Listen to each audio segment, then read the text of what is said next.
for the House to raise quorum to commence business this afternoon. This directive by the Speaker of the House, Honorable Moses Wetangula, currently presiding over the business, is guided by the House Standing Orders number 34 on matters quorum upon the commencement of business. So this afternoon, as the House resumes business following a short recess, the National Assembly will require at least 50 members of Parliament to be in the chambers this afternoon for the House to commence business this afternoon.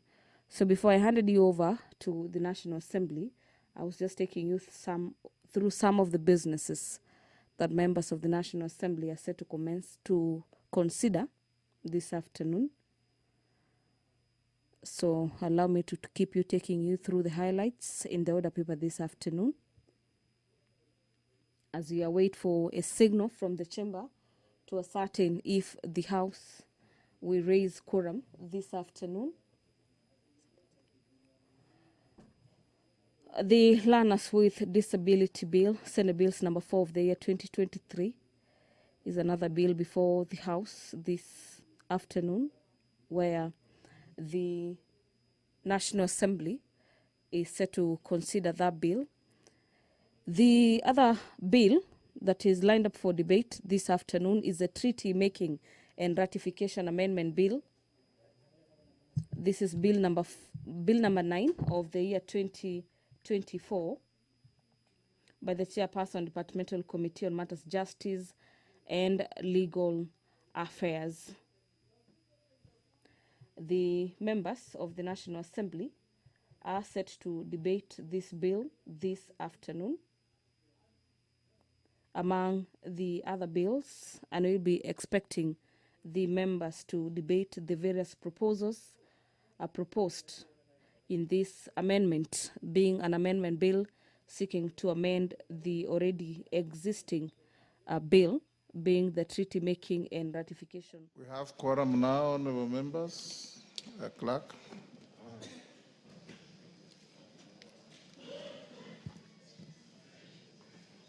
Order number 1, administration of oath. Order number 2, communication from the chair. Members on their feet, take your seats.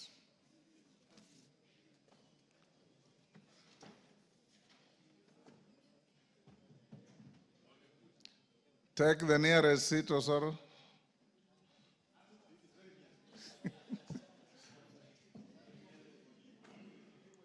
Members at the bar, take the nearest seats.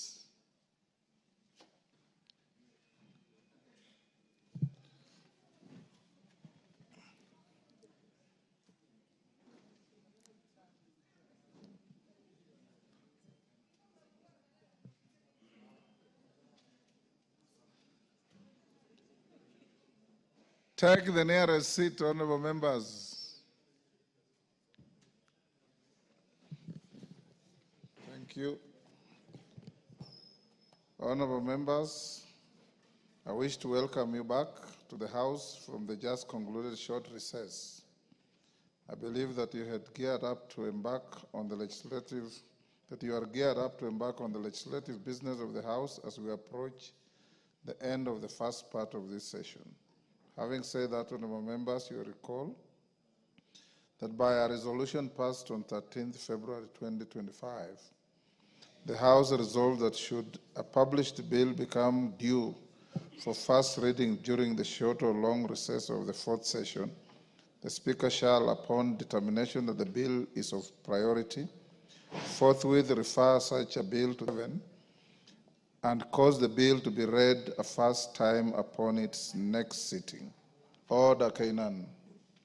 Order. In this regard, honorable members, I wish to report to the House that during the short recess, 2 bills became due for first reading. The first bill is the Excise Duty Amendment Bill, National Assembly Bill number 7 of 2025, which is sponsored by the leader of the majority party. The bill was published on 6th March 2025 and seeks to amend the Excise Duty Act Cap 472 by removing the excise duty imposed on imported fully assembled electric transformers. Honorable members, you may recall that the said excise duty was introduced through Tax Laws Amendment Bill 2024 with the aim of supporting local assemblers. However, in the course of implementing the law, it has been determined that the excise duty has occasioned an unintended rise in the cost of manufacture and supply of transformers by increasing the cost of importing parts. The Excise Duty Amendment Bill 2025 therefore seeks to remedy this effect. The second bill is the Value Added Tax Amendment Bill, National Assembly Bill number 11 of 2025, also sponsored by the leader of the majority party. The bill was published on 13th March 2025, seeking to amend the Value Added Tax Act Cap 476 to remove ambiguity in the commencement of exemptions granted before 1st January 2024 on capital goods for the promotion of investment in the manufacturing sector and whose value is not less than 2 billion Kenya shillings. Honorable members, the Excise Duty Amendment Bill 2025 and the Value Added Tax Amendment Bill 2025 matured on 19th March 2025 and 26th March 2025 respectively. Consequently, and in line with the resolution of the House of 13th February 2025, I refer the bills to the Departmental Committee on Finance and National Planning for consideration via the notification number 001 and 003 of 2025 respectively.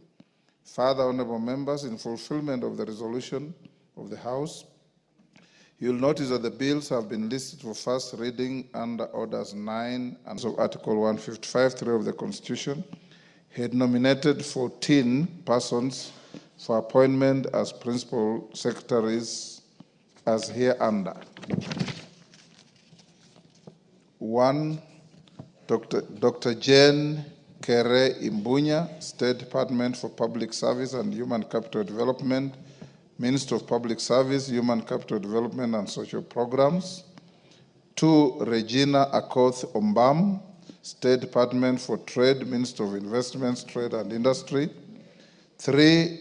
Cyril Odede Wagunda, State Department for Public Investment and Assets Management, the National Treasury and Economic Planning. 4. Dr. Caroline Wanjiru Karugu, State Department for East African Community Affairs, Minister of East African Community Affairs and the ASALs and Regional Development. 5. Dr. Oluga Frederick Ouma, State Department for Medical Services, Minister of Health. 6. Mr. Ahmed Abdisalam Ibrahim, State Department for National Government Coordination, Office of the Prime Cabinet Secretary. 7. Judith Nayai Ramaita Pareno, Justice, Human Rights and Constitutional Affairs, Office of the Attorney General and Department of Justice. 8. Dr. Boniface Makoha, State Department for Economic Planning, the National Treasury and Economic Planning. 9. Professor Abdulrazak Shaukat, State Department for Science, Research and Innovation, Minister of Education. 10. Stephen Isaboke, State Department for Broadcasting and Telecommunications, Minister of Information, Communication and Digital Economy. 11. Mr. Michael Lenasalon, State Department for Devolution, Office of the Deputy President. 12. Mr. Fikirini Katoi Kahindi Jacobs, State Department for Youth Affairs, Minister of Youth Affairs and Sports. 13. CPA Karen Agengo Acheng, State Department for Children Welfare Services, Minister of Labor and Social Protection. 14. Mr. Aden Abdi Mila, State Department for Shipping and Maritime Affairs, Minister of Mining, Blue Economy and Maritime Affairs.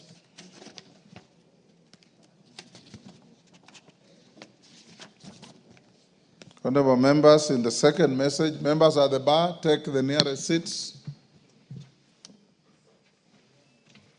The nearest seats.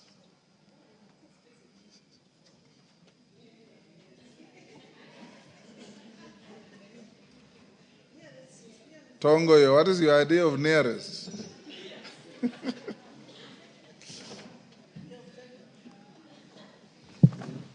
Right. Honorable members, in the second message, His Excellency the President notified that in exercise of the powers conferred on him by the provisions of Article 132(2)(e) of the Constitution, he had nominated 4 persons for appointment as ambassador, permanent representative, and consular general as hereunder. 1 as ambassador, Engineer Peter Kiplagat Tum, CBS, to Kinshasa, Democratic Republic of Congo. B, permanent representative, Susan Nahumicha Wafula, AGH, Permanent Mission of Kenya to the United Nations Habitat, Nairobi. Consular General, 1, James Buyekane Mohati, CBS, to Guangzhou, People's Republic of China. And 2, Abdi Dupat Fido, CBS, to Arusha, United Republic of Tanzania. Accordingly, honorable members, by notification numbers 003 and 004 of 2025 issued on 26 March 2025 and 27 March 2025 respectively, I notified all members of the House and the general public of the receipt of the said messages from the President. In the notifications, I refer the messages from His Excellency the President together with the certificate of presidential nominations, curriculum vitae, and other testimonials of the nominees proposed for appointment as principal secretaries to the relevant departmental committees to undertake the necessary approval hearings as follows. Departmental Committee and the nominee. 1, Administration and Internal Security, Ahmed Abdul Salam Ibrahim. Communication, Information and Innovation, Stephen Isaboke. Defense, Intelligence and Foreign Relations, Caroline Wanjiru Karugu. Education, Abdul Razak Shaukat. Finance and National Planning, Cyril Wagunda Odede. Justice and Legal Affairs, Judith Nayai Pareno Ramaita. Labor, Dr. Jane Kere Imbunya. Health, Dr. Oluga Frederick Ouma. Regional Development, Michael Lenas Salon. Social Protection, 1, Fikirini Katoi Kahindi Jacobs and CPA Karen Agengo Acheng. Trade, Industry and Cooperatives, Ms. Regina Akoth Ombam. Transport and Infrastructure, Aden Abdi Miller. Honorable members, the committees are expected to have already commenced the necessary approval hearings of the nominees for appointment as principal secretaries referred to them in accordance with the provisions of the Public Appointments Parliamentary Approval Act, Cap 7F. It's expected that the committees will table their report on or before Tuesday, 22nd April 2025. Honorable members, with respect to the nominees proposed for appointment as ambassador, permanent representative, and consular general, I referred the message from His Excellency the President together with the certificate of presidential nominations, the CVs, and the other testimonials to the Departmental Committee on Defense, Intelligence, and Foreign Relations for consideration. The committee is expected to submit its report by Wednesday, 23rd April 2025, so as to enable the House to consider the matter with the statutory timelines. Musa Sirima and Bowen, you are totally out of order. And Bowen, you are not supposed to be on phone in the chamber, and more particularly when the speaker is on his feet. That is grossly disorderly conduct. Honorable members, I also received a third message on 27th March 2025 from His Excellency the President conveying that in exercise of powers conferred on him by Article 152(2) of the Constitution, he nominates the Honorable Geoffrey K. Kiringa Ruku, MP, for appointment as the Cabinet Secretary in the Ministry of Public Service, Human Capital Development, and Special Programs.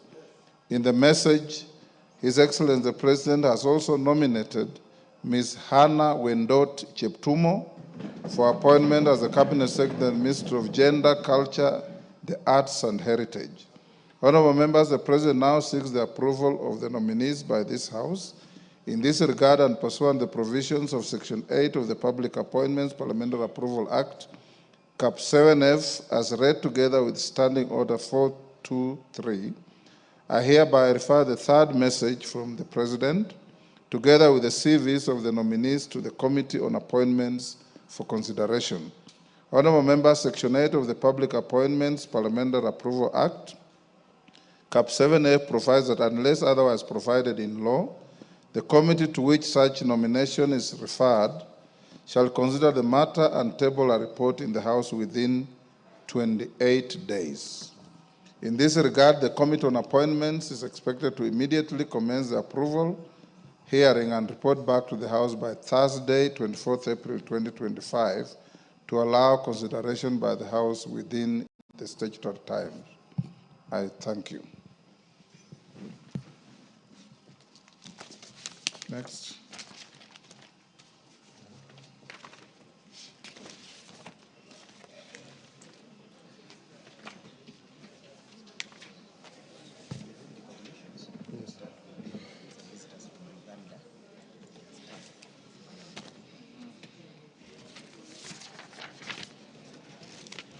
Honorable members, before the next order, allow me to recognize a delegation of staff from the Department of Administration of the Parliament of Ghana.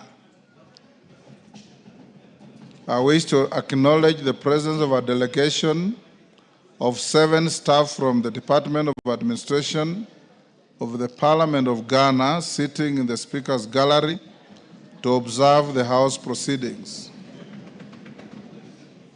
Honorable members, the delegation is on a benchmarking visit to share experience on best practices and operations of the administrative processes within the National Assembly. On my behalf and on behalf of the House, I welcome the delegation to the National Assembly and wish them well during their visit.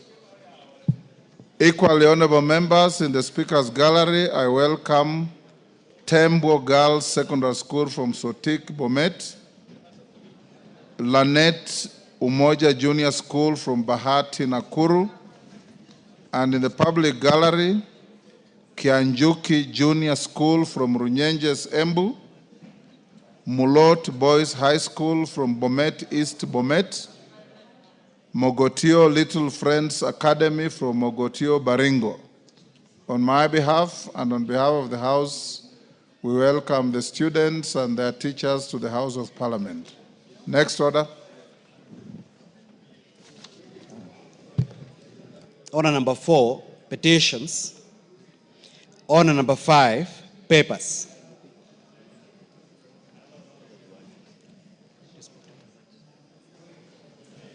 Hold on, Bayer.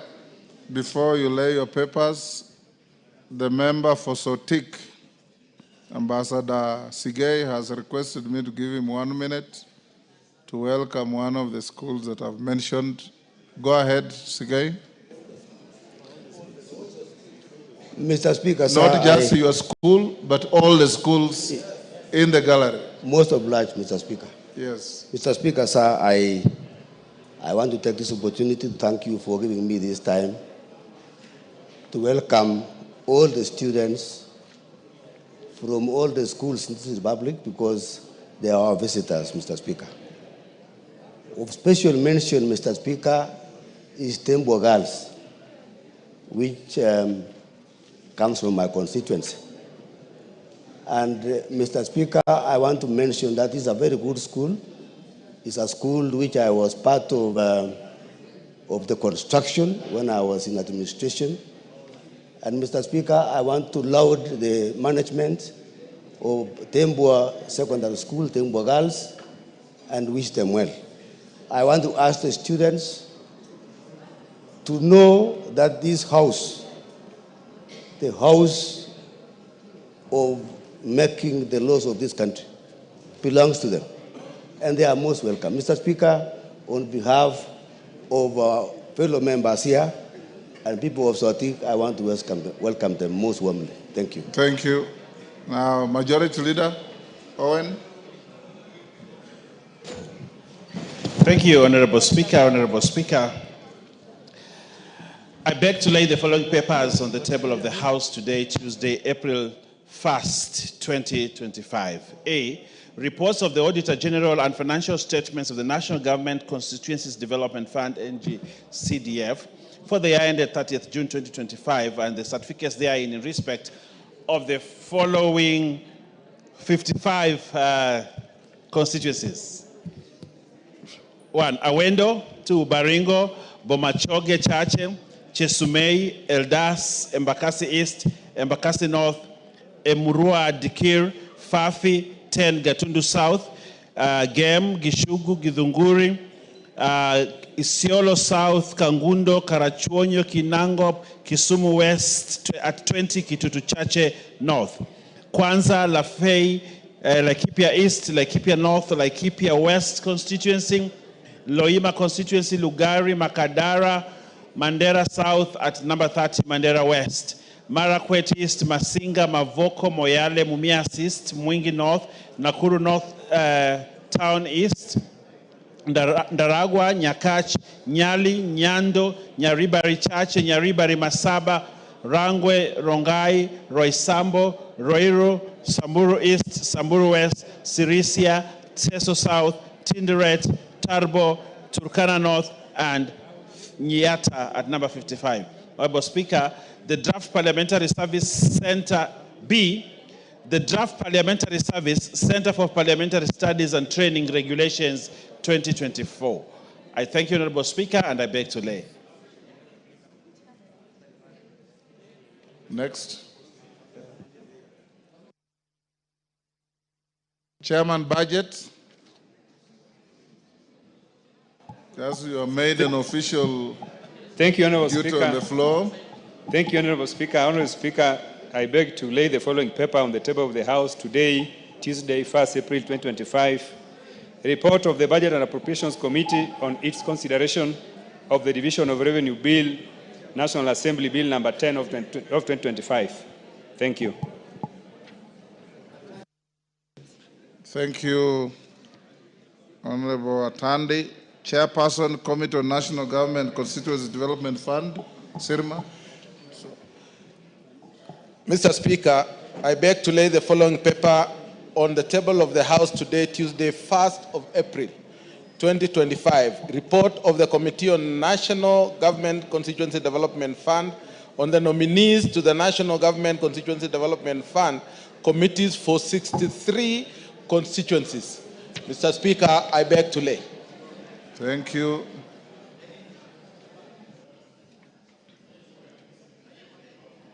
Departmental Committee on Defense, Intelligence and Foreign Relations, Chair.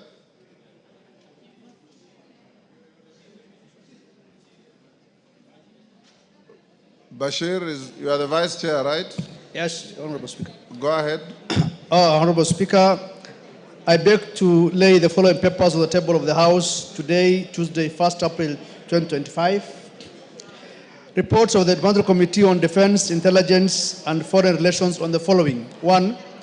Budget implementation oversight for the following financial year 2023-2024 for the following state departments. Vote 1053, State Department for Foreign Affairs. Vote 1054, State Department for Diaspora Affairs. And vote 1221, State Department for East African Community. 2. Its consideration of the ratification of a treaty establishing the Intergovernmental Authority on Development, IGAD. 3. Inspection visit to Kenyan embassies in the United Arab Emirates and the state of Qatar conducted from 7 to 13 November 2024. And participation in the diaspora mobile consular services. Thank you, Honorable Speaker. Next.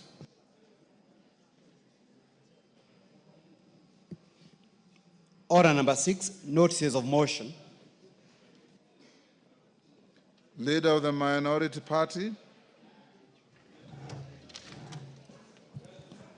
Thank you, Mr. Speaker. Mr. Speaker, I beg to give notice of motion on extension of the time for recruitment of persons for appointment as the chairpersons and members of the IBC. Aware that by the Gazette Notice number 1901 and 2543, dated 14th February 2023 and 1st March 2023, respectively, His Excellency the President declared one vacancy for the position of the chairperson of the Independent Electoral and Boundaries Commission, IEBC, and 6 vacancies for the position of members of the IEBC. Further aware that by the Gazette Notice number 715 of 27th January 2025, His Excellency the President appointed members of the selection panel for the recruitment of the nominees for appointment as the chairperson and members of the Independent Electoral and Boundaries Commission, noting that upon the appointment, the selection committee commenced the recruitment process and long-listed all applicants and subsequently shortlisted qualified applicants for the positions of chairperson and members of the Independent Electoral and Boundaries Commission. Further noting that paragraph 6.1 of the first schedule to the Independent Electoral and Boundaries Commission Act, Cap 7C, provides that the selection panel shall finalize the recruitment exercise within 90 days of its appointment and forward the names of the nominees to the President. Conscious that the selection panel is currently undertaking the interviews of the shortlisted candidates for the positions of chairperson and members of the IEBC, and that given the interview schedule of all shortlisted applicants, the panel has inadequate time to conclude the recruitment process. Further conscious of the need for the selection panel to ensure the recruitment process complies with the constitutional principles of regional balance, representation of the youth, and overall inclusivity, while ensuring that the interviews are conducted as far as practicable within the official working days and hours. Now, therefore, pursuant to the provisions of paragraph 6.2 of the first schedule to the Independent Electoral and Boundaries Commission Act, Cap 7C, the House of Parliament resolved to extend the tenure of the selection panel to the recruitment of persons for appointment as chairperson and members of the Independent Electoral and Boundaries Commission for a period of 14 days from 27th April 2025. Thank you, Mr. Speaker. Thank you, Honorable Jeanette. Next, Chairperson, NGCDF. Give your notice of motion. Mr. Speaker, I wish to give the notice of motion. To give notice of the following motion: that this House adopts the report of the Committee of the National Government Constituency Development Fund laid on the table of the House on Tuesday, 1st April 2025, pursuant to the provision of Section 43(4) of the National Government Constituency Development Fund Act 414A and paragraphs 5, 2, and 10 of the National Government Constituency Development Fund Regulations 2016. Approve the list of nominees for appointment to the following 63 constituency committees of the National Government Constituency Development Fund. Mr. Speaker, Ainapkoi constituency, Aldai constituency, Alego Usonga constituency, Bahati, Bamachoge Borabu, Bomet East, Borabu constituency, Budalangi constituency, Bura, Chepalungu, Molo, Chesumei, Embakasi North, Embakasi West, Mgwen constituency, Emuria Digir, Gishugu constituency, Igembe North, Isiolo North, Kaloleni constituency, Keses constituency, Kibwezi East constituency, Kibwezi West constituency, Kieni constituency, Kilgoris constituency, Kiminini constituency, Kinango constituency, Konoin constituency, Langata constituency, Lari, Lukuyani, Limuru, Malava, Mandera South, Marakwet East, Mavoko constituency, Mbere North constituency, Mboni constituency, Mogotio constituency, Soy constituency, Subukia constituency, Tharaka constituency, Tarbo constituency, Westlands constituency, Molo constituency, Mosop constituency, Mwingi West constituency, Narok West constituency, Ndiwa constituency, Njoro constituency, North Imenti constituency, North Hor constituency, North Mugirango constituency, Nyakach constituency, Nyeri Town constituency, Subukia constituency, Pokot South constituency, Rongai constituency, Ruaraka constituency, Ruiru constituency, Sigawet Soin constituency, Suba South constituency, Tetu constituency, Tinderet constituency, and Voi constituency. Mr. Speaker, I beg the House to approve these names which are appended on the order paper today so that we can be able to, which is listed, the various names on the order paper, Mr. Speaker, so that we can be able to operationalize the Constituency Development Fund in the various constituencies. Sirma, Yes. when you give a notice of motion, Yes. you simply read what the motion says Okay. and you end up there. Thank you. Thank you. Chairperson, Departmental Committee on Defense, Intelligence, and Foreign Relations. Honorable Speaker, I have 4 notices of motion. Notice of motion, ratification of the treaty establishing Intergovernmental Authority on Development, IGAD. Honorable Speaker, I beg to give notice of the following motion, that this House adopts the report of the Development Committee on Defense, Intelligence, and Foreign Relations on its consideration of the treaty establishing the Intergovernmental Authority on Development, laid on the table of the House on Tuesday, 1st April 2025, and pursuant to the provision of Section 8(4) of the Treaty Making Ratification Act 2012, approves the ratification of the treaty establishing the Intergovernmental Authority on Development.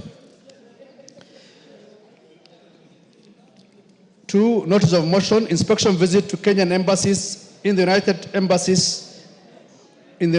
Arab Emirates and the state of Qatar. Honorable Speaker, I beg to give notice of the following motion, that this House adopts the report of the Committee on Defense, Intelligence, and Foreign Relations on inspection visit to Kenyan embassies in the United Arab Emirates and the state of Qatar, laid on the table of the House on Tuesday, 1st April 2025. Participation in the diaspora mobile consular services. Honorable Speaker, I beg to give notice of the following motion, that this House adopts the report of the Departmental Committee on Defense, Intelligence, and Foreign Relations on its participation in the diaspora mobile consular services exercise in Texas, USA, laid in on the table of the House Tuesday, 1st April 2025. I have one more left, Honorable Speaker.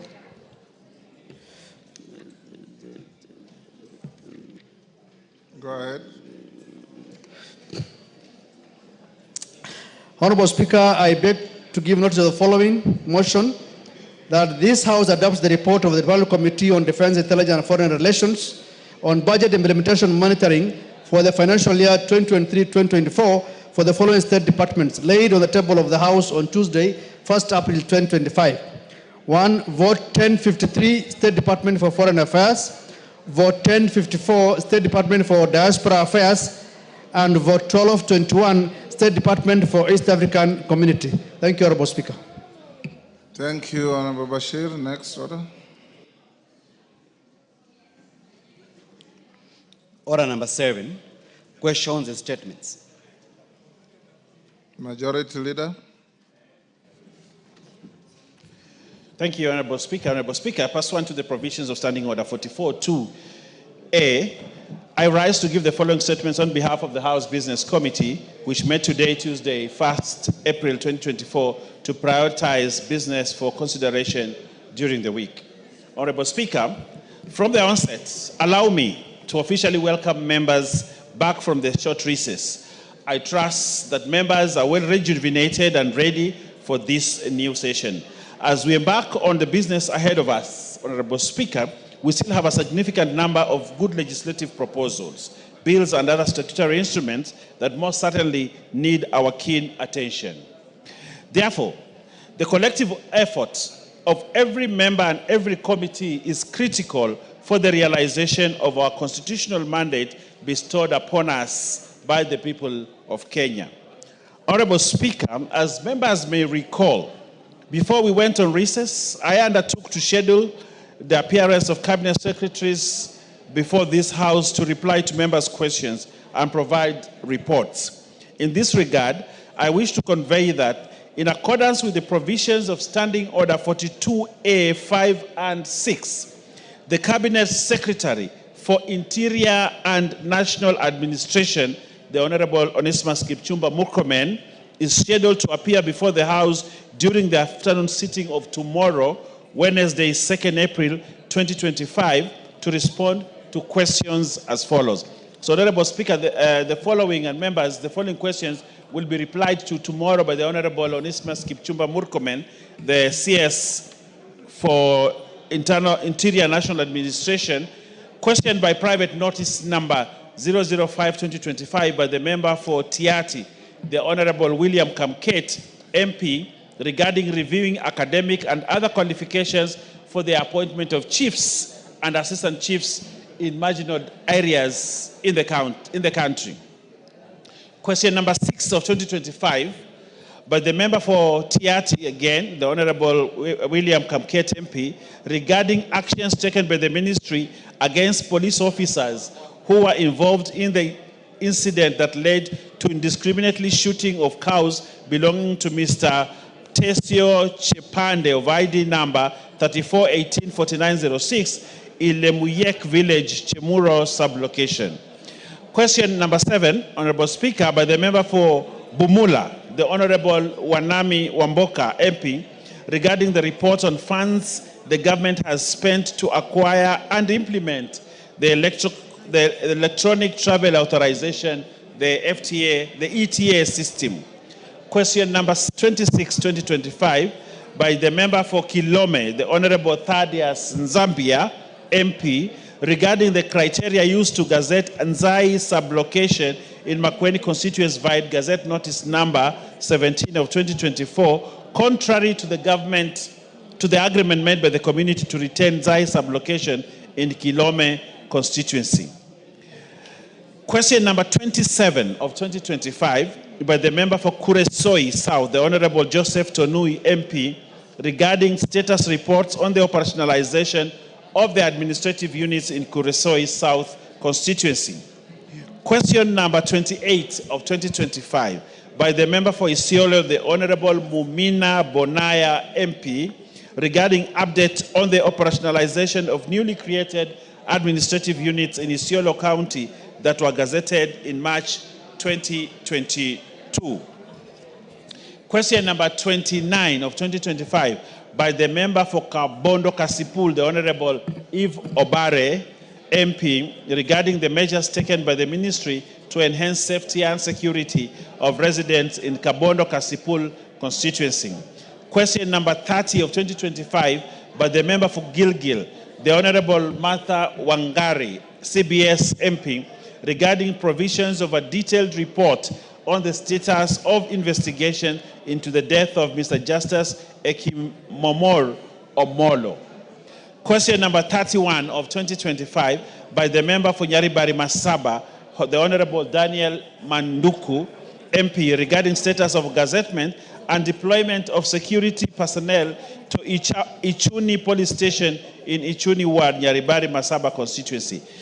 Honorable Speaker, question number 32, 2025, by the member for Mwatate, the Honorable Peter Mbogo, MP, regarding status of investigations to the incidents of security within Sagala Ward in Taita Taveta County. And lastly, Honorable Speaker, question number 33, 2025, by the member for Matungu, the Honorable Peter Nabulindo, MP, regarding status of the investigations into the insecurity incidences reported in Matungu constituency. Honorable Speaker, I urge members, Mr. Honorable Speaker, members whose questions are listed for reply to avail themselves in the House tomorrow to ask their questions. Members whose questions have been listed, please avail yourselves tomorrow so that your questions can be replied to. Honorable Speaker, I now wish to lay this statement on the table of the House today. Thank you very much, Honorable Speaker. I beg to lay. Thank you, Awen Baya. Next order.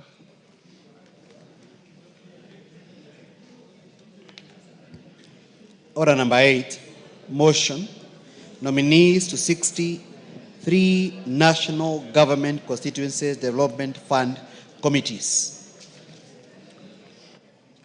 Musa Sirma. Now, when you move your motion, after you get to the word fund, on the last line, you are not obligated to read all the 63 constituencies plus the names. Simply say, of the 63 constituencies and the list thereat as shown on the order paper. Thank you. It will be understood. Go ahead now and move your motion. Thank you, Mr. Speaker, for the guidance. Mr. Speaker, I wish to move that pursuant to the provision of Section 43(4) of the National Government Constituency Development Fund Act 2015 and paragraphs 5, 2, and 10 of the National Government Constituency Development Fund Regulations 2016, this House approved the list of nominees for appointment to the following 63 constituency committees of the National Government Constituency Development Fund. Mr. Speaker, the names of the various constituencies are appended on the order paper from constituency number 1 of Ainapkoi constituency to Westlands constituency, which is the 63 constituency as per the order paper. Mr. Speaker, these names are necessary for the operationalization of the National Government Constituency Fund, and especially, Mr. Speaker, that we have given the NGCDF board has released some money which are meant for the bursaries, Mr. Speaker. And yet it is not sufficient, but of course you cannot operationalize the same because we lack signatories to these funds because the term for the previous committees have expired, Mr. Speaker. Mr. Speaker, I know members are having it difficult, and especially the funds, CDFCs in the various constituencies, in terms of paying of bursaries to the students. Mr. Speaker, the amount of money we have received so far is only 14 billion out of the 54 billion we expect to receive this year. And yet we are in the final quarter of disbursement, Mr. Speaker. It is time that the National Treasury releases the balance of this money so that development can go on. We have various classes, especially for grade 9, and also preparation for the next year's grade 10 in the various secondary schools to expand them, Mr. Speaker, that unless this money is released timely and to be able to support the various educational needs in the various constituencies, the emergency needs, Mr. Speaker, especially now there are rains, roofs are leaking, toilets are sinking, and all the other infrastructure which require to be supported by this fund, Mr. Speaker. We need National Treasury to look at it and be able to give us enough funding to be able to disperse to every constituency. Mr. Speaker, I beg to move. Who is seconding you? Seconded by Honorable, let me ask Murugara, the chair of Legal Committee. Thank you very much, Mr. Speaker. Mr. Speaker, allow me to second the motion that this House does approve the various committees that are set out in the order paper so that every constituency amongst the 63 now has a functional NGCDF committee and its functions can proceed and mandate is actually discharged. With those remarks, I beg to second. Members on their feet, take your seats. Naisula, take your seat.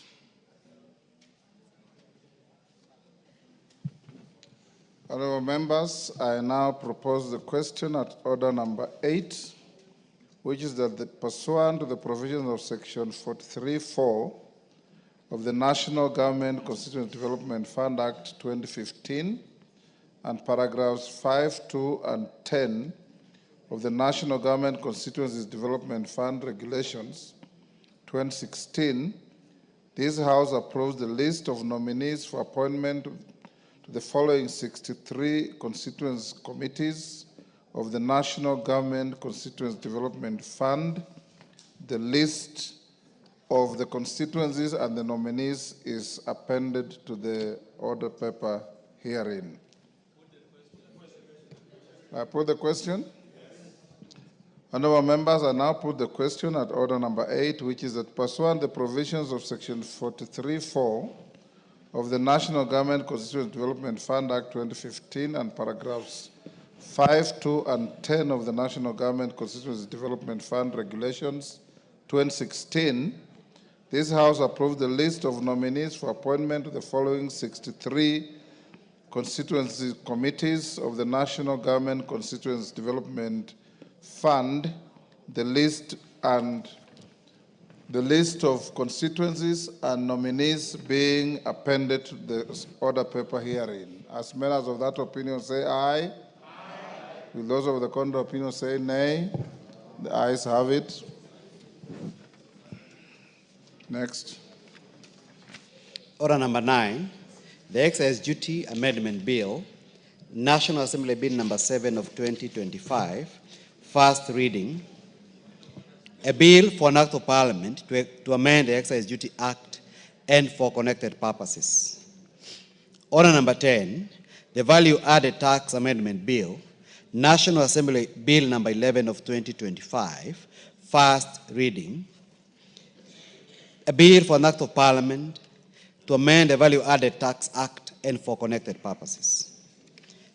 Order number 11, motion, public petition on legal recognition and protection of e-hailing motorcycle riders and delivery personnel, resumption of debate. Who was on the floor? Yes, Okello, what is it? Honorable Speaker, thank you for the opportunity. I may have inadvertently lost the thread of events because I was waiting for questions and statements. But Honorable Speaker, due to your indulgence, Honorable Speaker, I thank you. It will be 11th time, Honorable Speaker, if you will give the classification of hardship areas. Of hardship areas. Take your seat. All right. You have overflowed that issue. Take your seat. I thank you. Majority Leader, in the course of this week, ensure that you bring a response or a statement on the criteria for classification of areas of various parts of this country as hardship areas. Jared Okello, the member for Ahero, has been flogging this issue, and member for Nyando. Ahero is your headquarter. Yes, and many other members have been raising similar issues, including the distinguished lady from Gilgil, Mwashako from Tavet, from Undanyi, Katana from Ganze, and many, many members. So are you able to bring the statement on a report on Thursday? Better still, Honorable Owen Bayer, the minister responsible for classification of hardship areas, is appearing here tomorrow afternoon to answer questions that you have listed. If you are able to communicate to him that the House anticipates also a statement on this classification, I can give him an opportunity to appraise the House on the criteria used. Yes, Wanjala. Just hold. Get a mic, Wanjala. Yeah, thank you, Mr. Speaker. On the same, when they classify a place as a hardship area, they have been discriminatory. They have been discriminatory to other government officers, and they have only been paying teachers. Yet the same government officers, the police, the other government officers, the agricultural officers, the DCCs, the assistant chiefs, and so on, also work in the same areas. So would you also tell us, the House, that actually they will pay any government officer hardship allowance within that area, not only teachers?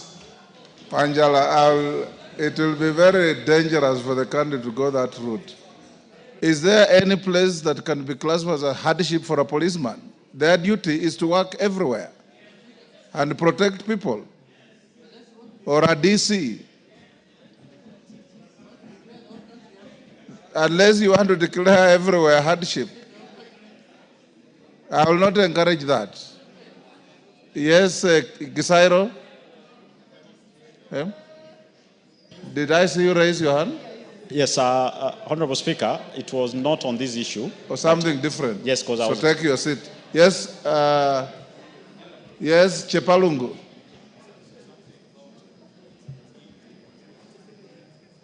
Honorable Mandazi. Yes, thank you, Speaker. While I appreciate the report that will be brought by the Leader of Majority on Thursday, I equally want to put myself, I had done a petition, and I would wish maybe then we get to know how far the petition has gone. On the same issue? Yes, on the same issue. Mwashako? Give Honorable Mwashako the mic. Thank you, Honorable Speaker.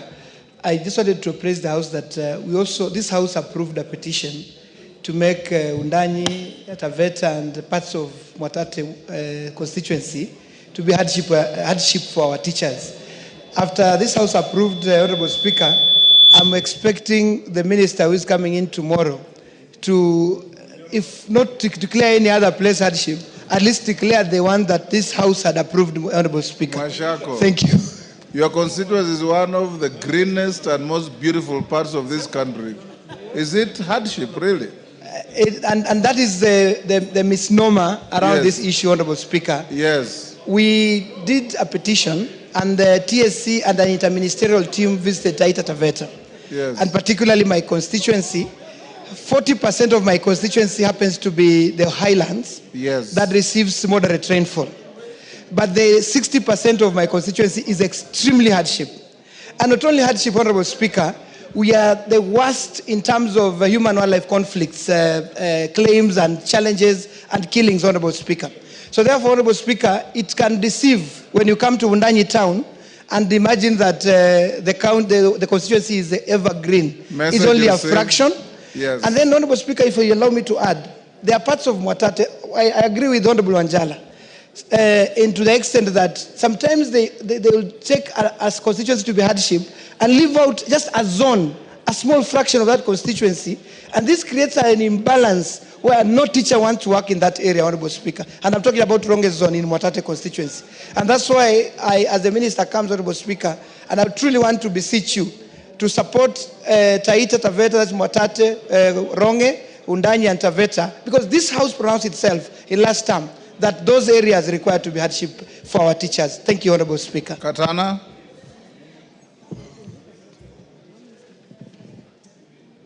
Give to Katana. Next to you, yes. Asante Bwana Spika. Kwanza nataka nisahishe, mimi ni mbunge wa Kaloleni na si Ganze. Ganze yuko hapa. Bwana Spika, mwaka jana niliuliza swali kuhusu mambo ya sehemu ambazo ziko na ugumu, na ukatoa mwelekeo wakati huo, ukamwambia kiongozi wa wengi aweze kuleta majibu. Sasa imefika Bwana Spika, ni zaidi ya miezi 6 tangu useme maneno hayo, kwa sababu ukiangalia jirani yangu Ganze imesajiliwa kama sehemu ambayo ni ngumu zaidi, na Ganze na Kaloleni wanapata shida zile zile ambazo watu wa Ganze wanapata. Kwa hivyo Bwana Spika, kiongozi wa wengi ajue kwamba kuna watu alichukulia swala hilo umuhimu zaidi, kwa sababu kuna watu wetu wengi ambao wanaumia, haswa sehemu za Kayafungo, Mwanamwinga na Mariakani na Kaloleni. Asante Bwana Spika. Tende Mwale.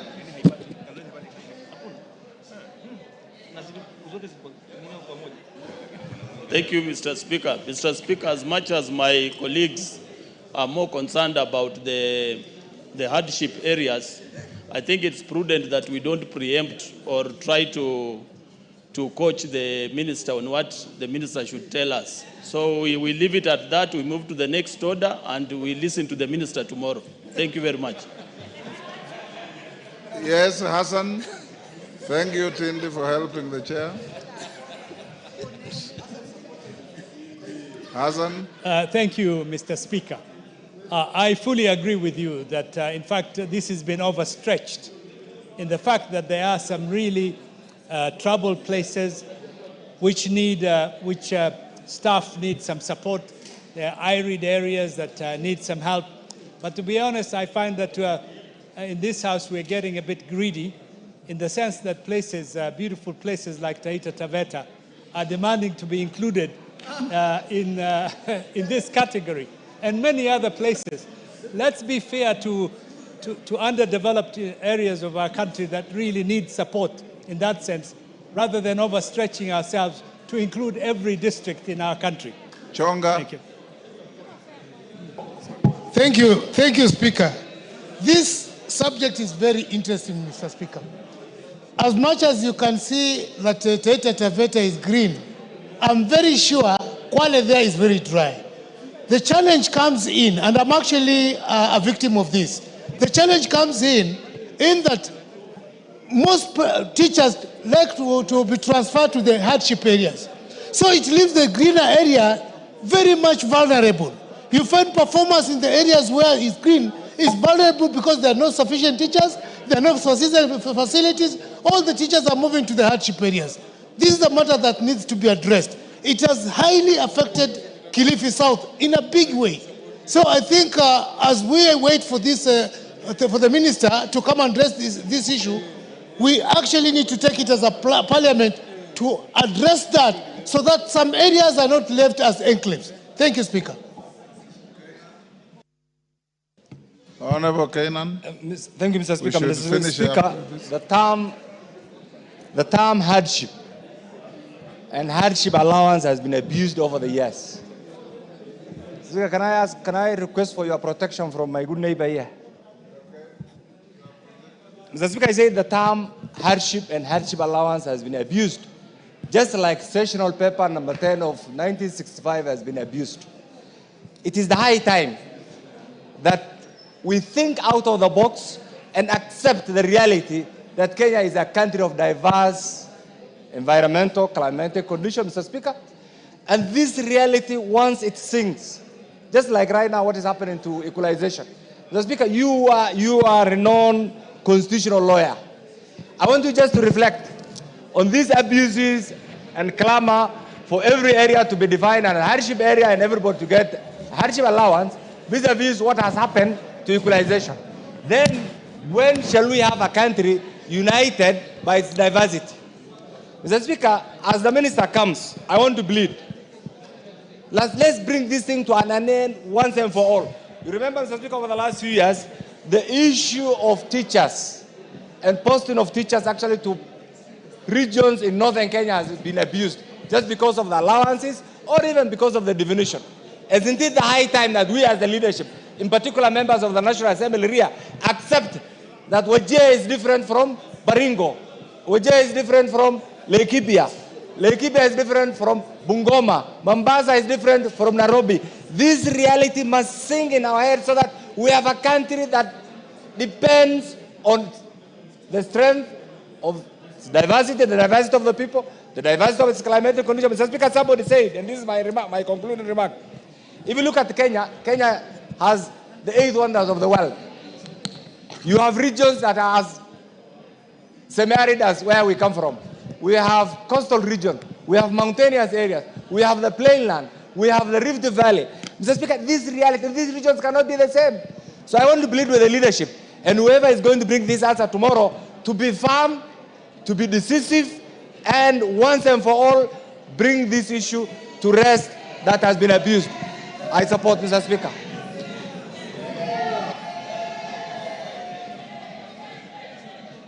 Go on, go on. constitution, Mr. Speaker, the current constitution, I remember you are there. One of the things that we fought for, Mr. Speaker, under the current constitution, some people wanted pure presidential system, and you know, others wanted a pure parliamentary system. But for those of us who have suffered as a result of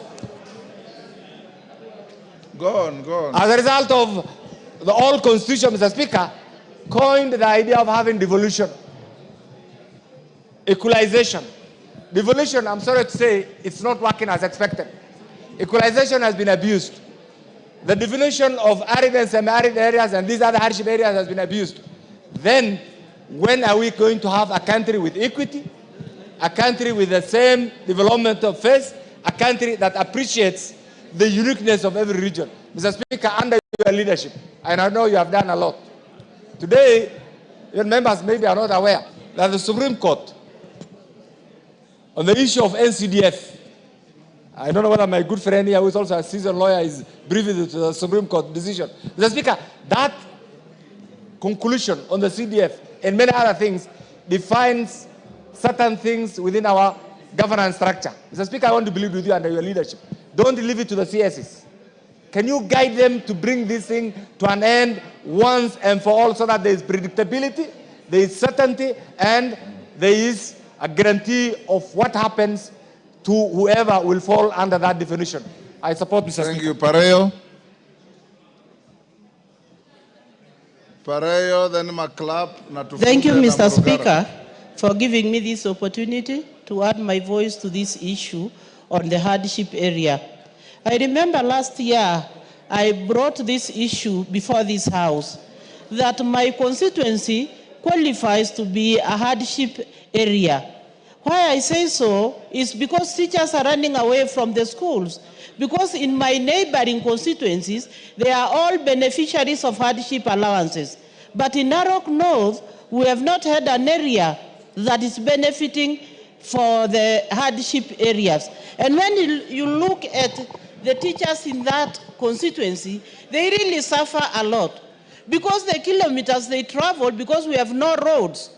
And when we look at these teachers, when they get to the schools, they have no houses in the schools. So they live in the centers. So the problems they go through are more than what they earn. So I'm asking you, Mr. Speaker, to consider Narok North, and at the same time, I've been waiting for the answer from the minister himself because he came here. I asked that question. I have never gotten a reply to that question. So I stand to say that Narok North qualifies to be a hardship area, and especially when the other neighboring constituencies are benefiting.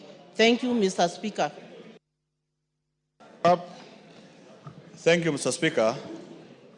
Mr. Speaker, I think from the definition of what the Honorable from Nyando wanted is the criteria onto which this classification is done in the country and how it can be applied. Mr. Speaker, if we define hardship place or an hardship area for hardship allowance as per the degree of hotness or coldness, then we are missing the point. Mr. Speaker, we should actually be defining hardship areas as per availability of road network, electricity, goods and services, movement, transport. We should be looking at even congestion, Mr. Speaker. Even Nairobi here is an hardship area because it is too congested. The cost of living is very expensive. It is an hardship area, Mr. Speaker. So, Mr. Speaker, what I'm looking at is, Mr. Speaker, let us look at the whole country. Today, the cost of living in Kenya is already an hardship for everybody, Mr. Speaker, including where children are born, Mr. Speaker. So, Mr. Speaker, there is critical need to actually apply hardship across the Republic of Kenya so that every person in this country who is facing hardship in any way or the other will be able to benefit, Mr. Speaker. Otherwise, this could be a selective injustice to parts of Kenya. Mr. Speaker, if we have to apply hardship in accordance to degree of the sun or hotness and coldness of a place, Mr. Speaker, then we miss the point in the entire country of Kenya. Mr. Speaker, we need to fix this matter so that, for example, Mr. Speaker, Baringo is an hardship area. But there is one sub-county called Eldama Ravine, which does not have an hardship area, and yet the neighbors of Elgeyo Marakwet, where it experiences the same degree of coldness like Timbarua and Elgeyo Marakwet, they get hardship allowance. It is a discrimination. And then now, employees of the government move from that particular area to other areas looking for a better package, Mr. Speaker. So unless we think about Kenya holistically, then we can be able to have something not hardship allowance, but something that can be applied for all civil servants and employees of government across Kenya based on the degree of cost of living and accessibility to the most basic needs of human life. When we do like that, then we can make Kenya equal for all of us, Mr. Speaker. That is the only way we want to bring this thing. Otherwise, it will continue to become an inequality for Kenya and an injustice for part of the country, Mr. Speaker. Let us think broadly. Let us think in a way that it can be able to sort the whole country, Mr. Speaker. Otherwise, very soon, we shall classify areas as banditry area, and we need bandit allowance because we suffer from bandit allowance. Others will have Al-Shabaab allowance because there are issues of Al-Shabaab. Let us look at for something that will bring uniformity across the country and every employee of government, because of the accessibility of the things that I have said, Mr. Speaker, can work for you, Mr. Speaker. Thank you, Mr. Speaker. Thank you. Thank you very much, Mr. Speaker. Mr. Speaker, the issue of hardship allowance and areas being declared hardship areas may possibly today be termed a historical injustice. It dates back to just days after independence, when the then Minister for Economic Planning and Development, the late Joseph Thomas Boyer, came up with the sessional paper number 1 of 1965. This is where, for the first time, it was proposed that areas that are productive have to get more resources than the areas that are less productive. And to compensate those areas that are less productive, the issue of hardship was introduced. Unfortunately, even as we speak today, if we go by the way we do our budgets, you will find that some counties that are considered to be more productive do get the chunk of our budget, while those that are thought to be less productive get very little. This is unjust. It cannot be protected anymore, and we should be thinking about it. Number 2, you'll find that there are areas declared as hardship, like my constituency, Tharaka, as applies to teachers and the judicial service staff. Next door is a sub-county known as Egambagombe, which is exactly like Tharaka, and yet they do not get hardship allowance. When we look at it across the country, it is unfair, it is unjust, and it should now be equalized so that areas that are hardship, are less productive, are given more resources to catch up with other areas in Kenya so that we have some parity of some sort. Thank you, Mr. Speaker. Wangare, very last. Thank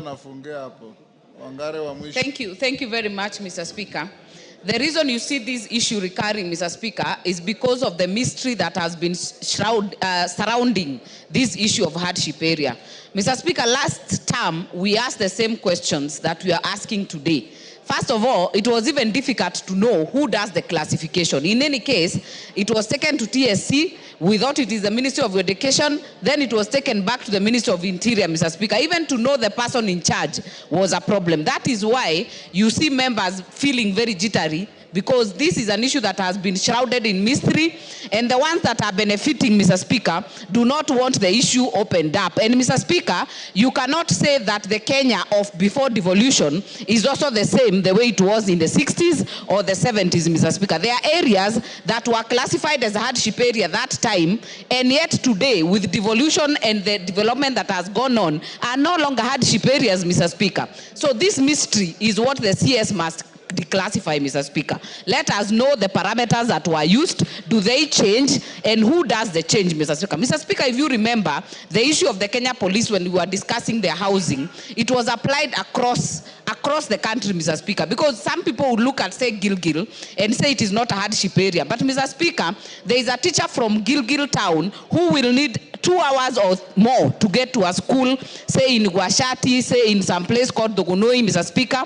But what we need from the ministry tomorrow, Mr. Speaker, what are the parameters? Have these parameters changed? And more importantly, what is the periodic review is applied, Mr. Speaker, so that we know how do you qualify? Because what we are having today, Mr. Speaker, is that teachers are moving from any area without a hardship allowance, Mr. Speaker. Those in the hardship allowance area even bribe their way to stay there.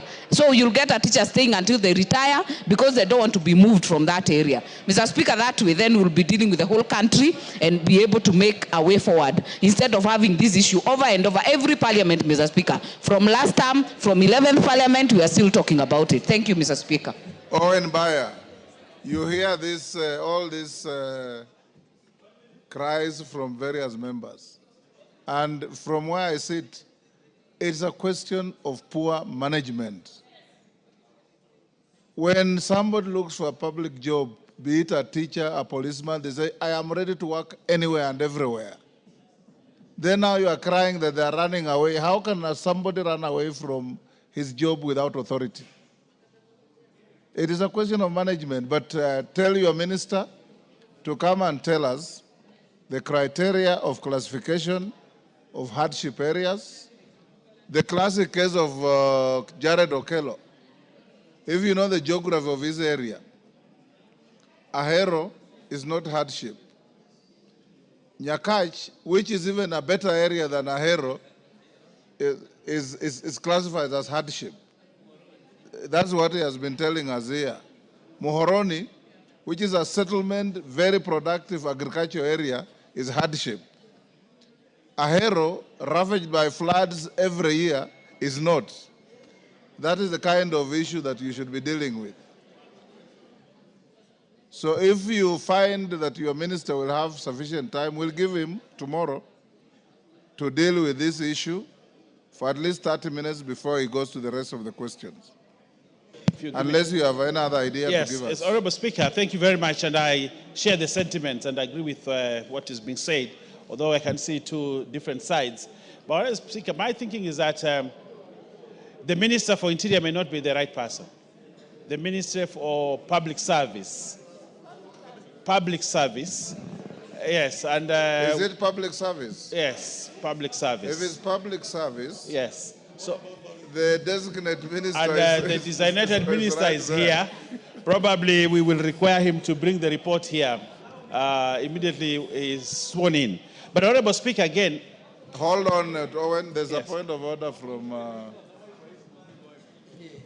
Honorable Speaker, what we are talking to now, or about now, concerns a report that was done by a multi-agency team that was headed by Public Service, Honorable Speaker. Mm-hmm.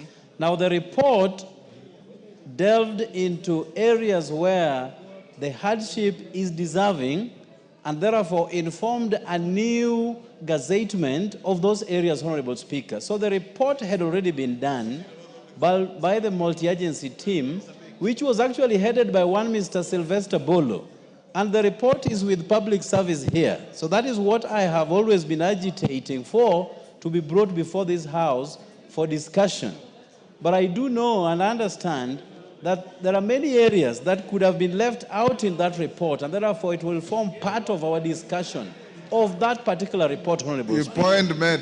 Yes, so, Owen... Yeah, what I want to say, Honorable Speaker, yes. the Department of Personnel Management within the Ministry of Public Service is actually the right place. So when do you want to bring the minister here? Probably if we could plan for him to come next week, I think, but now we don't have a substantive minister in the office. Probably you need to give us time. But also the information I had talked to the previous minister about the same thing. In the absence of the minister, you can summon the Prime Cabinet Secretary to come and respond. All right. So much obliged. We'll write to the Cabinet Secretary, the Prime Cabinet Secretary, to come and respond on the same, Honorable Speaker. Thank you. Honorable members, allow me, hold on, Gisairo, to acknowledge in the public gallery the following institutions. Karatina University students, I believe, from Madira, Nyeri. Ngaihia Comprehensive School from Oljororok, Nyandarua, Kimchul Secondary School from Bomet East, Bomet, MCK Wesley Boarding School from South Imenti, Meru, Ndamene Junior School from South Imenti, Meru. On my behalf and on behalf of the House, we welcome the students and their teachers to the House of Parliament. Yes, Gisairo? Thank you, Honorable Speaker. Honorable Speaker, I also had expected we're going to have statements, so I wanted to raise at that point.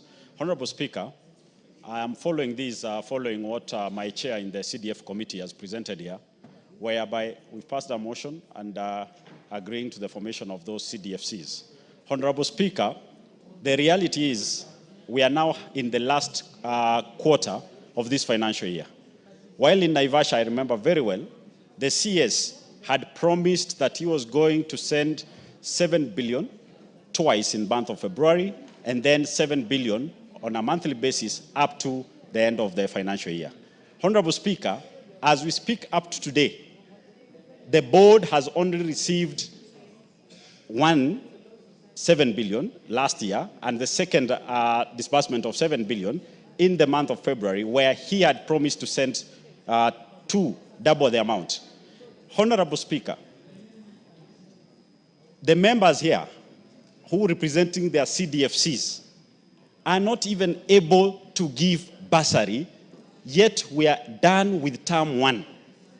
University students, Honorable Speaker, are supposed to collect their exam cards subject to them paying fees, and some of these students rely on bursary from CDF. We are being taken in circles, Honorable Speaker. The financial is coming to an end. I have seen some constituencies, CDFCs, even purporting to take photos that they are launching bursaries just to save themselves from the angry students. But in reality, there is no money going to the universities. There is no money going to the schools. Honorable Speaker, this statement by the CS was made in your presence while you chaired that meeting, and we are not going to allow this House to be taken in wild goose chase in the presence of our chair in that meeting and with our Speaker. Honorable Speaker, can you guide this House? What is the way forward in the matter of disbursing the CDF amounts that are balanced? Out of the 54 billion, they've only remitted 14 billion, and we only have 3 months to go. I thank you, Honorable Speaker. Bina Buera, on the same issue? Yes, Honorable Speaker, the issue raised by Honorable Kizairo is very, very grave. Honorable Speaker, you may not be aware that up to where we are, we have some grade 9 students who do not have classrooms, simply because the CDFCs had budgeted to use the money disbursed this financial year to fill the gap from where KPIL, from the Ministry of Education, was not able to provide funds for.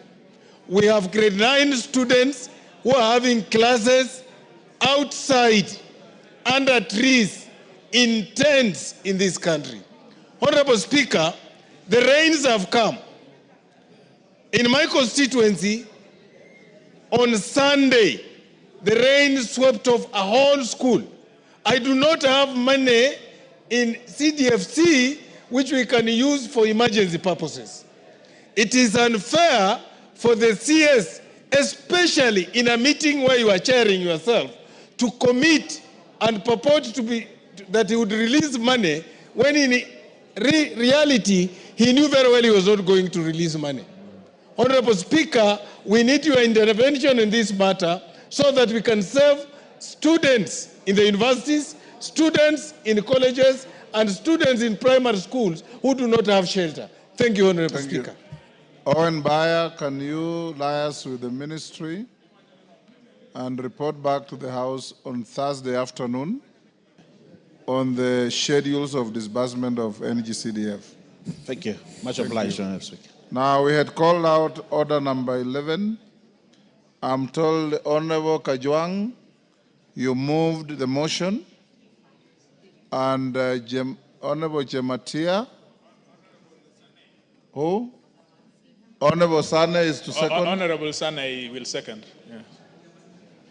Honorable Sane, you are ready? Go ahead to second the motion. Thank you, Mr. Speaker.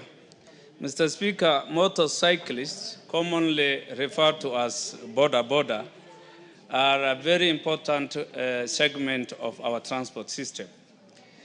Mr. Speaker, borders offer the last mile connectivity. They are the only accessible and cheap mode of transport in the dark and narrow alleys of our cities and all our urban centers. Most of the times, it is motorcycles that are entangled in the bushes and thickets of the countryside, trying to make sure that goods and services and people are delivered to where they are needed most. Mr. Speaker, border offer employment to our youth. Quite a big number of our youth are engaged in motorcycle transport, making a living and serving them as a reliable form of employment, Mr. Speaker.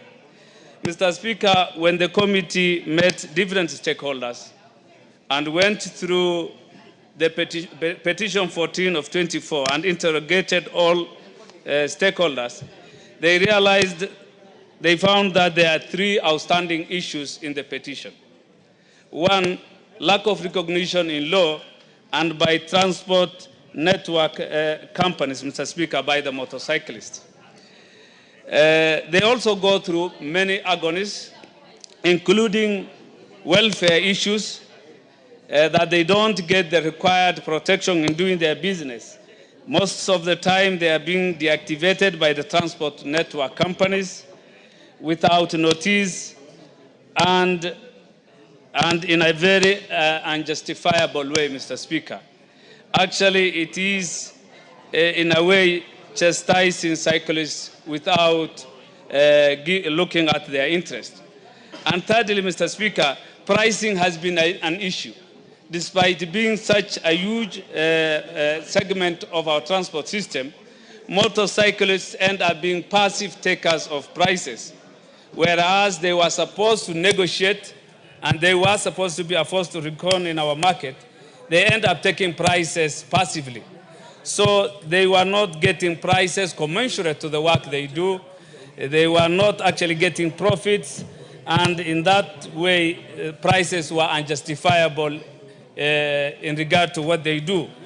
Mr. Speaker, out of the triangulation of these three main factors, the committee realized that the committee came up with a raft of recommendations amenable to the sector's contribution in the country.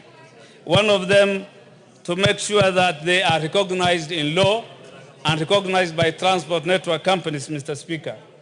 Madam Speaker, regulations will help to level the playing ground for different sectors to make sure that they try to get the rules treat every person or every segment of the transport sector fairly and in a very transparent way, so that the sector can at least blossom in a very entrepreneurial setting, Madam Speaker. Further, the amendment of the 2022 regulation that has been recommended by the committee attempts to regulate and provide a safety net so that the players, the motorcyclists, the borders get the right protection against those extremes and abuses they have been facing in the past. Madam Speaker, that is to ensure that this sector also is recognized and can do business in a very thriving way without being agonized or mistreated. With those few contributions, I second, Madam Speaker.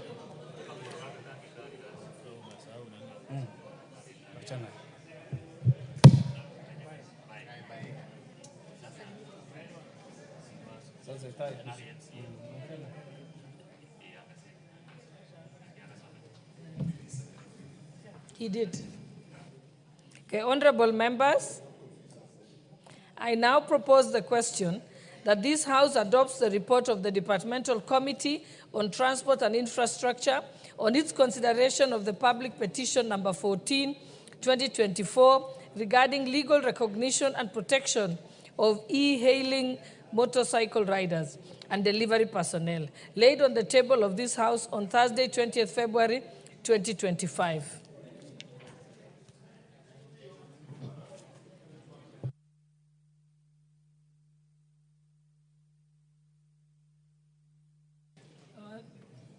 Those members who want to contribute to this debate, could you press the intervention button? Okay, Honorable now Irene Mayaka. Thank you, Honorable Speaker, for this opportunity. And I hereby stand to support this particular report because, Honorable Speaker, e-hailing motorcycle services in this country have become one of those things that are called necessary evil. It has become a service that is widespread all over the country. Literally every county in this country actually has these services already happening. And Honorable Speaker, I have had an opportunity to also interact with how the legal framework has been done in some of the other countries, especially in Asia and some of the African countries. And I can tell you for a fact that, Honorable Speaker, because of them being able to put legal frameworks and recognition of this particular service, they've been able to even increase the efficiency and security, not only of the service providers, but also of the people who particularly consume this service. Honorable Speaker, one of the things that will really be helpful in this is data protection, because data protection in terms of the people who use any online platforms has become quite a big issue. And I like the fact that the committee has recommended that be one of the solutions to ensure that there's proper governance in that particular space. Honorable Speaker, we are also talking about automated payments and security. Because, Honorable Speaker, it can become very cumbersome if you see an e-hailing operator walking around with physical cash. So having automated payment processes for this will actually be very helpful. Honorable Speaker, I don't know if the committee had an opportunity, because I've seen one of the recommendations they've done is speaking directly to the e-hailing service providers who actually distribute food. So I don't know if they've had an opportunity to interact with what the Dabawala of Mumbai in India have been able to do in that particular space. Because that is one of the oldest, most successful story when it comes to transportation of food deliveries. What the Dabawalas used to do, Honorable Speaker, and they're still doing, because it's a business that has been there for more than 130 years old, is that they collect food from the different homesteads in India and take it to the workers in another area.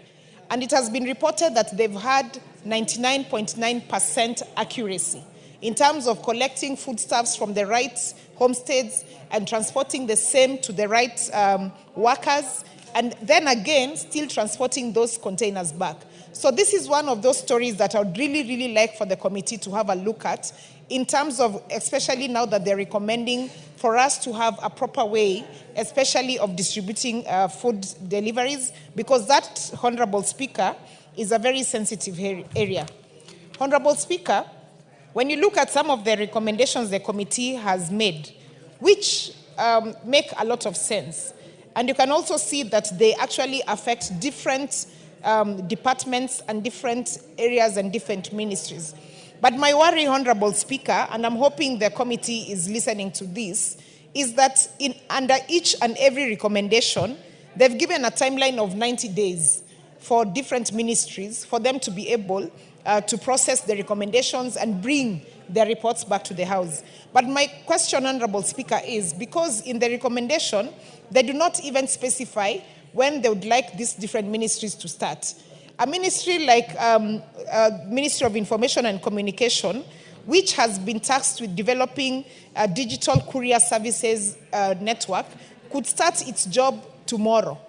And then another ministry, like for transport, which has another task, starts their report writing after 1 week or after 1 month.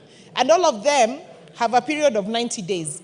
If this is not happening at the same time, it means that we will finish this particular parliamentary calendar without an actual formidable multi-sectoral engagement on how this legal framework will have been done. And this will render the work by the committee to become a process in futility.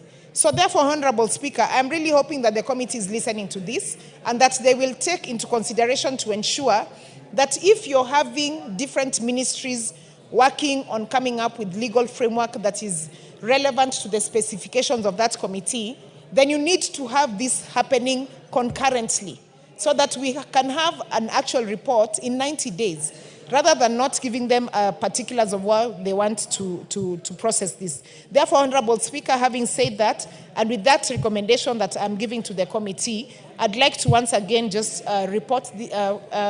support this particular report and hope that this is finally something that we will actually be giving back as a gift to the people who are operating in this particular space, so that we make it more efficient and safer for both the service providers and for the people who are actually using that service. With those few remarks, I support and I submit. I thank you.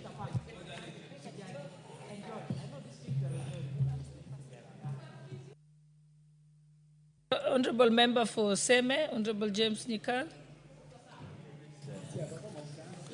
Thank you, Madam Speaker, for this opportunity. Madam Speaker, I arise to support this report because, Madam Speaker, this report, the petition was based on a very competent view that when the National Transport and Safety Authority was making the regulations for transport network companies, owners, drivers, and passengers, regulations of 2022, they actually excluded motorcycle riders. And on the basis of only that, they did not or were not able to engage them during the process. So that is actually a big omission. And Madam Speaker, I want to say something a little more, because you have noticed, you may have noticed even now, even the implementation of the traffic laws, the motorcycle riders seem to have actually been left. If you look at how they're riding in town, they don't seem to be actually observing traffic regulations. As much as it may be seen that we are being fair to them, they're busy, but there's a big danger. We are actually exposing them. So if you look at accidents that they go through, it is because we are not implementing the laws that protect them. Laws protect people. Sometimes the laws protect you even for your own self. So I was very concerned that even when they were making these regulations, they left the motorcycle riders out. So that's really something we should never do. But over the period, again, the committee has observed, over the period, they realized that the sector has grown, and it is not only motorcycle riders now, there are three-wheeled riders, there are bicycles, and there are even pedestrians who actually have been involved, particularly in courier services. So that we then have left out a very huge aspect. And if you look at courier services, I don't think there's any that actually is doing more work, volume of work, than the motorcycle riders. And again, it has now been realized that it is actually now the most digitized sector. And because of that, they're being digitized. The Kenya Revenue Authority has actually received so much revenue, up to 15 billion in the year 24,000. People who bring an industry that brings that much revenue should never really be ignored or left out. So, Madam Speaker, having looked at those, then you look at the recommendations. I actually support the recommendations arising from the observations and even what we see ourselves.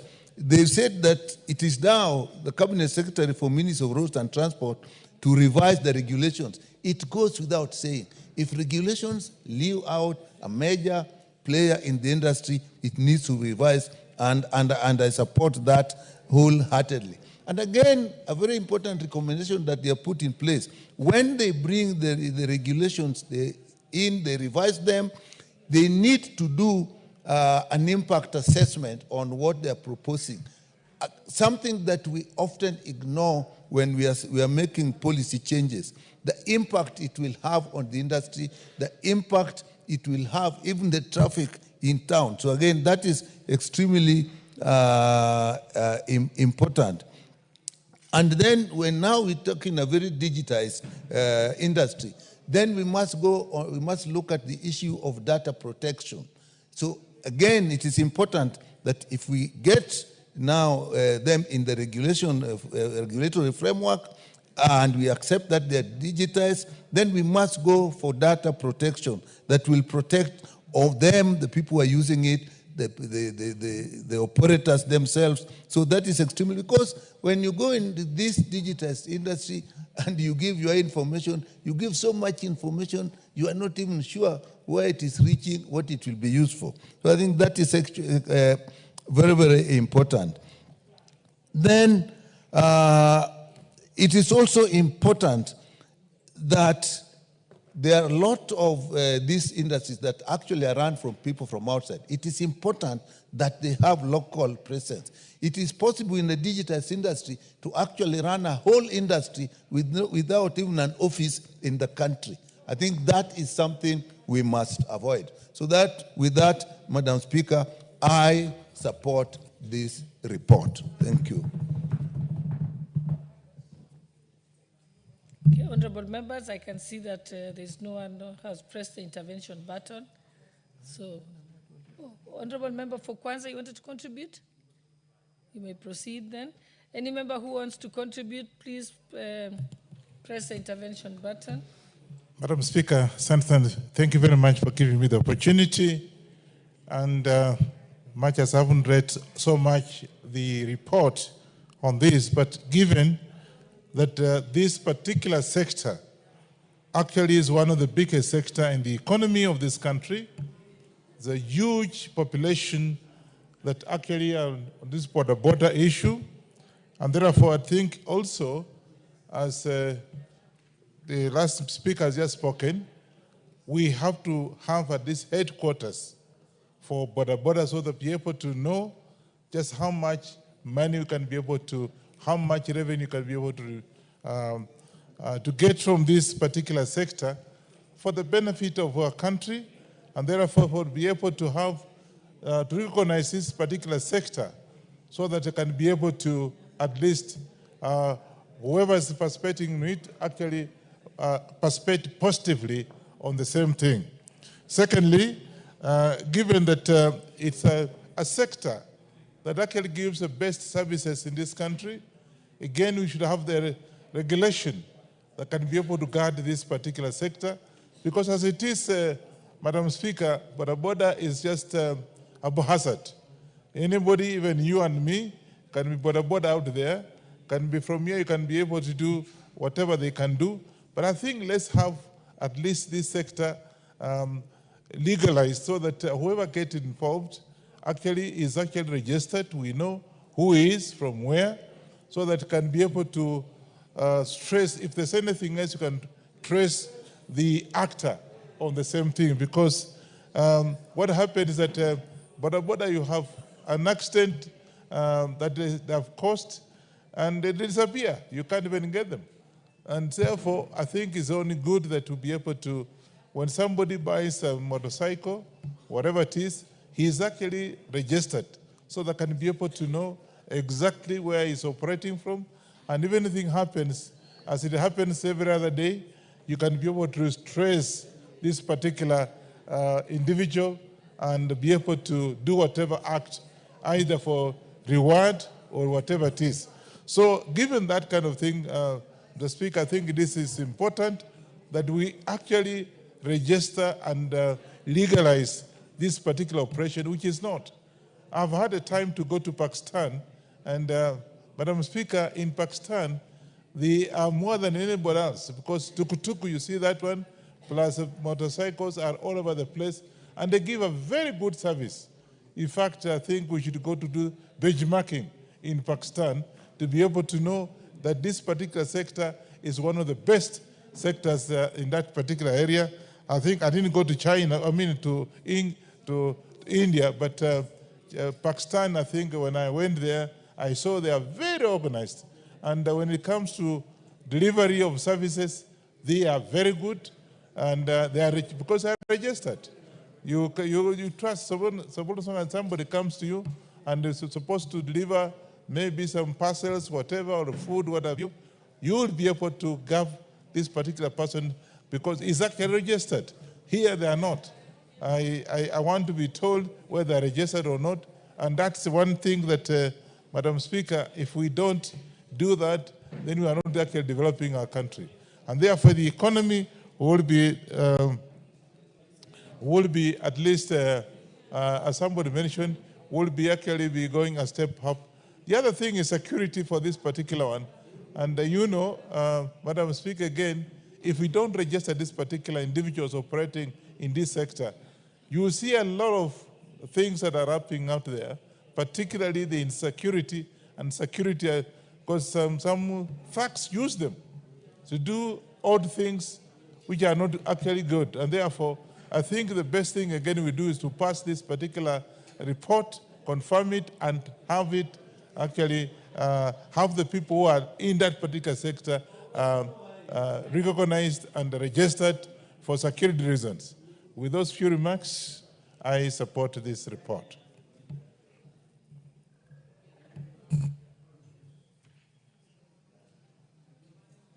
The Honourable Member for Limuru, Honourable John Kiragu.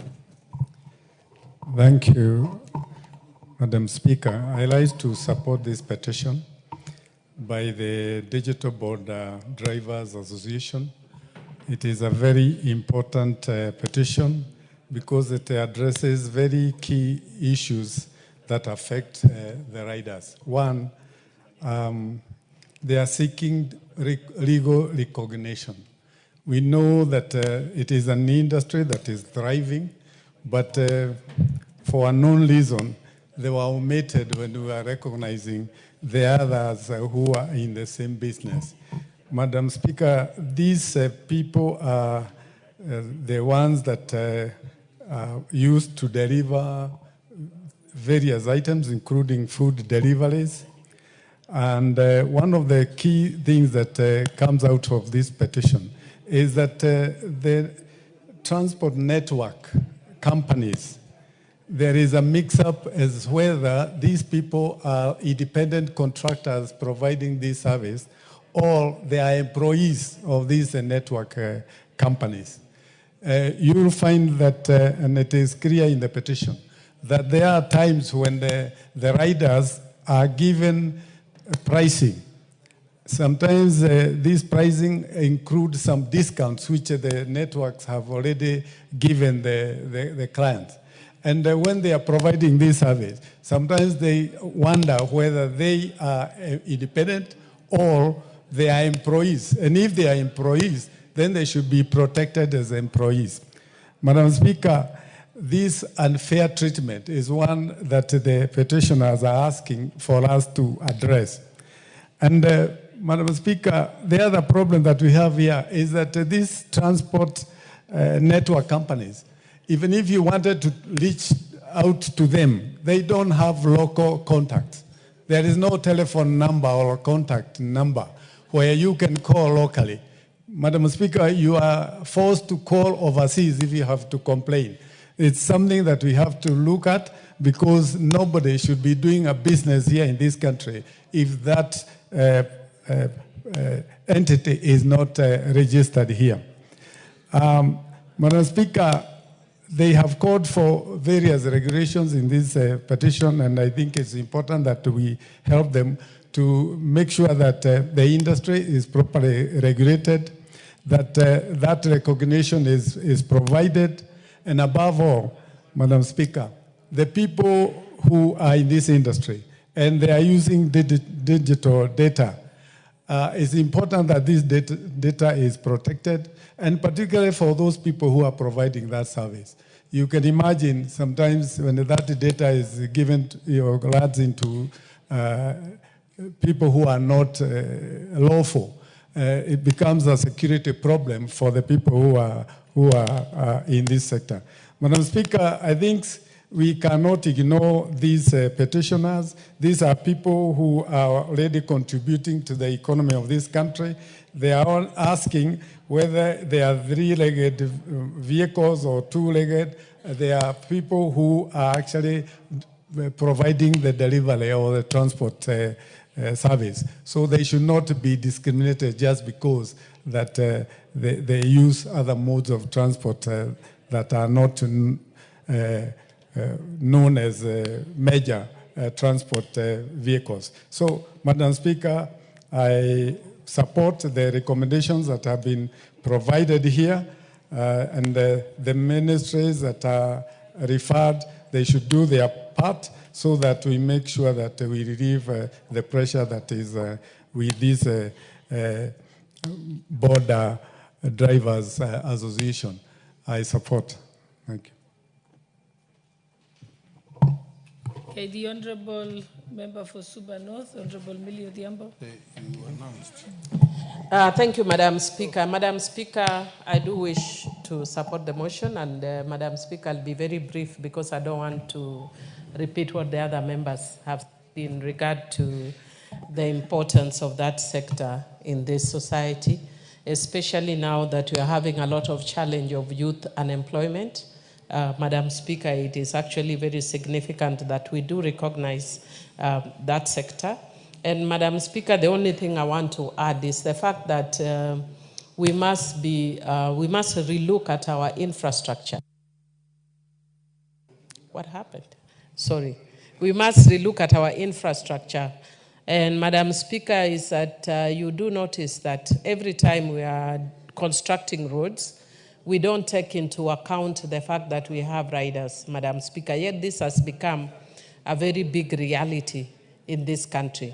So, Madam Speaker, one of the things that I'm hoping I'd want to encourage Honorable Irene Mayaka with the nice energy that she has, if she can bring an amendment that obligates every contractor, or not even the contractor, it should actually be the ministry that when they are doing every road design, that there must be provision for people who are walking, and there must be provision for riders, Madam Speaker. If it's being done, even in countries next to us here.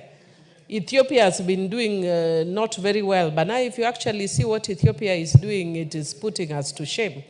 And that's why I'm thinking beyond just seeing and appreciating how much employment that we have our young people involved in, Madam Speaker, we should also look and input on the issue of infrastructure. But the other issue that I'd want to say, Madam Speaker, is that I always look at the issue of mainstreaming gender in every sector. Let us not forget that when we are talking about mainstreaming women, for instance, in leadership, that we forget that in every sector we need to have representation of women. Madam Speaker, that's a very male-dominated sector. And I'm hoping that in near future that would change. Before I joined Parliament, I was actually doing a program advising the government in different sectors. I worked with 7 government ministries on a program called MAINAC, or Mainstreaming in Action, where we were mainstreaming issues of gender, of young people, persons with a disability in government programs. And Madam Speaker, based on that program nowadays, I'm so happy when I see a lot of women in construction, because when we started, there were no women in construction.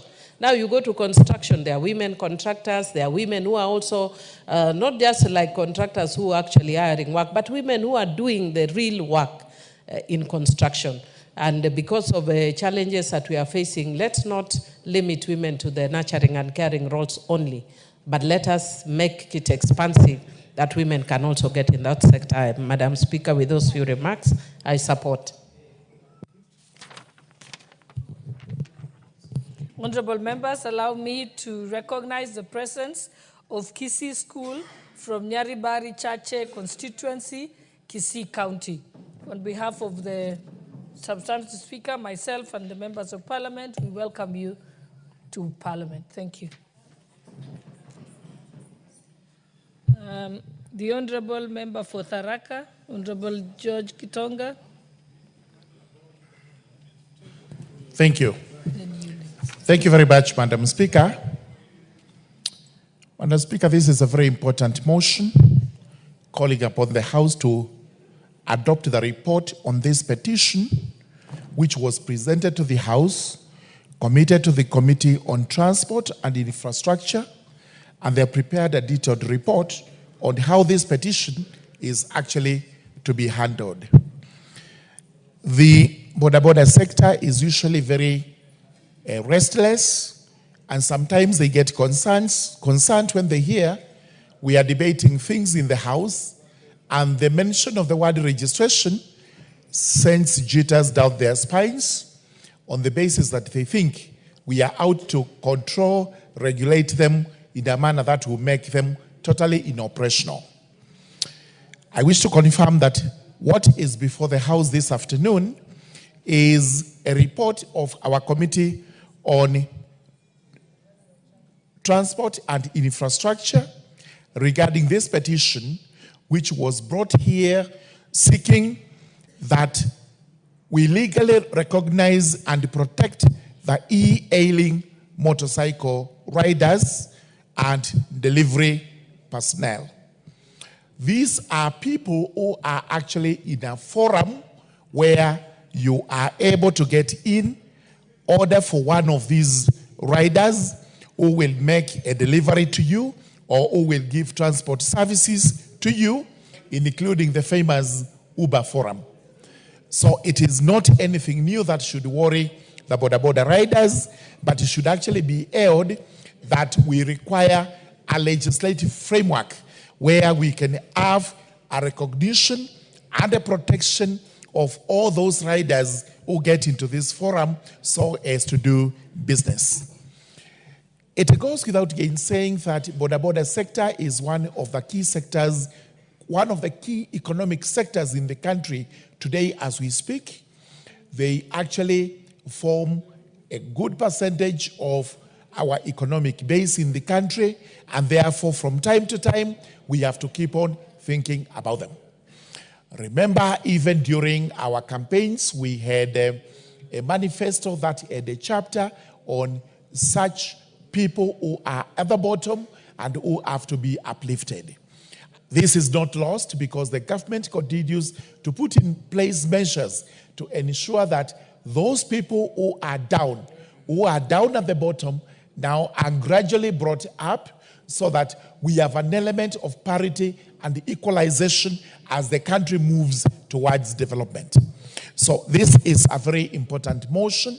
This is a very important report. Let us adopt the report given to us by the members so that we are able, from now henceforth, when the committee brings to us a bill to legalize and recognize these e-hailing riders, we do not have any problem with passing such kind of a law to protect these riders. And also we will continue examining the existing legislation that governs all the border sector in the country so that we continue to make it better, we continue to protect it, we do not have members of the public seeing it as if it is wayward, that it is a bit lawless, that it is not well organized. In fact, I always commend border sector riders in my constituency, Tharaka, because up to now, they have formed a circle, which is towards forming a bank, so that in future, if they are able to save well and attract more membership, they can establish a small-scale bank where they can make their lives better. And I'm being approached by other border riders from the rest of the Tharaka-Nithi County, so that I'm also able to assist them to come up with such a circle towards having a bank or a financial institution that will continue to empower these very important members of our community and this very important sector of our economy. With those remarks, I beg to support this particular motion.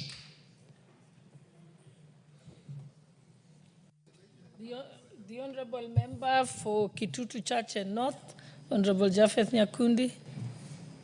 Then I'll come to you, Honorable. Thank you, Madam Speaker, for giving me this opportunity to put a word on the motorcycle riders. But before then, allow me first of all to welcome the great school, the Kisii High School, to this august house.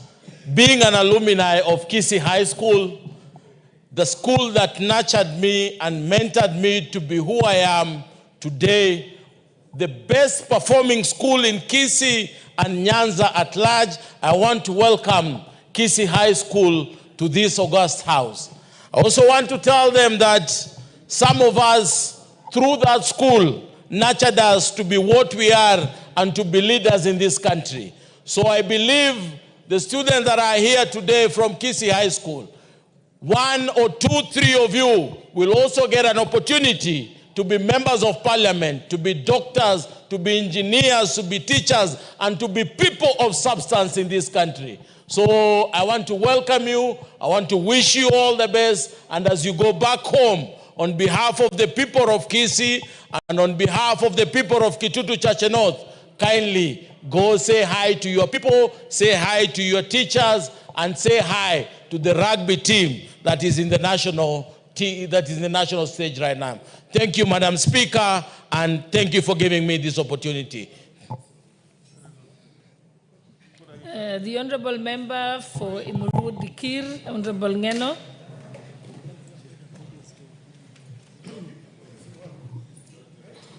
Thank you, Madam Speaker, for allowing me also to weigh in on this motion, which is majoring on a petition by the motorcycle riders. Madam Speaker, these motorcycle riders forms one of the vital organ in the transport system in this country. Madam Speaker, they are the biggest and the largest transporters in this country. Many people use the motorcycles. Many of us use the motorcycles even when we are doing our stuff down there. We normally engage them because they can easily access anywhere. They can transport anybody to any place without fear, without a problem, and they are not expensive. So, Madam Speaker, when such a motion, when such a petition is presented before this House, those of us who understand the importance of these motorcycle riders must ensure that we support it and also improve on the issues they have raised. Madam Speaker, the safety of these motorcycle riders is very vital. It's very important. You remember, Madam Speaker, sometimes they are called at night. Sometimes they take customers to dangerous places. It's important that when we fix these particular gadgets, Madam Speaker, it will allow them, or we can easily track them, or they can easily tell from the offices where, or their headquarters where the motorcycle rider has taken the customer. Unlike right now, where somebody can just pick a motorcycle, do whatever they want to do, and nobody can track them, nobody can trace them where they are. So, Madam Speaker, this is important, especially for their safety. Secondly, Madam Speaker, also on the same note of safety also for the theft, because some people have malice and sometimes they want to take advantage of these young men who are riding these motorcycles, take them and maybe in the end steal from them. So, Madam Speaker, I think once we ensure we put them in that bracket, just like Bolt and Ubers, Madam Speaker, we can ensure that the safety of the riders and at the same time the safety of the motorcycles will be assured. Remember also, Madam Speaker, that nowadays both male and female riders are engaged in this business, and sometimes it's very dangerous for our ladies to ride them. And once we also improve on this recommendation, Madam Speaker, so that we, apart from having that gadget of showing where you are, if you want to call it, we can also put trackers that can assist in tracing wherever these riders are, so that, and also have alarms, so that in case of any issue, the alarm can assist in tracing them and assisting them. Madam Speaker, we must also assist these young riders because this organization has to be improved to have even a circle, a countrywide circle, so that if we can subdivide them into regions and or even counties, but we should improve on their business so that they can do legitimate business, they can do a serious business which it can earn them a living, and especially because most of the riders may not necessarily own the motorcycles they are riding, but they should also be having a percentage of whatever proceeds in those business they are engaged in. So, Madam Speaker, we also need to help these motorcycle riders as members of this House because we normally engage them, and especially during our campaigns, we normally put them on the roads, we put them at risk, we put them at arm's length. And sometimes sometimes they end up, once our campaigns are over or our activities are over, they end up still on the same trend of poverty. So I want us to also improve on these issues so that we can have them have also a livelihood that can be assisting them. Madam Speaker, just like what my colleagues have said, there are some countries which have proper control of motorcycles. Like when I went to Rwanda sometimes around 5 years ago, motorcycle riders have their own truck. They don't use ordinarily the same truck with the motor vehicles. They also carry at least one passenger. And that is also for safety. So I think also we should introduce even rules that can also help.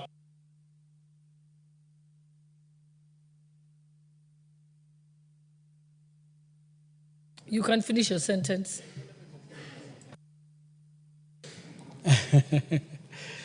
Thank you, Madam Speaker. I was saying that, sometimes due to the issues, of course, of economy in our country, sometimes you find a motorcycle rider carrying around 6 people.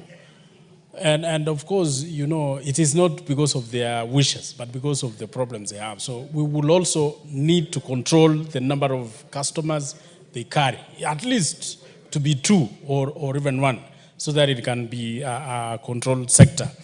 And finally, Madam Speaker, finally, on the safety on the roads, most of these motorcycle riders are normally knocked out, sometimes by motor vehicles, sometimes by other accidents, or they are met with accidents. And it's very dangerous because most of them die, most of them also get injuries that are very expensive. And we must also put them on just like the motor vehicles, to have insurance cover that can cover both the rider and the motorcycle, so that whatever accidents they have, Madam Speaker, they are properly covered and they can be assisted. I thank you, Madam Speaker. The Honorable Mogaka, where is he? Okay, he's not here. He had put up his hand. Okay, the Honorable Catherine Amayo.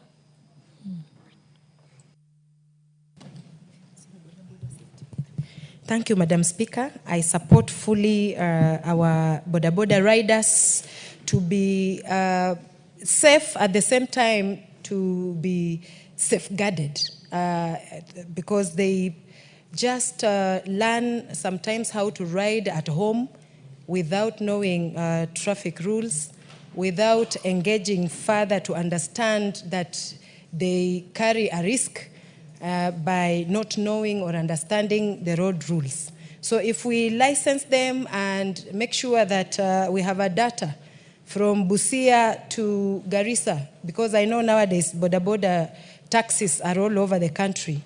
If we do something to make sure that they know that they'll be marked and their license can be taken away if they are reckless on the road, it can help so much to reduce accidents. And that being said, also, they should be insured. Most of them are not insured and do not know that without insurance, even them, when they get an accident, they are going to lose and nothing can be compensated. So I like the motion, and I would love to see to it that we follow this and make sure that we get our border borders well safeguarded. Thank you, Madam Speaker.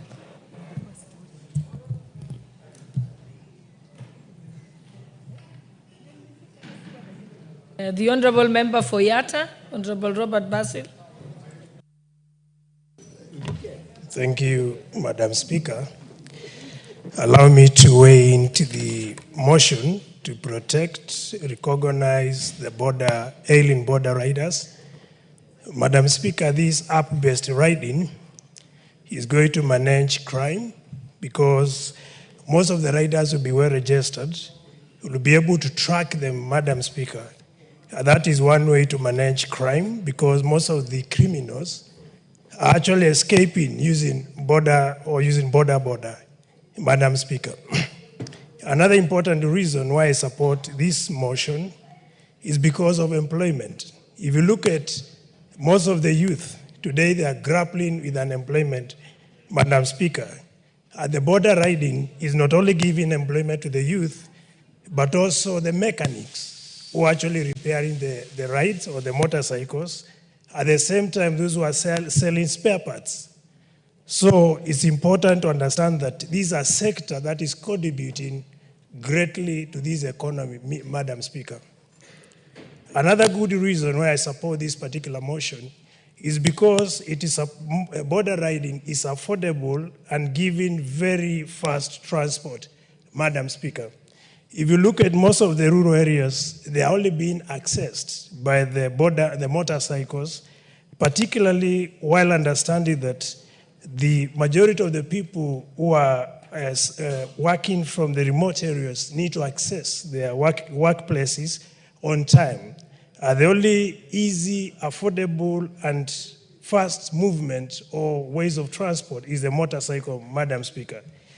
Another simple reason why I support this particular petition to recognize and protect motorcycle is because they boost small businesses, Madam Speaker.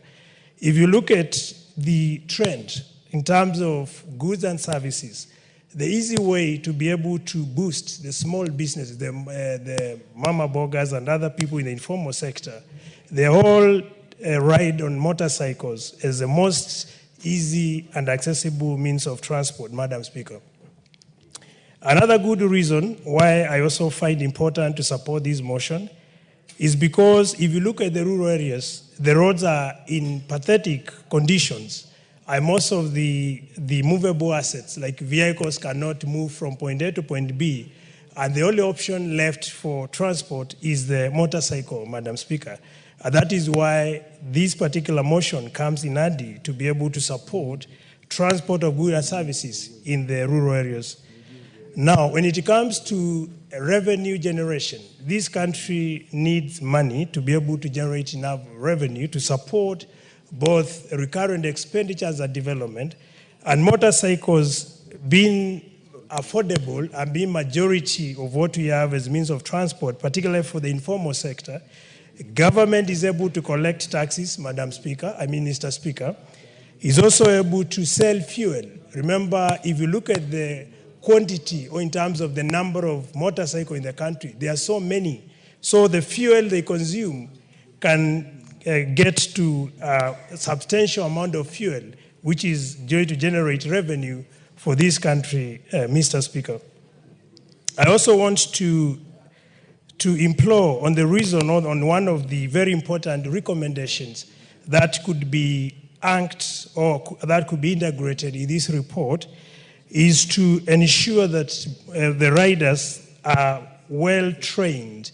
We need to impart them with proper training on issues with the traffic rules, and also ensure that they observe the rules, at the same time ensure they have safety gears so as to minimize accidents that are associated with the motorcycles. When it comes to the chaos, where majority of people will find motorcycles crowding our cities, we need to ensure when we are making roads or constructing roads, we factor trucks to be used by the riders. And this is going to ensure we get to the level other countries have got to. Most of the first world, where you find they have trucks purely to be used by the motorcycles. Again, finally, Mr. Speaker, we are in a technology world. So if you talk of app-based use or registration of motorcycle, then we are going to align our country with what we refer as the exponential age. That is the technology age. And that is going to support what even the government is doing on Wi-Fi's. We have seen the Wi-Fi spots, etc.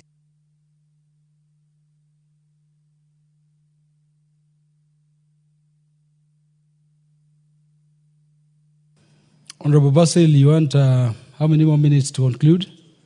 2 minutes. Give him the mic. Yes, thank you, Mr. Speaker. I wanted to emphasize on the point to do with the technology world. If you look at now, our country is talking of digital superhighways, the Wi-Fi hotspots. These hotspots can only be meant to proper use, not only for those who are doing online writing, etc., but also when you want to talk of border riders, where anyone can seek the use of motorcycle through the app-based system.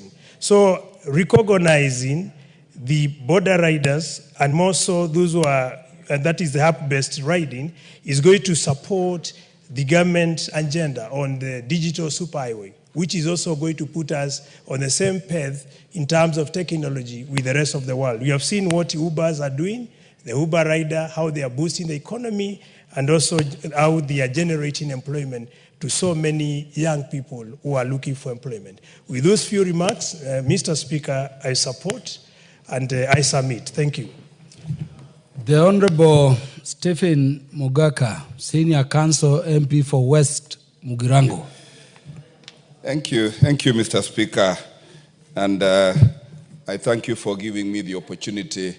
And may I, ex post facto, recognize and welcome the students of Kisii High School to this house, the 13th Parliament, and wish them Jenny Mercies on behalf of you, Mr. Speaker, and the entire House.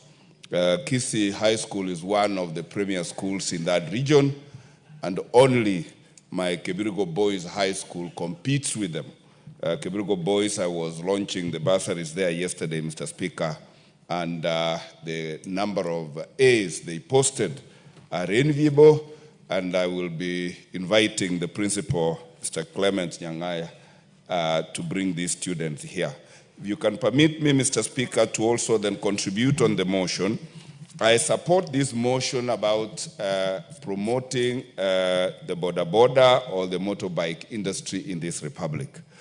Mr. Speaker, if there is one informal employer that has made money get into pockets of young persons, it is the border sector.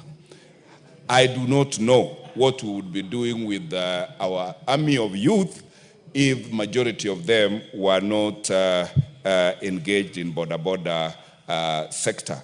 And in my constituency, using the bursary, I will this year be financing scholarships for border riders to ensure that they ride safely and they have basic first aid skills for their passengers, as well as some basic auto repair skills, so that when they are riding on the roads, they are able to self-help. Mr. Speaker, you know that border is perhaps the only mode of transport that takes a passenger from door to door. And in terms of convenience, therefore, the border sector is the most convenient. When I go around my constituency, Mr. Speaker, whether it is at Miruka stage, whether it's at Metobo, Egesieli, Nyamaya, Nyamira stage, Konate, Sironga, Mubamba, Masobe, Tijapara, and even Kebirigo stages, you see a swarm of border riders ready to onboard any passenger to any destination, and they are also very, very affordable. Mr. Speaker, in one of my visits to China, I noticed that the Chinese have upped their border industry so that rather than being petrol propelled, their borders are solar propelled, therefore making them very environmentally friendly, very cost efficient, and more cost friendly to the users. Mr. Speaker, with our CPC program and the reality now that Boda Boda is with us, it would be important that the Education Committee considers including in our curriculum basic training for our children on Boda Boda riding, Boda Boda management, Boda Boda repairs, so that some of these students or pupils can be using their Boda Bodas to come to school and back, which will be extremely convenient. And above all, Mr. Speaker, we need to also then introduce a scheme in this country of how to equip those who want to own Boda Bodas to achieve their dream. We need to consider what the African retail traders were doing, doing hire purchase for furniture, for virtually everything. How I wish that we came up with a plan akin to the African retail traders model, where somebody can go and pick up their Boda Boda on hire purchase. Because the Shylocks and financiers in this country have ripped off those who want to take commercial loans to buy these Boda Bodas. With those few remarks, Mr. Speaker, I support and thank you extremely well for giving me the chance to speak. Thank you. Thank you very much. The Vice Chair, Departmental Committee in charge of Administration and Internal Security, the Honorable Dido Raso.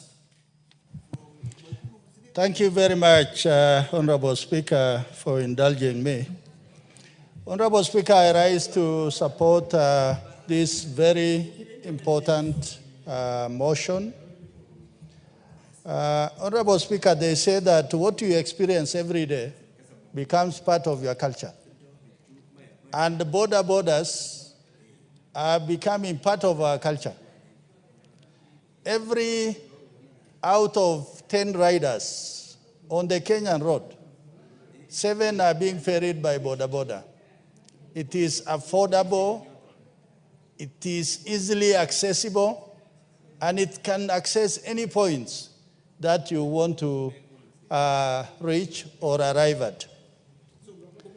Honorable Speaker, the motorcycle has become a major part of the Kenyan economy and also transport lift. Over the years, I think as young men and women in this house, the Boda used to be owned by a senior teacher, an education officer, or the richest guy who is in the neighborhood. But it has now become the tool of choice. It is basically available across the street, across the village.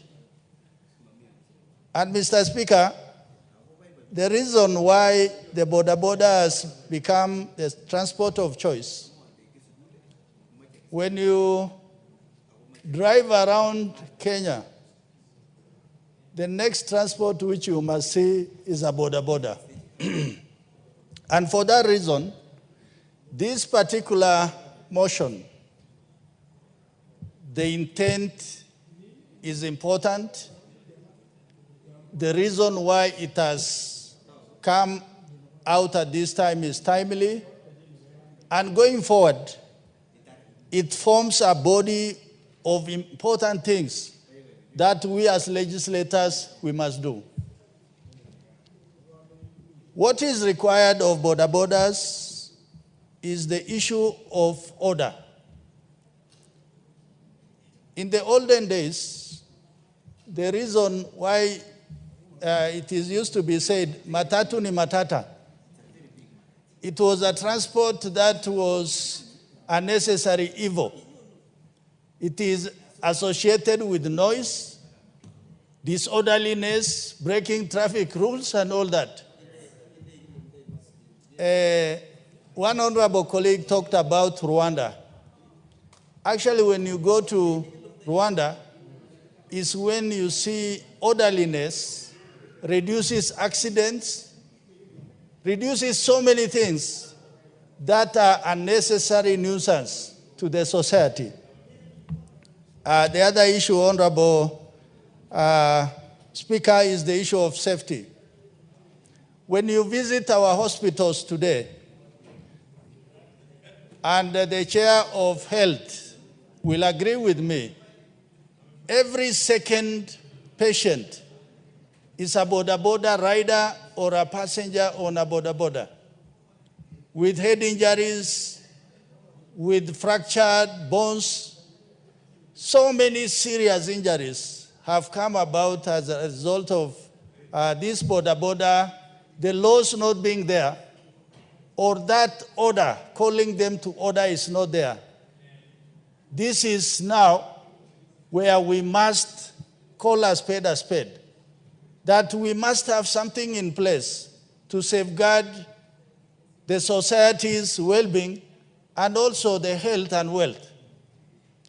Because taking one head injury patient to hospital in India will require something to the tune of 4 or 5 million shillings, which is not affordable to the majority. And the majority will die and they decay in their villages.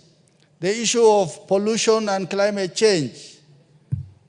Finally, Honorable Speaker, if you consider the number of bodas we have, the idea of local manufacturing is important, where we must have bodas that are suitable to our environment, our terrain, and all things that are associated with even carrying capacity, so that it becomes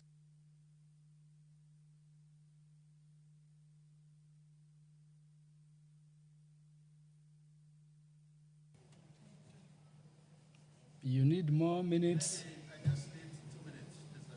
Yeah, give him 3 minutes. Thank you, Honorable Speaker. Remember, you must be at a time. I see some members concerned, but these are not ordinary bodas. These are bodas used for e-hailing services. Those bodas you use to deliver drugs, you deliver food like through Glovo, Uber Eats. You remember steers then. What are the safety regulations we need around them? Whether they could be entrapped and killed, whether they could also mess up what they are delivering. This is what we are talking about.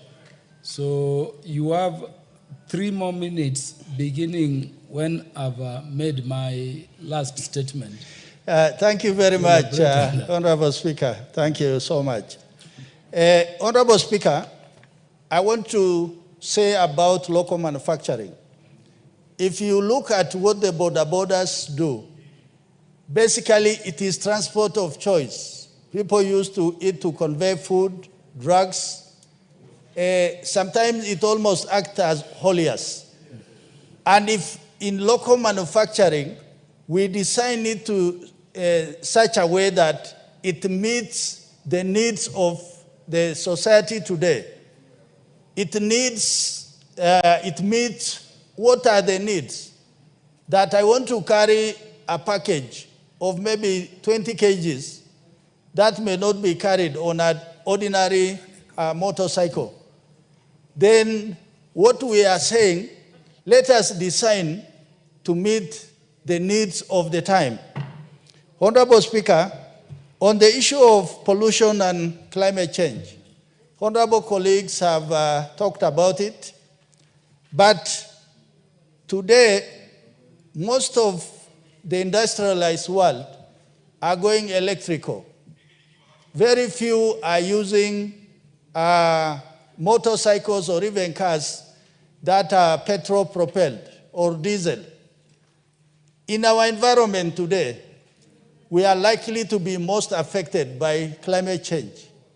And if we are going to design motorcycles that are propelled by solar, by gas, by renewable energy sources, then it means we are protecting our environment. Honorable Speaker, finally, it is the issue of license and insurance. the motorcycle riders, it must be made a compulsory for them to have licenses and insurance. Because either they are going to carry valuable goods for customers, or individuals are going to get injured as a result of that.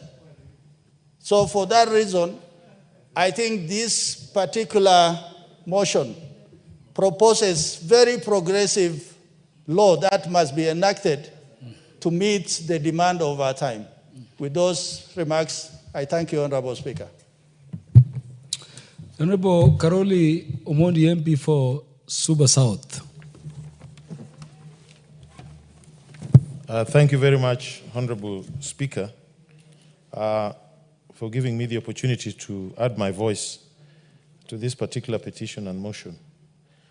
Honorable Speaker, what we are discussing is an element of what is called the gig economy, where individuals on a freelance basis or as a side hustle engage in certain activities. They're actually not very formal employment in the normal sense. So it is a very important sector in modern economy, the gig economy. And most of the border or the hailing riders fall in these categories of freelance or side hustle in the economic activities that they undertake. Let me acknowledge that this is a very good effort, and I congratulate Honorable TJ Kajwang for bringing this matter to the attention of the House. This is the sector that employs a lot of young people, particularly university students and college students. Actually, in the Western world, it is one of those areas that offers opportunities for students to even pay fees or be able to support themselves in terms of accommodation and food. But there are very many challenges. Until recently, in the UK, there was a big debate because the technology companies do not want to recognize these freelancers or side hustlers as employees. They were being, or workers, the term is actually workers, they were being looked at as contractors. Because with a contractor, you don't have the obligation for employment rights. They are not even unionizable. They cannot form a union. They cannot collectively bargain for their benefits, minimum wages, the levels of compensation. Even articulate the health-related issues. You know, when you're riding a motorcycle, there are very serious health concerns that an employer should pay attention to. The kits that you wear, the health insurance that you have, emergency attendance in case of an accident, and all those other issues. And many of them have been treated rather badly because you have access to this technology provided by a technology company, but which you don't have control over. The relationship is so skewed that they can actually be deactivated at will, without recourse, without notification, and it has been a very difficult time for many of them. But in the Western world, these issues are being discussed, and courts have intervened, and national legislatures have also intervened. I think this sector is going to expand. Today, most of the delivery is done by motorbikes, but the future is going to be drones. Food delivery very shortly, and a lot of other things will be delivered by drones. Now, the challenge there will be exactly the same. Individuals could be able to buy their own drones, but they will not have the technology to coordinate the movement and the circulation of those drones. So there will still be these technology companies being the keystone in that kind of food chain. So again, we need to pay attention and see that these technology companies apply the same standards in Kenya as they do in their mother countries. I think we should insist on that. So that if Uber in Kenya is not treating the workers the same way as they do in England, then that is a no-no. We should not accept that. Because there is no difference between a university student in University of Nairobi and that one at Oxford riding a bicycle or riding a motorbike or operating a drone to deliver food. I think we need to insist on universal application of the same standards. And we need to make a lot of effort to allow local companies also to thrive in this sector. I think all the local companies that tried to develop similar technology have been frustrated. I don't know whether it is by the telco companies or it is whatever the reason is. But at some point, there was local content in this delivery sector. Today, most of them, I think, tend to be foreign. I think as a legislature, we need to figure out how to have a legal framework that facilitates local companies also to enter this economic space and thrive. There are usual security issues associated with this kind of business, and many people have had problems with some of these delivery companies. But most importantly, I think at the legislative framework that we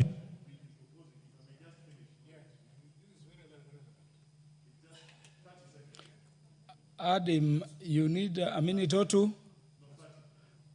Give him 1 minute. Yeah, I think most importantly, if you look at the caliber, the category of people engaged in this gig economy, the young people, the legal framework we propose should exempt them from income tax. I think what we should have is corporate tax on the technology companies. Because if we treat them as workers, they will qualify for a minimum wage. Yeah. And the minimum wage, in this country is not taxed. So I think the legal framework should give that incentive, because most of them will turn out to be students, unemployed youths, or young people. I think we should give them a lot of tax incentives. Thank you very much, Honorable Speaker. Thank you. The Honorable Kasim Tandasa, the MP for Matuga. Asante Mheshimiwa Spika kwa kunipatia fursa hii. Kwanza niweze kuwapongeza wale ambao walikaa na kuja na mswada huu wa malalamiko ambao ukiangalia ni kweli unaona kwamba wale ambao wanafanya shughuli hii ya bodaboda kupitia mtandao wanadhulumiwa, hasa na wale wenye mitandao. Ukiangalia yale masuala ambao wameweza kuyaorodhesha hapa kwamba wanafanya kazi kupitia mtandao ambao hauko Kenya, mtandao ambao hawana umiliki, mtandao ambao wanaamua wenye mtandao ni pesa ngapi wataweza kuchukua kwa hawa wenye hizi bodaboda, licha ya kwamba mwenye bodaboda ameinunua, ameikopa, anatakikana alipe deni, anaisimamia kama imeharibika bila msaada wowote kwa wenye mitandao, na ili hali wanachukua fedha vile wanavyotaka wao, ambapo serikali haina mpaka sasa mfumo wowote wa kuweza kuwajumuisha hawa wenye mtandao na wale ambao wanafanya hii biashara. Ni jukumu la bunge kama tulivyo sasa kuona kwamba tunaweza kuweka sheria, kuweka kanuni kama wanavyoomba, kwamba tuweze kuchukua hatua hiyo ili tuwalinde. Tukumbuke kwamba sisi kama wabunge, sisi kama serikali, jukumu letu ni kuwatetea wananchi wetu, ni wakutetea vijana wetu ambao wanajishughulisha na biashara na shughuli halali. Sio kutetea wale wenye mitandao mabwenyenye walioko huko nje. Ningeongezea kwamba wakati umefika ambapo sisi kama bunge tungeweza kutengeneza sheria na miundo msingi ya kuona kwamba wale wenye hii mitandao wanapitia kanuni na sheria ambazo tumeziweka, ambazo kupitia huu mswada ni kwamba mpaka sasa wizara inayohusika haija kufanya hivyo. Hili ni jambo la kuhuzunisha na tuweze kukubali. Itakuwa ni dhulma ikiwa sisi bunge pia tutaendelea kuacha wizara husika bila kuwapatia mwelekeo ya kuona kwamba watu wetu wanaweza kulindwa. Wamesema katika yale ambayo analalamikia hapa kwamba wenye mitandao wanaweza kuamua bila sababu yoyote kuwatoa kwenye mtandao, na ili hali wakati wakijiweka kule mtandao huwa wamejua kwamba wamepata riziki, wana njia ambao wanajua watapata ajira kupitia huo mtandao. Lakini wizara husika na hata bunge hatujafikiria ni namna gani ambao tungeweza kuweka sheria ama kuweka kanuni ili jambo kama hili lisiweze kutokea. Huu mswada umefika kwa wakati wake na ni wakati wetu sisi kuchukua hatua, kuchukua nafasi yetu kama vile ambavyo sheria, kanuni ya katiba ilivyotupatia kwamba tunaweza kutengeneza sheria ya kutetea watu wetu na kuona kwamba hawadhulumiwi vile ambavyo wanadhulumiwa. Kuna vitu ambavyo pia wameweza kuzungumza ambazo ni jukumu la serikali za ugatuzi, kama vile walivyosema kwamba mpaka sasa barabara zetu hazitambui kwamba kuna watu ambao wanafanya biashara ya halali kupitia njia za bodaboda. Katika mabaraza hakuna sehemu zozote ambazo zimeweza kutengwa, hususan kama vile ukiangalia taxi zingine hizi za magari ya kawaida, utafika mahali uambiwe hapa ni taxi peke yake ambazo zinaruhusiwa kuegesha hapa. Lakini ukija katika sekta hii ya bodaboda hakuna mahali kama hapa. Ikiwa kutakuwa na sheria na kanuni, sio ni kwa nini wasiweze kufanya biashara zao wakati wamesajiliwa mpaka zile sehemu zingine ambazo zinatoa fedha nyingi. Kwa mfano, utakuta katika viwanja vyetu vyote vya ndege hapa nchini, ilani iliyoko ni kwamba bodaboda hawaruhusiwi kupita hapa, na ili hali wana jukumu muhimu, wanaweza kutoa huduma za haraka ambazo gari ya kawaida haiwezi, zinaweza kutoa huduma ambazo ni za nafuu hata kwa wale wafanyaji kazi ambao katika sehemu kama hizi. Lakini sheria zetu zilizoko sasa ni kwamba hawaruhusiwi kuingia sehemu zingine, ni kama wanabaguliwa. Na this motion, how many minutes? Oh, it's 5, only 5. Oh, give him, you need how many more? One, if there is anybody else who will still want to contribute, I'll give you 2 minutes. 2 minutes. Asante Mheshimiwa Spika kwa kuweza kunitunuku hizo dakika 2. Kwa hivyo nilikuwa ninasisitiza kwamba mara nyingi hata sisi ambao tuko bungeni husahau kwamba kuna watu ambao wana zile biashara za chini. Uwezo wao sio ule wa taxi za kawaida, uwezo wao sio ule wa mabasi za kawaida, lakini yale majukumu ambayo yanatekeleza ni majukumu muhimu, na kile kipato ambacho wanakipata ni kipato halali, kinawasimamia, kinaweza kuwasaidia na kina sehemu kubwa ya kuleta uchumi, kuongeza uchumi katika nchi hii yetu ya Kenya. Kwa hivyo mswada huu ni wa kuungwa mkono na kamati husika iweze kuleta hizo kanuni na tuweze kuzipitisha ili waweze kufanya biashara zao wakiwa wanatambulika na kunufaika kama wengineo. Asante Mheshimiwa Spika. Thank you very much, Honorable Tandaza. Do I take it that there is no further interest in the motion? Because we had requested that whoever wants to contribute to this motion should go to intervention, and I'm seeing none. The Honorable Paul Biego, you want to contribute to this? Please proceed. Do you have any other contribution? Thank you, Mr. Speaker, for giving me this opportunity. My mic was on. I don't know why I did not hear you say we press the intervention button, but thank you for giving me this opportunity. I actually rise to in support of this particular motion, and I thank the Honorable Kajwang for it.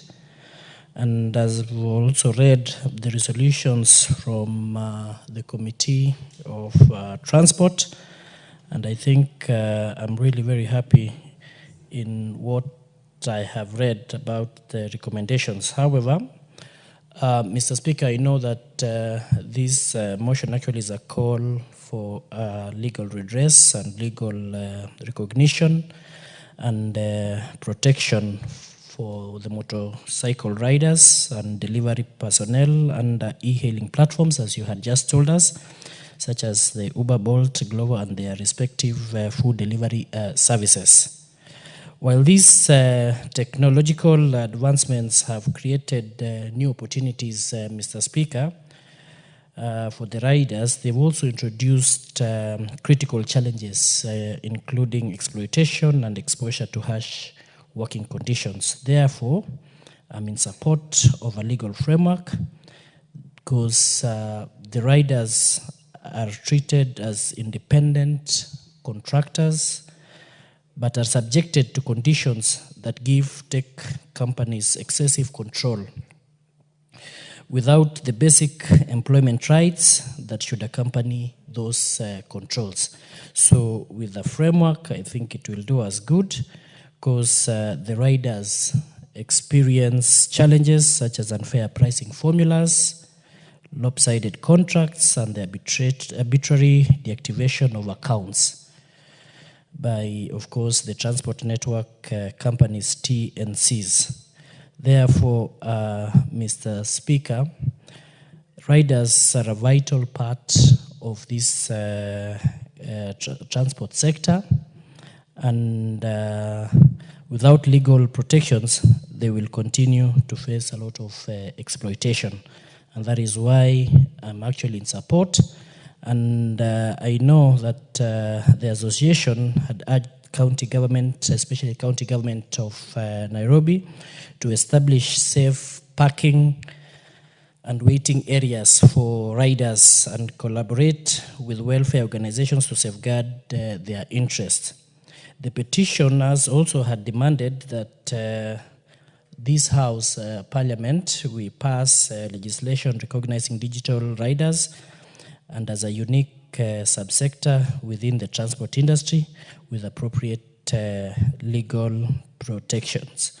So, Mr. Speaker, I actually rise to support this motion so that at least the riders are not forced to work under unsafe conditions with no benefits. And we are aware of how how the riders suffer.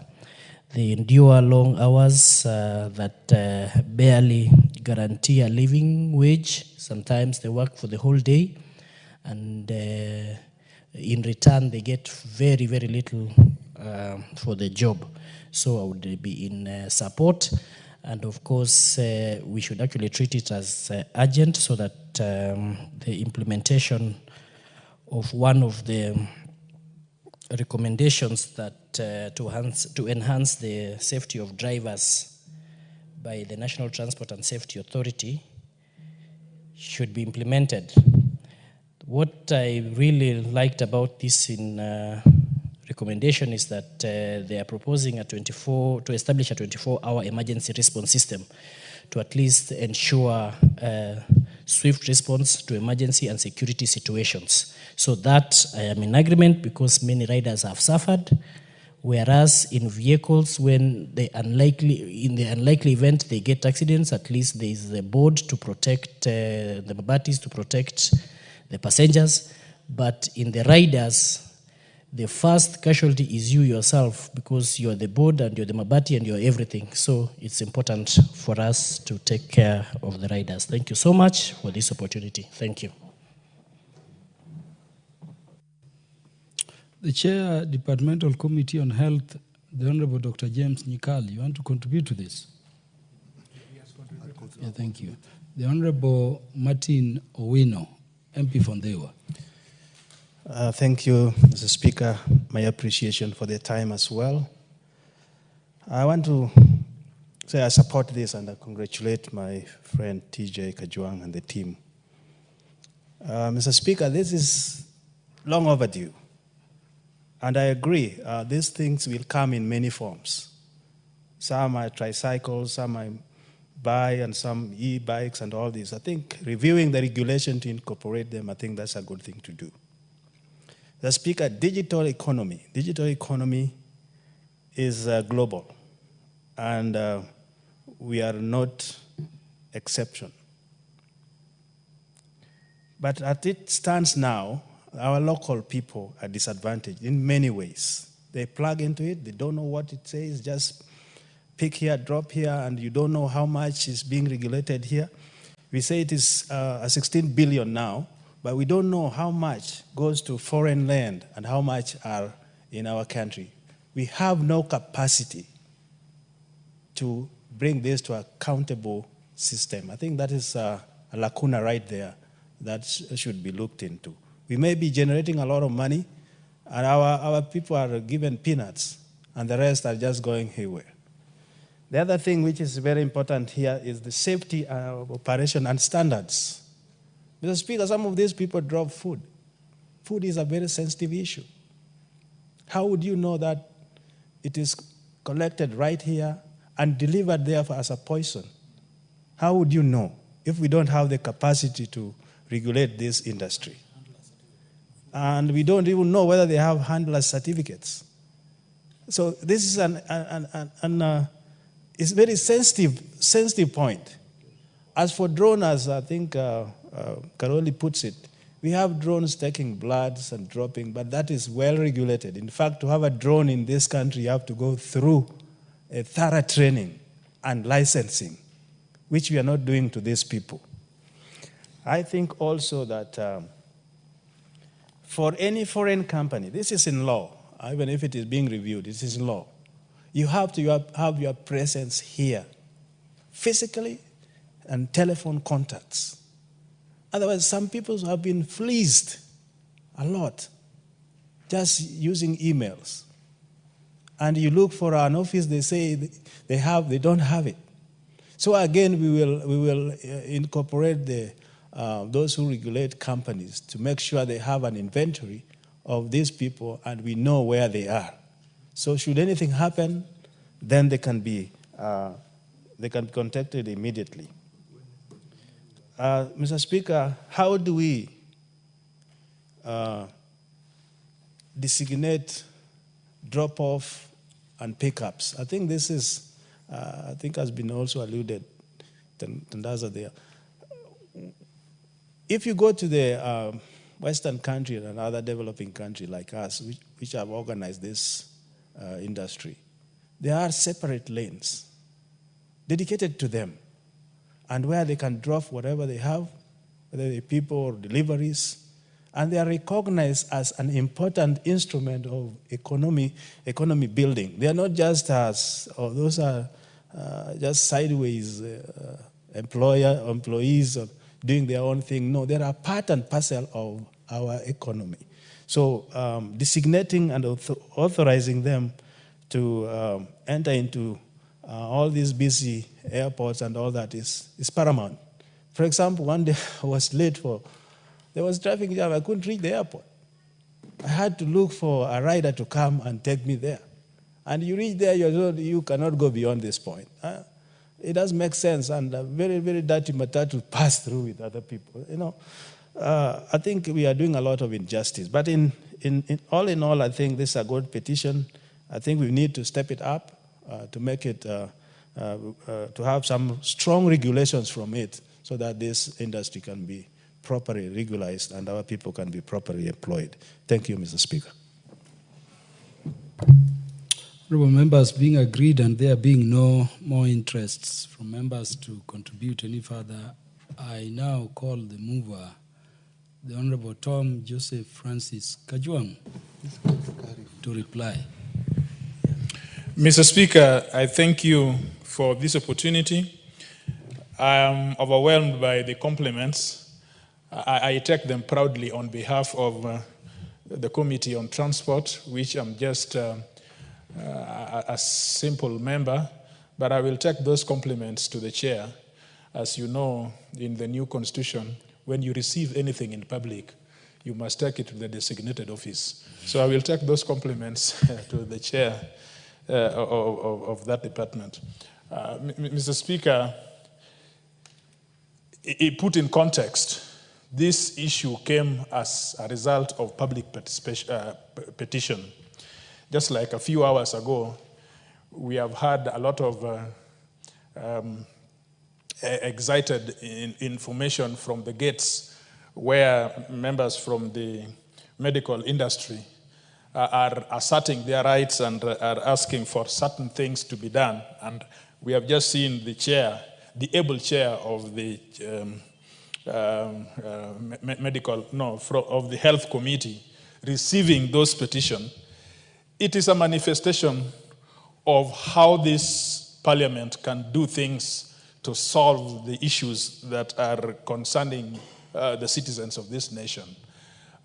It is operationalization of Article 119 of the Constitution, it is an opening which hitherto was not there in the previous constitution, that someone can come from home and come and say that this is the issue that is concerning me. You legislators, can you frame this in some workable way to be able to draw a legislation or to be able to insist on that the administrative officers are able to do this or that?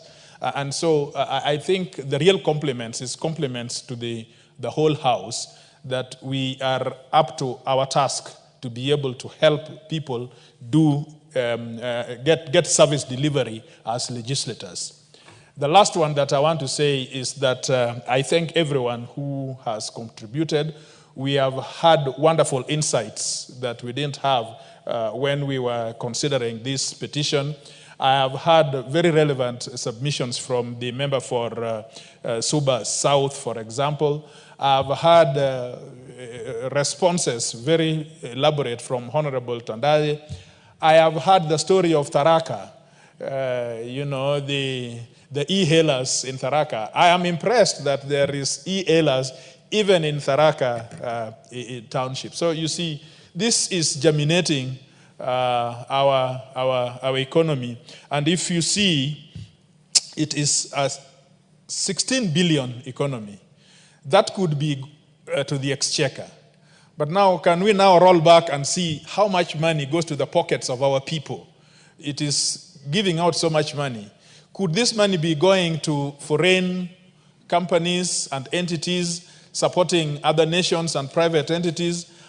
To what extent is it able to put, if we say that young people are in this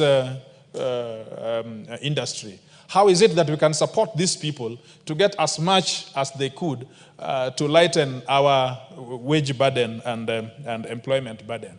So I think that we take this very positively. The orders as crafted in the petition is to be done within 60 days from the date of approval of this motion.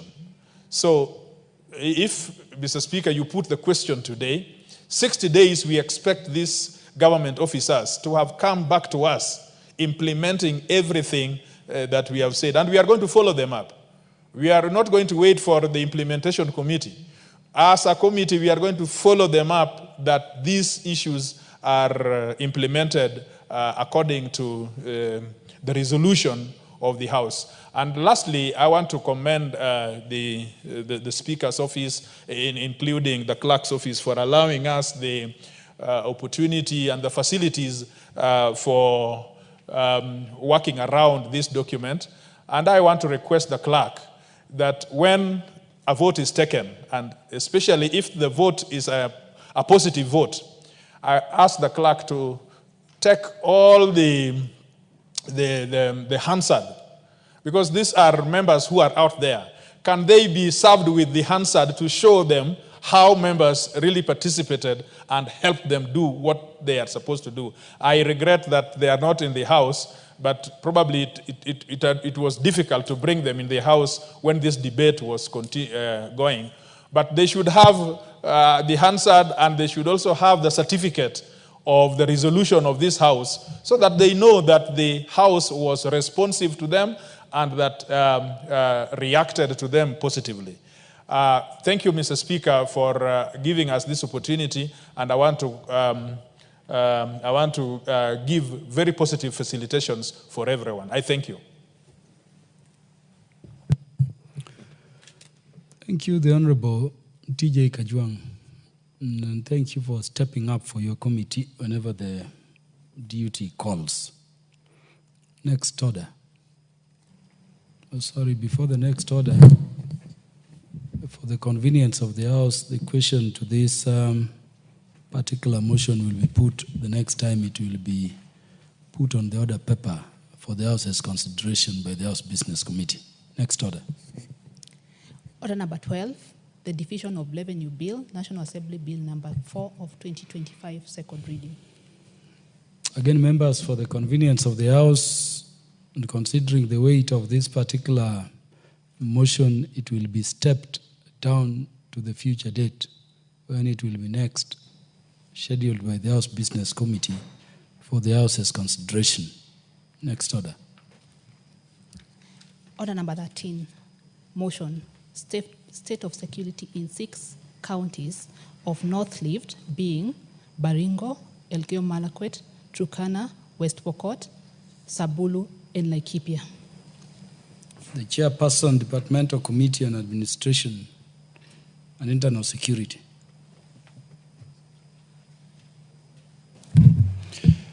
Thank you very much, Honorable Speaker. I beg to move that this House adopts the report of the Departmental Committee on Administration and Internal Security on the inquiry into the state of security in 6 counties of North Rift, of Baringo, Elgeyo Marakwet, Turkana, West Pokot, Samburu, and Laikipia, declared as disturbed, laid on the table of the House on Tuesday, 13th August 2024. Honorable Speaker, on the onset, I wish to thank the Speaker of the National Assembly and also the Clerk of the National Assembly, who have been gracious, magnanimous, to have facilitated the seamless conduct of the committee to all these disturbed areas, to the extent that would be taken on a helicopter, on fixed wing, and also on ground transport to reach whatever destination we had desired to go, to come out with a comprehensive study of what is ailing this region in terms of security. Honorable Speaker, we must also thank the Regional Commissioner of Rift Valley, the County Commissioners, and the DCCs of the bus unfettered access and briefs, to the extent that they were candid with us, with challenges, and what were some of the suggested solutions to what was ailing their particular areas. Honorable Speaker, I want to say that Kenyans, wherever they live in this republic, desire to live in peace and seek development. But in this region,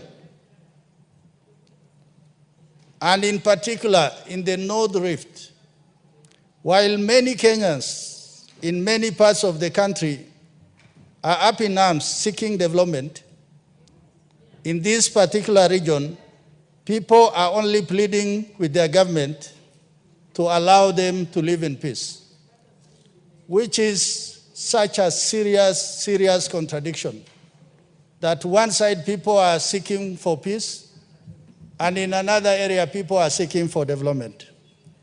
Honorable Speaker, insecurity situation in 6 counties of the North Rift region of Kenya, namely Baringo, Elgeyo Marakwet, Turkana, West Pokot, Samburu, and Laikipia, has been a pressing concern for many years. The situation is characterized by criminal activities in the form of banditry, cattle rustling, and internal communal conflicts. The situation not only threatens the safety and stability of the region, but also have broader implications on national security.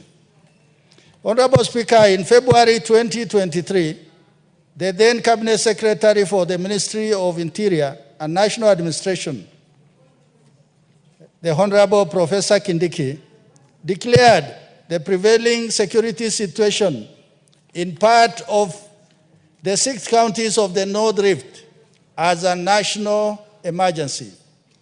Accordingly, the Cabinet Secretary, through a Kenya Gazette notice dated 23rd February 2023, declared certain specific areas in Baringo, Elgeyo Marakwet, West Pokot, Turkana, Samburu, and Laikipia counties as disturbed and dangerous, where people were not living in peace, or people have been evicted from their homes by armed gangs. To further enhance the security situation, a police-led security operation supported by the Kenya Defense Forces, dubbed Operation Malisa Uhalifu in the North Rift, was ordered in February 2023 in the 6 counties, in line with Article 241(3)(b) of our Constitution.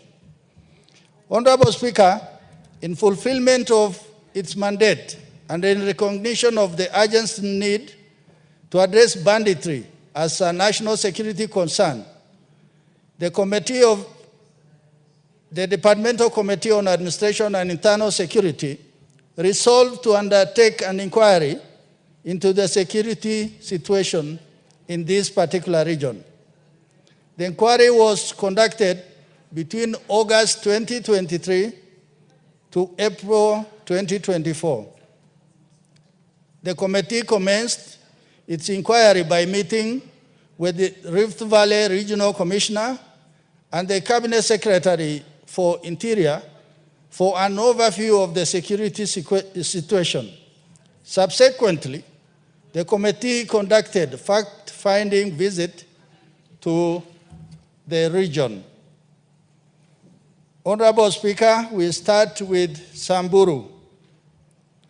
The epicenter of insecurity affecting Samburu is from the constituency of Tiaty, and in particular, Tiaty East.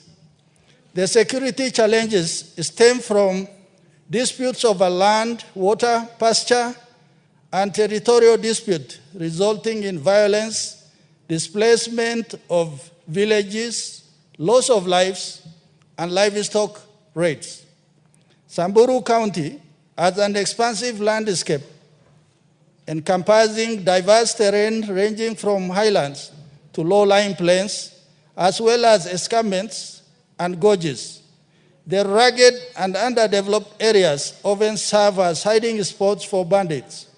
The lack of adequate security presence, marginalization, impassable terrain worsens the situation, allowing bandits to operate with impunity. The violence resulted in a high number of casualties, including civilians, security forces, and livestock. Communities in affected areas like Suguta Valley, Losuk, Poro, and Angata Nanyuki wards have suffered greatly. It has also created boundary dispute between Samburu and Tiaty, aimed at expanding territory, and has been used as a pretext for ongoing violence and tensions, and formed up units are not strategically placed. Honorable Speaker, on the issue of Samburu, the committee recommended as follows: the government should evict the illegal settlers from Samburu West and Malaso Valley, increase security presence and enhance coordination among law enforcement, establishment of community-led initiative aimed at promoting peaceful coexistence and sustainable resource management practices.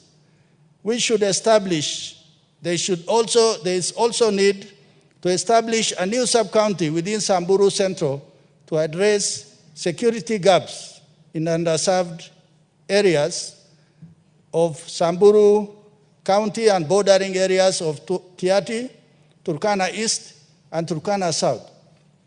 There's also a need for increased investment in infrastructure development, including road networks and communication system.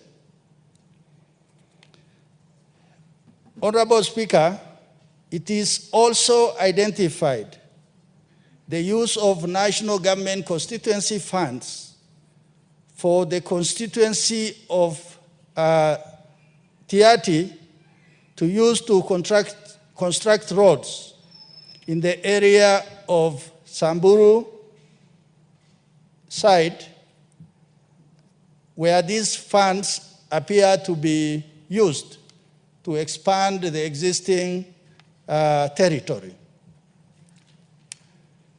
On Samburu, the final recommendation is the National Cohesion and Integration Commission should initiate dialogue and negotiation between the warring communities. There's need to relook into the way the formed up agencies are placed. In this particular case, the committee observed that where the conflict is taking place and where these units are located, they are unlikely to react to incidences when they happen. And for that reason, the committee saw it fit that there must be a quick redeployment of those forces so that quick response is achieved. Honorable Speaker, in Turkana County, the county of Turkana faces security threats both internally and externally. External boundary dispute between Kenya and South Sudan at Nandapal and Nakodok. Turkana also shares international border with the countries of Uganda, South Sudan, and Ethiopia. The county is also affected by insecurity in Turkana North at Kibish and Tondonyang by Dasanaj from Ethiopia. Loima County is also affected by attacks from Uganda bandits along Karamoja border with Kenya. The county is also affected by insecurity in Turkana North. Loima sub-county, that is, I want to say again, that Loima sub-county is affected by attacks by bandits from the Karamoja region of Uganda. Turkana East and Turkana South are the most vulnerable areas in the county that are normally attacked from West Pokot, Baringo, specifically Tiati East, and sometimes Samburu County. Most affected areas by raids and attacks include Kapedo, Lomelo, Napoitom, Riet, Kamuge, Lokoamosing, Lopi, Nakuikulas, Lochakula, and Kojodin locations. Bandits are believed to reside in caves in several hills within Nadome, Silale, Tiati Hills, Lomatong, and Napeitom. Lack of government presence and social amenities, low number of police officers, lack of alternative sources of livelihood, and overlapping administrative units have fueled the banditry activities. Committee recommendation. There's need for resettlement of people and establishment of military camps in all disputed areas in the Ilemi Triangle area. Establishment of military camps along our borders with Uganda, South Sudan, and Ethiopia. And formation of water and pasture sharing community by these pastoralist communities. There's also need to recruit adequate numbers of NPRs, National Police Reservists, to augment the strength of the National Police Service. Operationalization of Suguta, Aro, Lokorima sub-counties, Katila and Kochoden divisions, and other gazetted administrative units. The road from Chemolingot to Lokori and Namosing needs upgrading. Kenya, South Sudan government to resolve the contested boundary that stretches 11 kilometers from Nandapal to Nakodok. There's also need for reaffirmation of international boundaries by Kenya International Boundaries Organization, Kenya, Uganda, and Kenya, South Sudan. Honorable Speaker, in West Pokot, the conflict and disruption of livelihood led to the closure of schools such as Chesegon Primary School and Cheptulel Primary Schools, as well as the closure of amenities like Arpolo Health Center. Some of the causes of the conflict were scarce resources, commercialization of cattle rustling, the availability of illegal firearms, and boundary dispute along the West Pokot and Turkana border. The establishment of GSU camp at Laminyeusi and the development of KDF at Kainuk have had positive impact on the security of West Pokot. The incitement by political leaders through inflammatory statements mobilization and funding of banditry activities for political expediency has exacerbated the situation. Honorable Speaker, the committee recommended as follows. Disarmament exercises should be conducted to mop up illegal firearms from civilians in the affected communities of Cheptulel and Chepkorgok. Establish community-based pasture management committees, construction of security road, and maintain security roads in Cheptulel and Mosop locations along the Elgeyo-Marakwet-West Pokot border, and to reopen the Chepsegon market to facilitate trade. Honorable Speaker, on Elgeyo-Marakwet County, the insecurity in Elgeyo-Marakwet is primarily concentrated in the Kerio Valley, which lies at the border of Elgeyo-Marakwet, Baringo, and West Pokot counties, and involves the Marakwet and Pokot communities. High levels of illiteracy and poverty, marginalization, the impact of climate change, proliferation of illegal firearms, and the lack of enforcement by security officers has led to increased insecurity in the region. Honorable Speaker, we recommend as a committee as follows. Intelligence-based disarmament exercise to be carried out. Police stations along Kerio River border, construction and improvement of roads infrastructure, particularly those leading to the Kerio River. The construction of a 95-kilometer road from Chepkundul to Kerio River, an alternative source of livelihood of the people, will reduce insecurity incidences. Honorable Speaker, Baringo County. Baringo North and Baringo sub-counties bear the brunt of violent armed conflict, resulting in widespread displacement of communities, disruption of education within and closure of multiple schools, destruction of property, and loss of both lives and livelihood. Schools such as Arabal, Kapindasum, Kagir, Yatia, Rondinin, Karimo, Akorea, Moinoni, Chepkwel, Ngaratuko, Kosile, and Chemorongion primary schools. All these schools have been affected by banditry.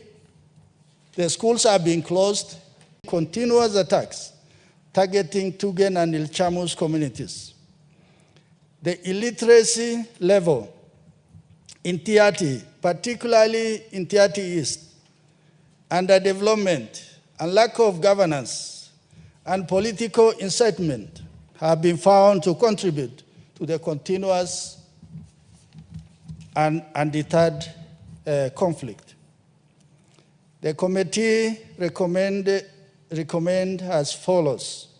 Community-based initiatives should be implemented to enhance cooperation between security agencies and local communities. The national and county government should improve the road network and communication infrastructure in Baringo County. The national government, through the relevant ministries, should invest in deliberate affirmative action in Tiati constituency, in education, infrastructure, and programs to address the high literacy rates and poverty and other areas of Baringo County. Honorable Speaker, in Laikipia, the hotspots of the conflict have been concentrated in specific sub-counties, notably Kirima sub-county along the border with Tiati East sub-county and Laikipia North sub-county in areas bordering Samburu East sub-county and Isiolo County. The hotspots of the conflict have been concentrated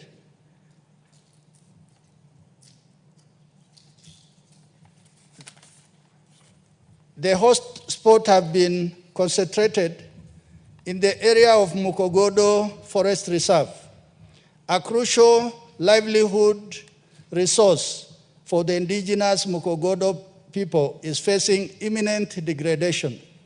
Illegal herders from the neighboring county of Isiolo and Samburu East are encroaching into the reserve, exhibiting lack of regard for conservation of the forest ecosystem. Honorable Speaker, on this particular case, Mukogodo is a community forest reserve that is inhabited by people such as the Yaku. But as a result of this conflict, these indigenous people have been evicted without any recourse, without any support by the government, and without anybody looking over their shoulders to see how these indigenous communities are likely to survive going forward. The committee recommends that the Ministry of Interior and National Administration should facilitate establishment of local peace committees comprising of representatives from diverse community groups and enhance security patrols and surveillance along conflict hotspots in Kirima and Laikipia North sub-counties. The Kenya Forest Service should deploy more forest rangers to prevent illegal encroachment and grazing activities within the Mukogodo Forest Reserve, and the government, through a multi-agency approach, should invest in infrastructure development by constructing schools and security roads to improve accessibility and mobility. Honorable Speaker, having gone through what the committee observed during the visit to the various counties, what are the recommendations? And the committee came up with general recommendation for all the 6 counties. And we find that these recommendations are cross-cutting. First, the Ministry of Interior and National Administration and National Police Service should initiate a disarmament exercise aimed at confiscating illegal firearms held by unlicensed civilians in all areas in the 6 counties of North Rift. 2, the Ministry of Interior and National Administration should initiate a systematic intelligence-led operation in the North Rift region to dismantle criminal networks. 3, the Ministry of Interior and National Administration should establish strong national government administrative structures and presence across all regions. 4, the National Police Service should adopt and deploy modern security surveillance systems by integrating advanced technologies such as drone, mine-resistant ambush-protected vehicles, and armored personnel carriers and air surveillance for protection and fast response of our forces.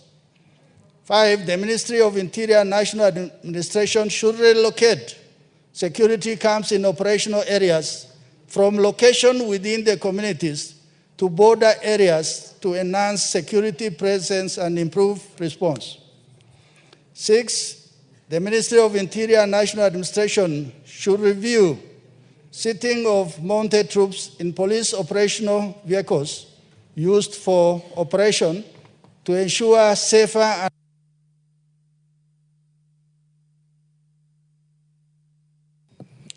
How long do you have to? I need about 5 minutes. We cannot give you more than... Give me 3 minutes. Okay, give him 3. That he can move. Thank you, Honorable Speaker. The Cabinet Secretary for Ministry of Interior and National Administration should formulate and review National Police Reservist Policy Framework and provide operational guidelines and structure and their remuneration. The Ministry of Interior and National Administration should follow internationally recognized human rights standards when evicting residents and carrying out operation. An interministerial agency led by Ministry of Interior and National Administration should implement a comprehensive development plan for the remote areas of the North.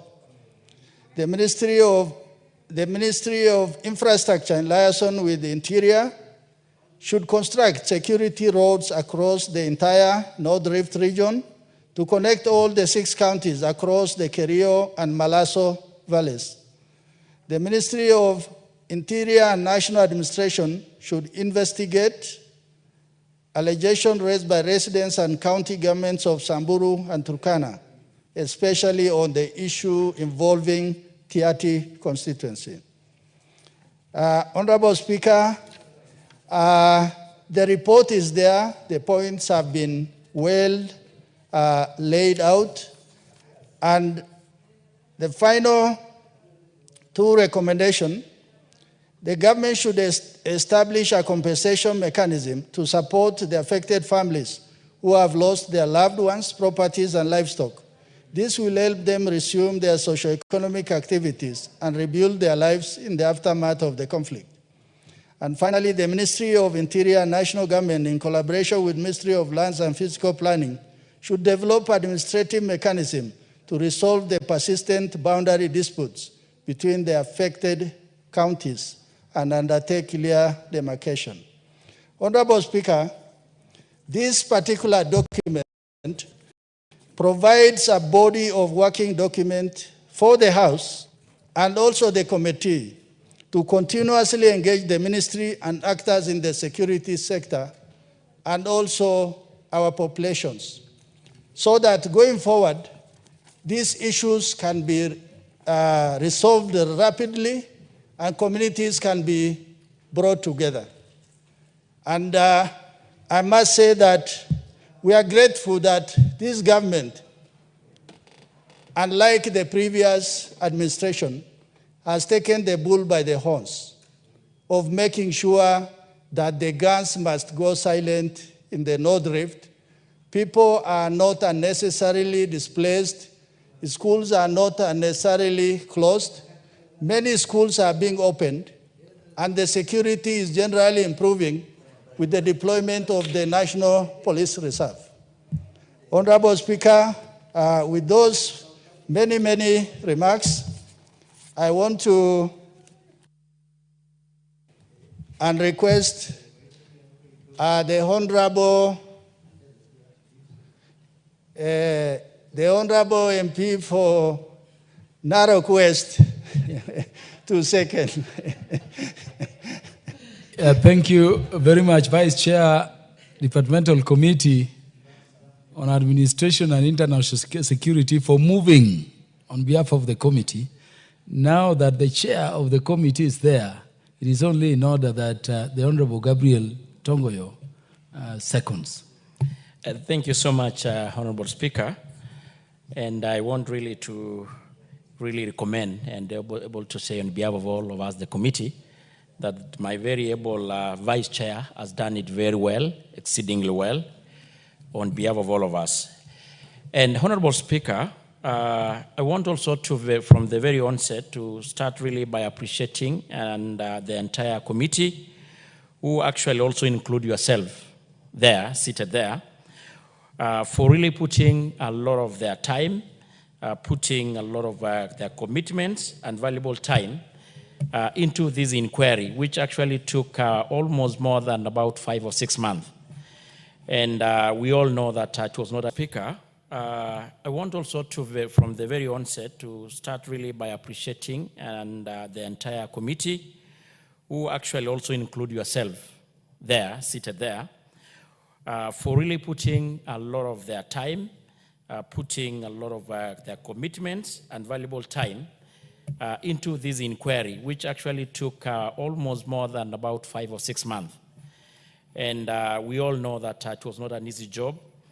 Majority of these counties, the terrain is just unimaginable, Honorable Speaker. And they really demonstrated a lot of commitment, dedication. I remember at some point, one of our members who seated here, actually here in chamber, Ngeleche, she was in Turkana. And of course, she really, she took about like 3 or 4 days going without food, water. And I remember calling me that she has never imagined that it is such hard as she actually witnessed. So I want really to appreciate every individual member. The quorum was very overwhelming as well. And it was really dedication. Honorable Speaker, and without also forgetting the Secretariat, who really into the inquiry throughout the entire exercise and the period of an inquiry.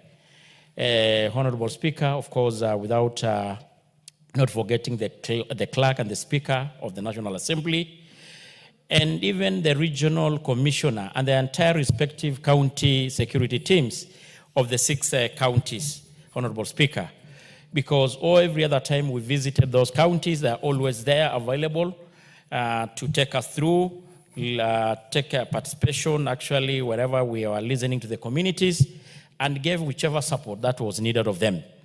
Honorable Speaker, I want really also to really appreciate the communities, which was so welcoming, very hospitable, and they are so cooperative to the members of the committee, to include even non-state actors who are always available to give any support that was needed of them. Honorable Speaker, I want also to say from the start that this report, as it has been already said, the inquiry took place around August 2023 and April 2024, and a majority of the recommendation either by the individual, which include the creation of several of the administrative units to take services closer to the people, much has already been even done. And I want really to appreciate the government, the Ministry of Interior, because I can confess some members even are here from Baringo, from Elgeyo Marakwet, including our very own Ngelechei. They can confirm that some of the recommendations contained in this report to include creation of this unit and operationalization of some had already taken place, which has really helped even a great deal. Honorable Speaker, from the very onset, I want also, Honorable Speaker, to really appreciate that we all remember when there was, we had the presidential address to the nation. It was reported that the insecurity in the entire North Rift and even in majority other part of the country, we already had the fruits of the intervention that has already been put by the the Ministry of Interior and the Kenya Kwanza government. And there is recorded to be a reduction of 70%, which is very recommendable. Of course, last week but one, we have had a bit some kind of instances, especially in Baringo North, and a few other areas like Elgeyo Marakwet, but we should actually able to appreciate if we able to have a 360 outlook and the bigger picture that there is a recommendable, a big increase of insecurity in that region. To a bigger extent, that is attributed to the continued effort of the ministry and our security agencies, and of course the modernization, which has enabled our security agents, our security officers to have modern equipment, which has actually able to have given them a more advantage in combating these crimes. And of course, there is a lot of continuous development programs to include opening up of some areas, some security roads in the affected regions, which should be actually even continued to be advanced.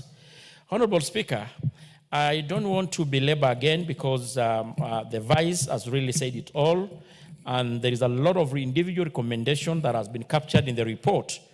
And I want to call all of us, members in this House, to take time to study, to read, and I'm sure by going through it, you can able to appreciate and able to find and look in whichever way that we can individually, as leaders in this country, as leaders in those regions, that we can able to play a role and whichever duty to make the issue of security a priority, to include even continued building some police stations or building up schools so that we continue to make the population there, to reduce the issue of illiteracy. I want just to mention a few, Honorable Speaker, for the sake of time, some of the general recommendation that the committee did indicate in the report. And we were so convinced. I know it is 5 minutes, but this is the substantive chair of the committee. Give him. Add me 3 or 4. Thank you so much, Speaker. Thank you for your understanding. Honorable Speaker, I've just said that I don't want to belabor. The Vice has said it all. There are a lot of, we cannot even exhaust the report. But one thing that stands out, we should be able to have a whole government approach so that we can able to address the issue of insecurity, not just in the North Rift, but actually in the other rest of the country.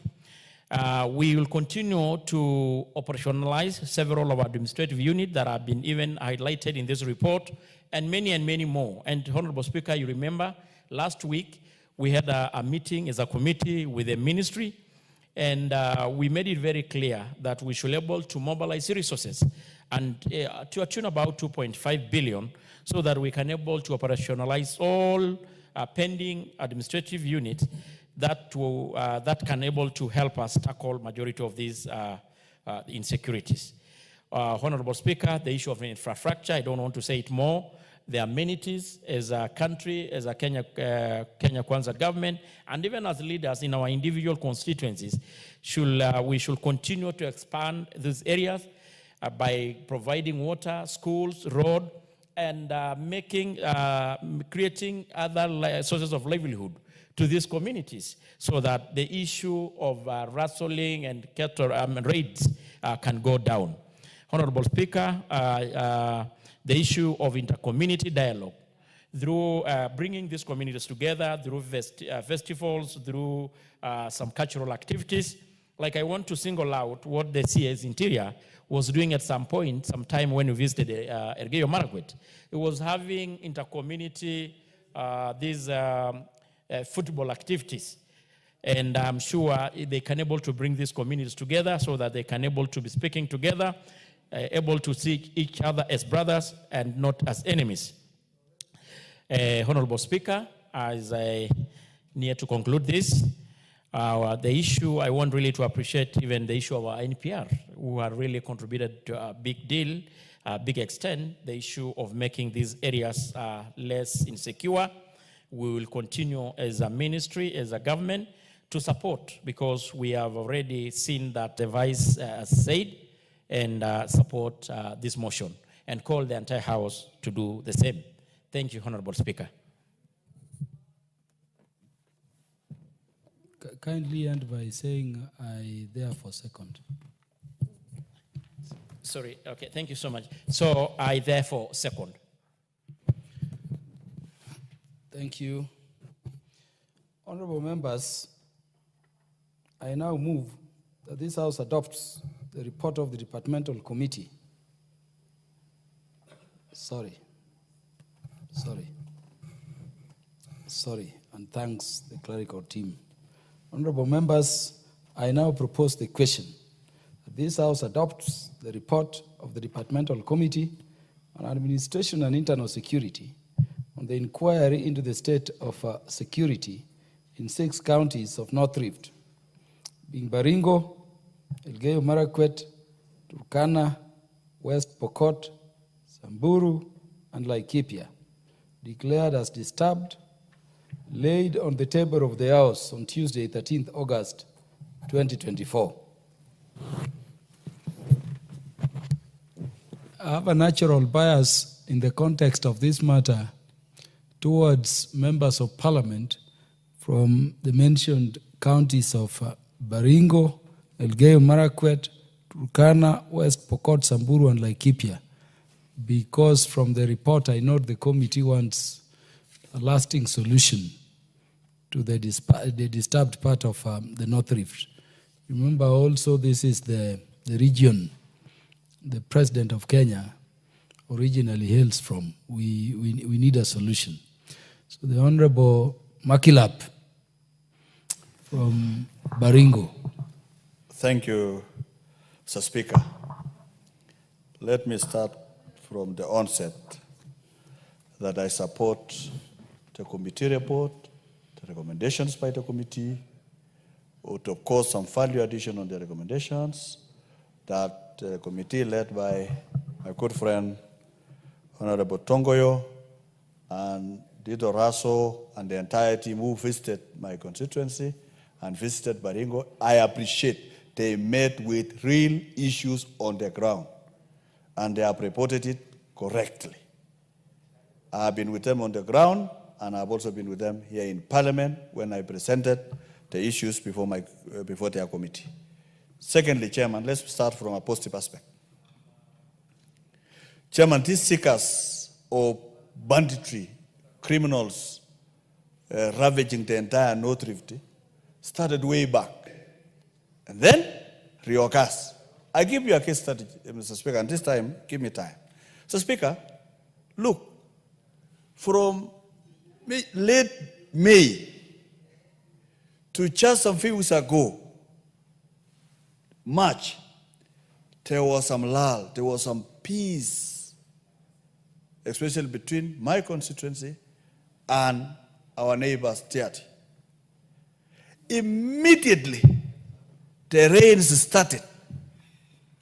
Immediately, the pastoralists came forcefully to graze in an area that they raided. And within no time, rains fall. They have started raiding continuously. During the morning, during the day, it is like breakfast, lunch, supper. And as far as 2 weeks ago, we buried on Monday one person who was killed in his home. As I speak on this microphone in Parliament, an NBR was shot in Ngaratuko area and is recuperating in Cabernet today. Even today, as I speak here, a continuous raid. Mr. Speaker, I want to appreciate the government during the hotel. Mr. Speaker, I want to report to you that the so-called Operation Linda Walivu, let me tell you, there is no operation that has been done in the North Rift, the truth be said. What has been happening, Mr. Speaker, is when bandits hit the area, security pursue them for only 1 day and they come back. As we speak here, we lost 75 coats the other day. They have not been recovered. We lost, they attempted to steal 250 cows, but they were able to run away with 11. So Speaker, what is an operation? What is an operation? Mr. Speaker, can I be protected? Because the Honorable Dido Raso, what is out of order? Honorable Speaker, I'm standing on standing order relating to misinformation. Honorable colleague should not misinform the House. He can only say that the operation is not as effective as it is. But for those of us who have been on the ground, even with him, we can confirm that there are enough boots on the ground to the extent that we were even in command posts, military command posts, where we got briefings. So for that reason, he can only say that it is not as effective as he would have wished. Thank you, Honorable Speaker. Yes, Honorable Makilap, your time is up. But because of the passion with which you pursue the matter and being from the area, I will give you 2 more minutes to wind up. Perhaps, Mr. Speaker, you'll create another time for me. But, Mr. Speaker, what I'm trying to say, an operation means you don't only pursue bandits when they steal cows or they kill people for 1 day or 2 hours. An operation is a systematic plan to pursue the criminals when they are not hitting people, when they have not stolen livestock, and pursue them to their hideouts and remove the guns out of them and recover the animals that they have stolen. That is an operation. But when a raid happens now, 1 hour, they pursue, after that, it's gone. Is that an operation, Mr. Speaker? It is not an operation. I want to say here before man and God that there has not been a forceful operation to remove the illegal firearms in with bandits, Mr. Speaker. I want to say, God will bear me a witness in heaven. Mr. Speaker, let us also find out. Mr. Speaker, find out, and the committee knows it, and they have reported it correctly. Mr. Speaker, who hit Baringo North? My people have never organized even one raid to any community. We live together with Baringo Central, and there is no raid. We live with Marakwet West, no raid. Marakwet, Kenya North, nothing. Kenya South, nothing. What is it, Mr. Speaker? Find out, and this country need to know. Who is this who is hitting Elgeyo Marakwet? Who is this hitting Baringo, the Tuken side, and the Chamu side? Who is this hitting Turkana? Who is this hitting the Kikuyus in Laikipia? And who is this fighting the Samburus? Mr. Speaker, until that is answered by the President, the Minister, and each one of us, that is when we shall deal with the matter to the end. Mr. Speaker, we know they are not everybody in that community, but they are criminals. The Honorable Gabriel Tongoyo. As much as I want really to appreciate what the Honorable Member Baringo North is saying, I think the issue of who is causing insecurity, who is killing what, who is doing, is not the role of the President or a minister or whoever. It's just good to appreciate that the criminal in those trouble areas. Definitely, this is not caused by osmosis or by, from the blues. They are caused by criminals. And I think we pointed out very clearly in the report. And I think the President has demonstrated already a big deal by putting a lot of modernization, a lot of budget into the security organ in that region. So, Honorable Speaker, I know it's emotive. My good friend, even actually the latest victim of insecurity, actually as late even as last 2 days ago. And I know it's painful, it is emotive, but we should sober up and able to really be objective in this.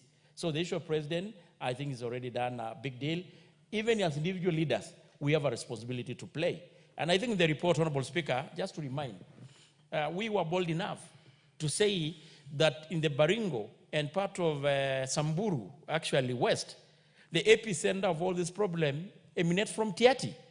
We didn't shy away. We said it very clearly. And I think it is well captured in the report. So, Honorable Speaker, let's be objective. Let's not have emotion fly up and able to be objective in this. Thank you, Honorable Speaker. Yeah, so, Honorable Makilap, you have 1 minute to wind up. And remember, you are operating within the gratis time. I have said the President for the last, since he took over, has helped my people. Mr. Speaker, I'm trying to only inform the Commander-in-Chief that there is a single criminal elements in one place that the committee have reported, Mr. Speaker. That is my message. In fact, if there is somebody who held my hand and the hand of the people of Baringo North and the entire North Rift, is the President of the Republic of Kenya. I'm not in doubt. I support it. Mr. Speaker, the only thing that I want to let you know is that the security people in that area, Mr. Speaker, until the security team, I have enough security people in that area. But the problem, Mr. Speaker, is this. They don't alight from the APC. Bandits are not on the road. So they are inside the APC, the protected area, and they leave the NPR outside, and they don't work together, Mr. Speaker. So we want the security people to come out of the APC, combine efforts with the NPR without intimidating the NPR, so that they can be able to move together. Thank you, Honorable Makilap. Honorable members, the contribution on this motion is for 5 minutes. 5 minutes. And so I would request members who have information like where Honorable Makilap was ending to liaise with the chair of the committee so that we can pursue these matters. The Honorable Kasim Tandaza. Asante Mheshimiwa Spika. Mheshimiwa Spika, kama miaka 20 iliyopita nilimefanya kazi sehemu za Pokot na Turkana kama mhandisi sehemu zile. Na ni jambo la kuhuzunisha kwamba zile ni sehemu ambazo unaweza kutembea ukasafiri zaidi ya kilomita 20 bila kuona shule. Na kwa nini nazungumzia shule? Sote hapa kama viongozi tutakubaliana kwamba ikiwa kuna kitu ambacho kinaweza kusawazisha maisha ya binadamu ni elimu.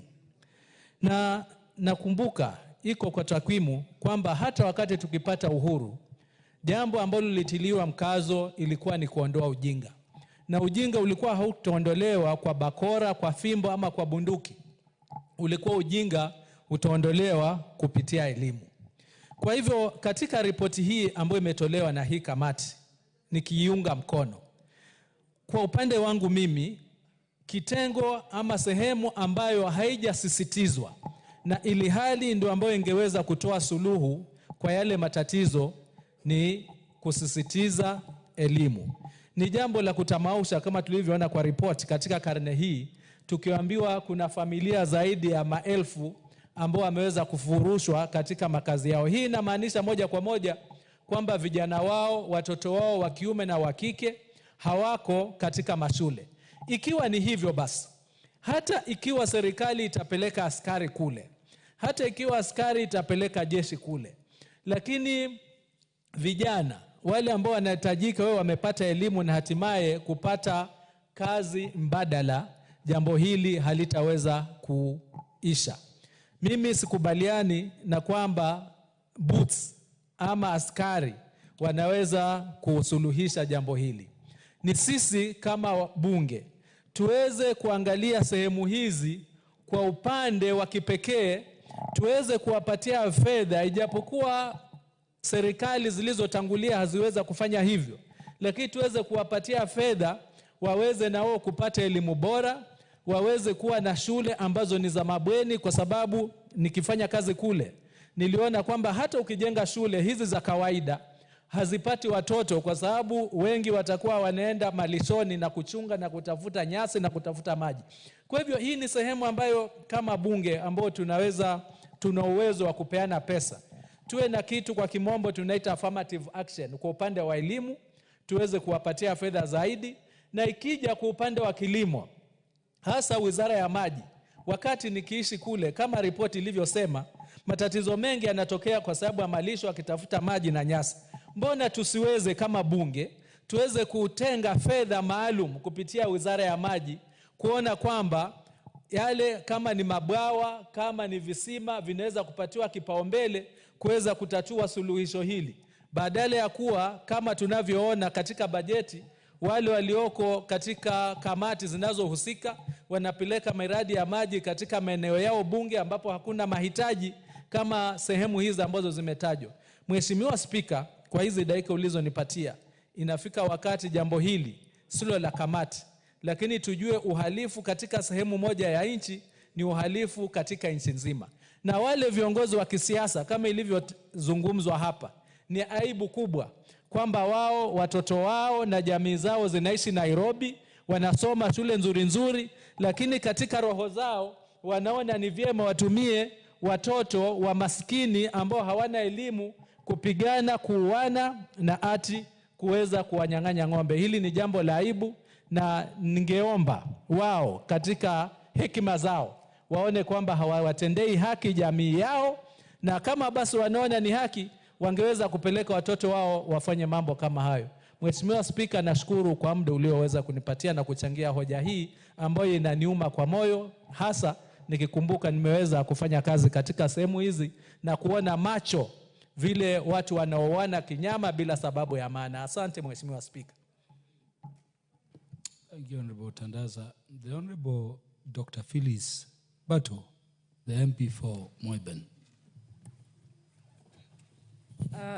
Thank you, Mr. Speaker, for giving me the opportunity to also give my contribution, even though I don't come from the region where security is a problem, but all the same, I live in the neighboring county, so I can also give my input. Mr. Speaker,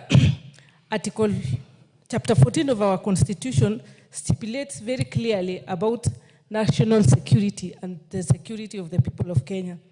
From the report of the committee, Mr. Speaker, there are indications that since 2023, the government has been putting a lot of effort to try and improve the security situation in those counties. However, the issue of this banditry is still a challenge. And Mr. Speaker, sometimes I wonder why we continuously have security issues, yet the same people who are fighting are still our voters. They will vote for a member of county assembly, they'll vote for a member of National Assembly, they'll vote for a senator, women rep, etc. What happens? What is it that makes these people fight continuously, yet they still come together, elect leaders, and peace is still a problem? Mr. Speaker, at the beginning of this year, we went to Marakwet East. We had gone to visit the constituency of Honorable Kangoko Bowen.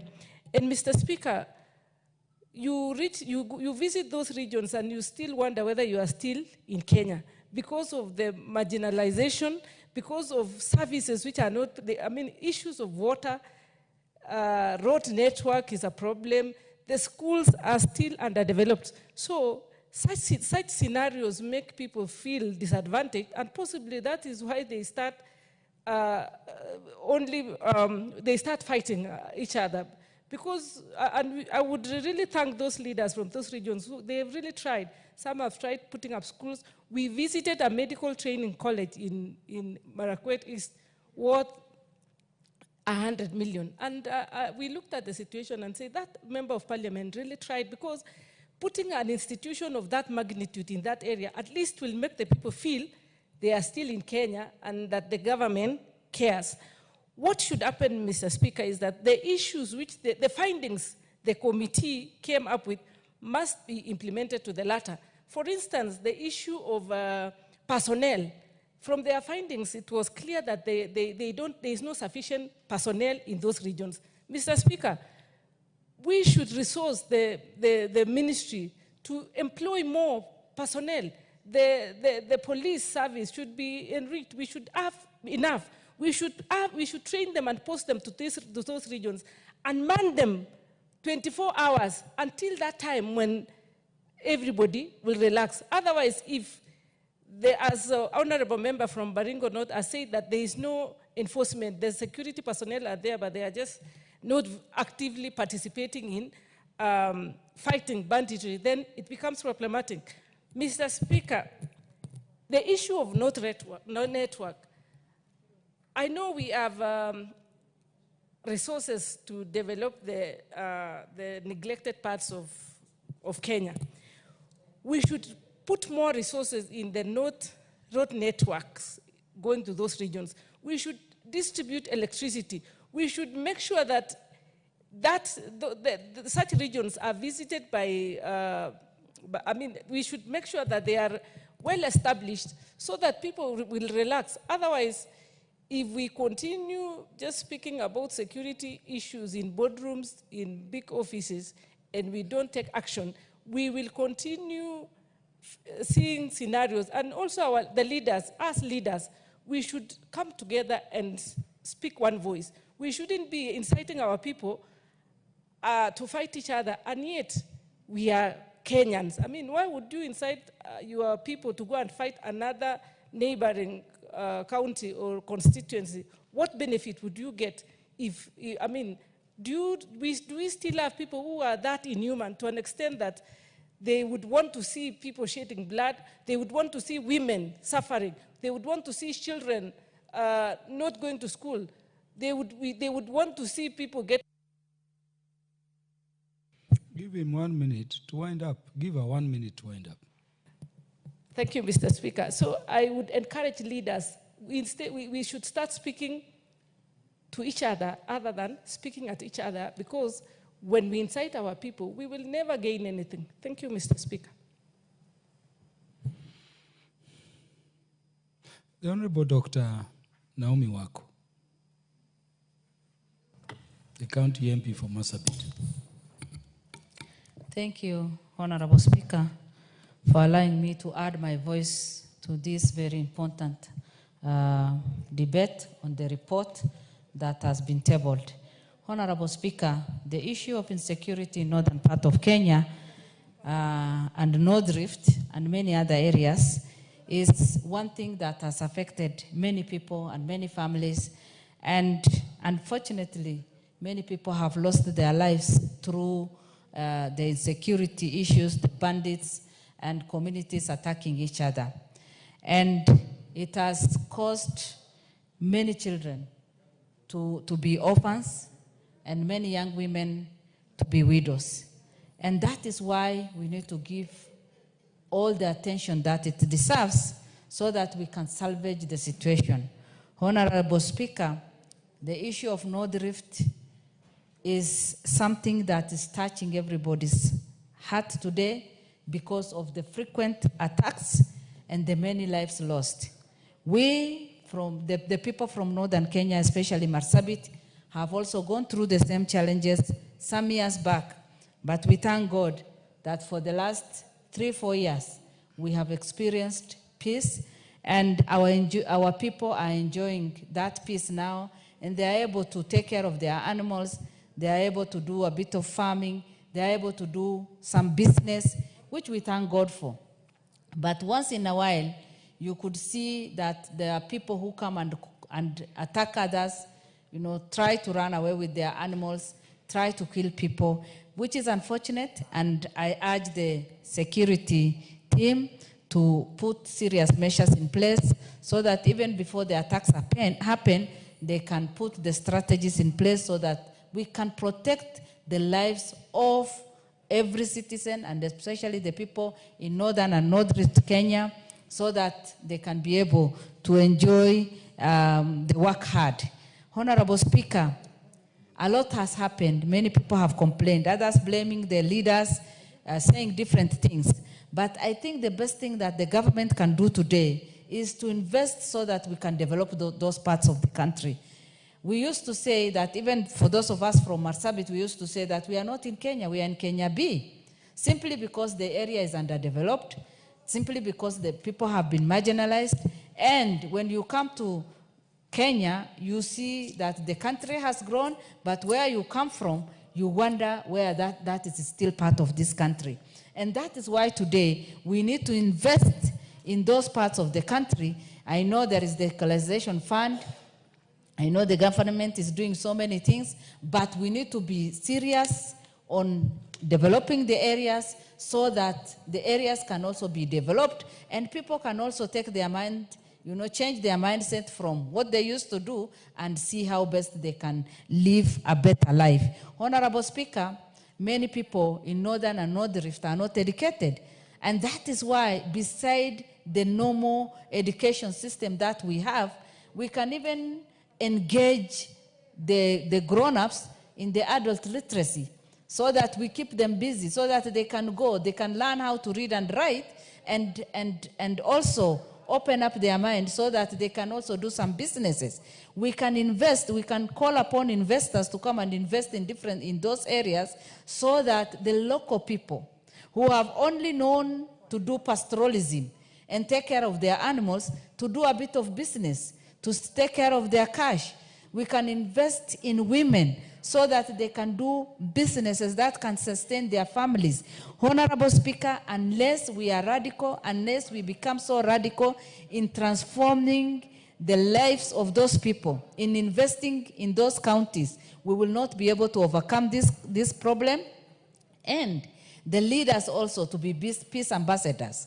We can also engage the young people in the school curriculum, put something on peaceful coexistence, so that even as our young people grow, as they go to school, then they can know the importance of coexistence and live together. So, Honorable Speaker, my suggestion is that we need to focus, we need to be serious, invest in those counties, change their mindset, see how best they can live the pastoralism and also do businesses so that they can be busy and see how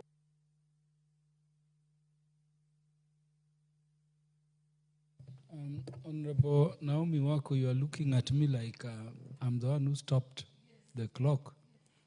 You needed a minute to conclude? Okay, just a minute. You want a minute or two? Thank you, Honorable Speaker. Do you want a minute or two? 2 minutes will be okay. I give you 2 minutes because of your position in Parliament. Thank you, Honorable Speaker. So, in conclusion, I want to urge our government to deploy more security team there, to invest and do enough. You know, we can disarm, we can collect all the weapons that are there illegally so that people can, you know, just take care of themselves and their animals, and also invest so that our people can enjoy their life just as the other Kenyans are doing. Every life is important. The life of a child in Baringo, the life of a child in Marsabit, the life of a child in Turkana is as important as the life of any other child in Nairobi and any other place. Thank you, Honorable Speaker, and I support. The Honorable Caroline Ngelichei, the County MP for Elgeyo Marakwet. Shukran, Bwana Spika, kwa kunipa fursa nichangie. Mr. Speaker, mimi nataka kushukuru kamati ya security ambayo walichukua hiyo jukumu ya kutembea katika kaunti zote 6 za ambazo ziko katika Kerio Valley ili kupata haswa kujipatia katika huko mashinani na kugundua ni nini kinachoendelea. Unajua mara mingi Mr. Speaker, unapotegemea wanasiasa, kila mtu ataegemea upande wake. Utakapompata mwanasiasa kutoka West Pokot, atakwambia wao hawana makosa, ni wale counties ambayo wana wazingira ndio wako na makosa. Utakapopata mwanasiasa kama mimi kutoka Elgeyo Marakwet, nitasema sisi ni weupe kama pamba, lakini wale majirani yetu ndio wabaya. Mr. Speaker, ninapokuambia tunapoongea hivi, Mr. Speaker, tumesumbuliwa sana na hiyo jambo la kigaidi ya banditry, amna wale watu wa kuiba mifugo. Mr. Speaker, hawana tofauti yoyote na magaidi ambayo kwa kimombo wanaitwa terrorist, kwa sababu wanakuja kwenye ardhi ya wenyewe, wanahamisha wenyeji, wanachukua mali zao, wanaharibu mali zao, kuwaua bila huruma, Mr. Speaker. Na mimi nataka kusema hivi, kuna kitu ambayo imetusumbua kwa muda mrefu. Hii jambo mara nyingi watu wanaposikiza wanasema viongozi, enendeni mkaketi chini, mkazungumze. Imeanza muda mrefu sana. Ukikanyaga ardhi ya Elgeyo Marakwet, uliza Murkutwa massacre ni nini? Hiyo massacre ni kuna siku nafikiri ilikuwa tarehe ngapi, March mwaka wa 2000, wagaidi zaidi ya 3000 kutoka Pokot walivamia kijiji inaitwa Murkutwa katika Elgeyo Marakwet, wakaua watu zaidi ya 50, wakachoma boma zaidi ya 300 na wakaiba mifugo zaidi ya 2000. Mr. Speaker, imekuwa kidonda sugu ambayo wale watoto wadogo wanapokuwa wanajua kuwa kuna kitu ambaye ni priority kwa hii area. Watu wanavamiana, watu wanauana. Kenya nataka kusema Mr. Speaker, isipokuwa serikali inajaribu, mimi nataka kuomba ile kitu ambaye Mheshimiwa Maklab kutoka Baringo North amesema, disarmament. Watu watolewe silaha katika mikononi mwao. Whether kuna vita ama hakuna vita, wakati wa amani, wakati wa vita, serikali ifanye jukumu kuhakikisha kuwa hakuna mwananchi ambaye anabakia na silaha katika mkono yao. Sababu ni hii, anatumia hiyo silaha kufanyia nini? Mtu anapokuwa na miliki ya bunduki ama risasi katika chumbani kwake, anataka alafu afanyie nini? Hauwezi tumia bunduki ama risasi kuchunga ng'ombe, hauwezi tumia kufanya jambo lingine lile lolote. Inamaanisha wewe uko katika preparation ama wewe uko tayari kila saa kuua mwingine. Mr. Speaker, huyu mtu ametuangaisha. Tumelia vya kutosha. Na hata mimi nataka kushukuru serikali ya Mheshimiwa Ruto kwa sababu tangu aingie tumeongezewa NPR, wale walinzi wa raia ambao wanalinda wengine, wameongeza askari wa jeshi, wameongeza askari wale wa GSU. Na ukitaka kujua hasara ambayo hii wizi ya mifugo imeleta katika Kenya, kumbuka ule mkuu wa majeshi alikufa akienda kuangalia ama kutizama wanajeshi wake ambayo wako katika hiyo area. Na kwa kawaida, Mr. Speaker, wanajeshi hawakai ndani ya nchi, wanakaa kuchunga ile mipaka zetu na watu wa nchi za jirani. Lakini ilimebidi wawekwe ndani ya nchi ili kulinda huyu mtu mmoja. Na Mr. Speaker, ifahamike kuwa tunapoita wagaidi ama wawizi wa mifugo si jamii, ni mtu mmoja mmoja katika hiyo jamii, ni individual, hawasimamii jamii mzima. Usije ukadanganyika kuwa jamii fulani, Mr. Speaker, ni wagaidi. Inakuwa wananchi wachache ambayo wanajulikana. So ombi langu mimi, Mr. Speaker, ni serikali ifanye proper disarmament. Imepatia serikali hasara. Mimi naweza kuongea kuhusu Kerio Valley upande wa Elgeyo Marakwet County. Na kwa hii Jumamosi nimekuwa Chesuman location ambayo iko Kerio Valley, iko Aror, nikaenda Tunyo, nikaenda Chepkum, nikaenda Aror kwenyewe, nikaenda Niwai katika Aror location. Wananchi kile wanaoomba ni mwisho wa hii wizi wa mifugo. Huko tuko na ardhi nzuri sana, iko na rutuba nyingi sana, inaweza lisha Kenya mzima, lakini tutafanya aje hayo yote na huyu mtu anaitwa terrorist ambaye ni bandit? Na Mr. Speaker, nafikiri tunabidi kubadilisha sheria ili kila mtu atakayepatikana katika hiyo bonde la Kerio. 1 minute umalize. 2, Mr. Speaker. Dakika 2. No, dakika 1. Haya, sawa. Mimi ninaomba tu ili yule gaidi ama yule mtu ambaye amefanya watu waame kwao, amefanya vijana wadogo badala ya kukuja kutafuta riziki ama kutafuta maisha ya jamii yao kama wengine hapa Nairobi, Eldoret na vijiji vingine na jiji zingine zile, wamesalia nyumbani kwa sababu hawawezi waacha mama zao bila ulinzi, hawawezi waacha jamii zao vile walivyo.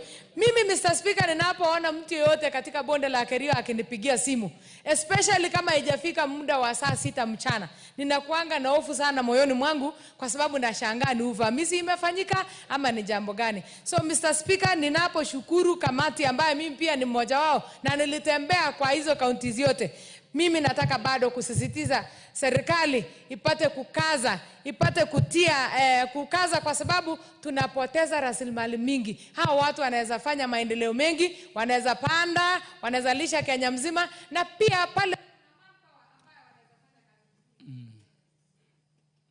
Asante sana Mheshimiwa Caroline Ngelichei.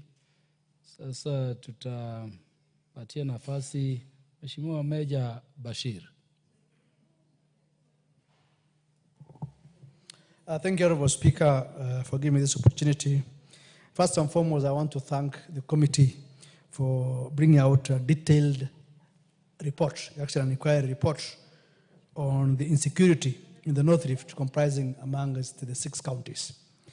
Honorable Speaker, when you look at these counties, they have a common denominator. Together with the others in the larger northern Kenya, they are pastoralist in nature. And therefore, issue of security or insecurity is unique in these areas. It cannot be dealt with the same way it can be dealt with in urban areas. How unique it is, you can attest to the fact that when these communities or issues of insecurity happen in those areas, you hear the government or other actors saying, leaders, elders, ABCD, to do this, ABCD. You don't hear that when there are insecurity issues in Nairobi. The issues in Homa Bay, for example. You have not heard of saying, Honorable Kaluma, with all due respect, and others, to be told, have been asked, what is happening? What is happening? That also tells you that these areas and these communities are unique. And therefore, there must be a unique solution to the problem. I've operated in these areas when I was serving in the military, all these counties. Up to now, we still talk about operational areas, military conducting operations, police conducting operations.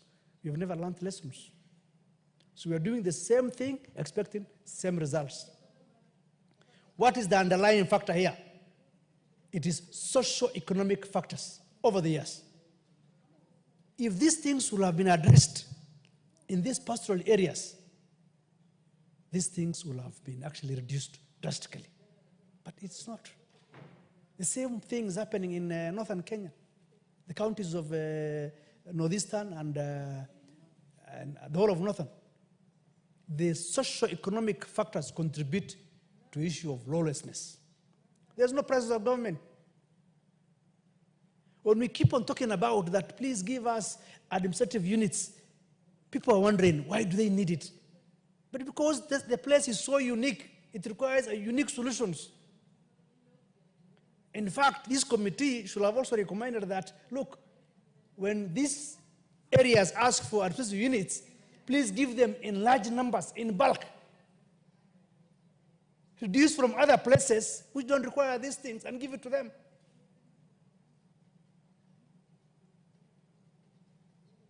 When I read this report, it is said Baringo is the worst hit.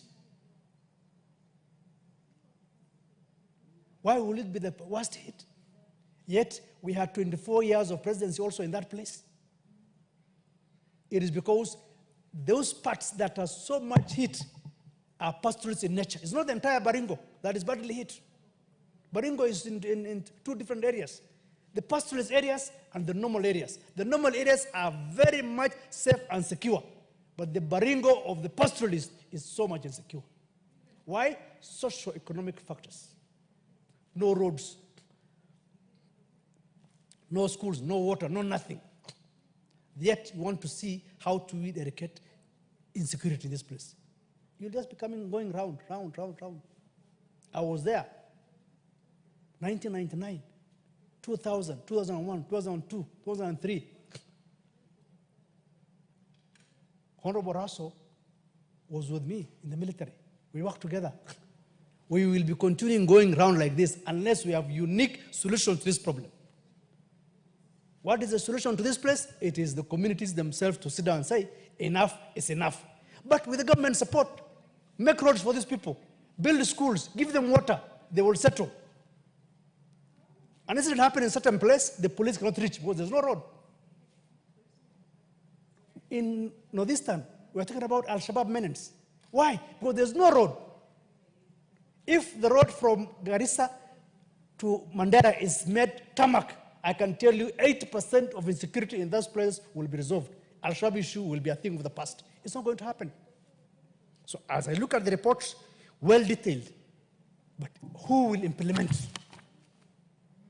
Will it just go to the dustbin, to the folders, and just be kept? No.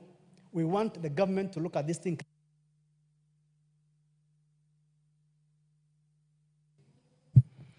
Honorable Beja Bashir, 2 minutes, because you are providing solutions. Yes. This is a detailed report that the committee has made.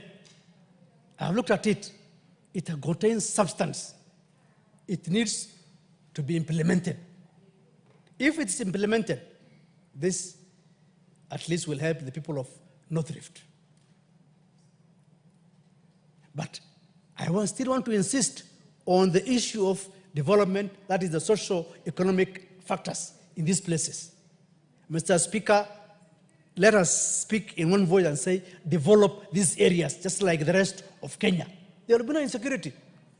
That's the point. We are using billions in places which are already developed. You are looking where to build roads. We have vast lands where to build the roads. In other places, you are trying to say, which corner do we go through so we can build these roads? It's not there in northern Kenya. And yet, every year, we are spending billions of shillings for operations. How much money we use for the security is billions. Those billions can be used to provide roads. So I think this is a good report. I will urge the government and the institutions concerned to fast-track the implementation and ensure that insecurity is something of the past in North Rift and the entire northern Kenya. We have issues of Al-Shabaab right now, menacing in northeastern. We are unable to deal with it. 20 years down the line, we still have Al-Shabaab issues. Why? Because we want to deal with Al-Shabaab as if it is a huge force where you want to go and attack. They have camps. No, they operate individually. 2, 3, 4, and yet you have kifaros, tanks, you want to go and roam in those areas. It's not going to work. Let's think outside the box and look at how do we deal with these issues. Provide development in these areas, social issues, all those are factors, it will scale down. I support the report. Thank you. The Honorable Lote. Thank you, Mr. Speaker. I first of all want to take this opportunity to thank the committee for such a detailed report of the insecurity situation in the North Rift region. Having come from the North Rift region and a member of parliament from Kachiliba constituency, I will wish to support the report, but with the following comment, Mr. Speaker. First, Mr. Speaker, it pains me and pains me more, Mr. Speaker, when I actually sit here and realize that as members debate, they're trying to point a finger to a community. And I want to appreciate what the women rep for Elgeyo Marakwet has said. It is not a community. It is individuals within the community. Mr. Speaker, if it was, like I heard one member saying here, that let us investigate the community that is eating every other person. If it was so, Mr. Speaker, on Sunday, in Kachiliba constituency, 2 people that were riding a motorcycle going to Loya, one of them is in the mortuary right now as we speak. He was shot by bandits from the Turkana community. If it was only the Pokot community that are hitting people, we will not be talking about a person that is in mortuary now. Tomorrow morning, Wednesday, the 2nd of April, we are going to bury a chief by the name Sebei of Loruk of Tiati East. This person, he was a chief, and he was killed by the NPR, supported by the armored police vehicle. He was actually chased by an armored NPC, an armored police vehicle, with KPR inside from Baringo, the other side of Baringo, because when I say Baringo, it's in 2, and he was killed. He is buried tomorrow. So, Mr. Speaker, the reason why I'm saying this is... Honorable Lote, yes. Honorable Lote, you're saying an armored personnel carrier. Yes. Belonging to government. Yes. Carried people working for government. Yes. To kill a chief. Yes. An administrator. Who is going to be buried tomorrow. And it was done when the head of public service, Wanakoske Felix, was in Tiati. Honorable Ngeleche? So, Mr. Speaker. Mr. Speaker, Mr. Speaker, the Honorable Lote is an MP for Kachilipa, which does not border Baringo in any way. And Mr. Speaker, I want to challenge Mr. Lote to confirm if indeed what he's saying is true or is misleading. It might be emotional, but it's not good to drag in or to tag in the government agencies into the shenanigans. Thank you. The Honorable, that is Honorable Cecilia Muge.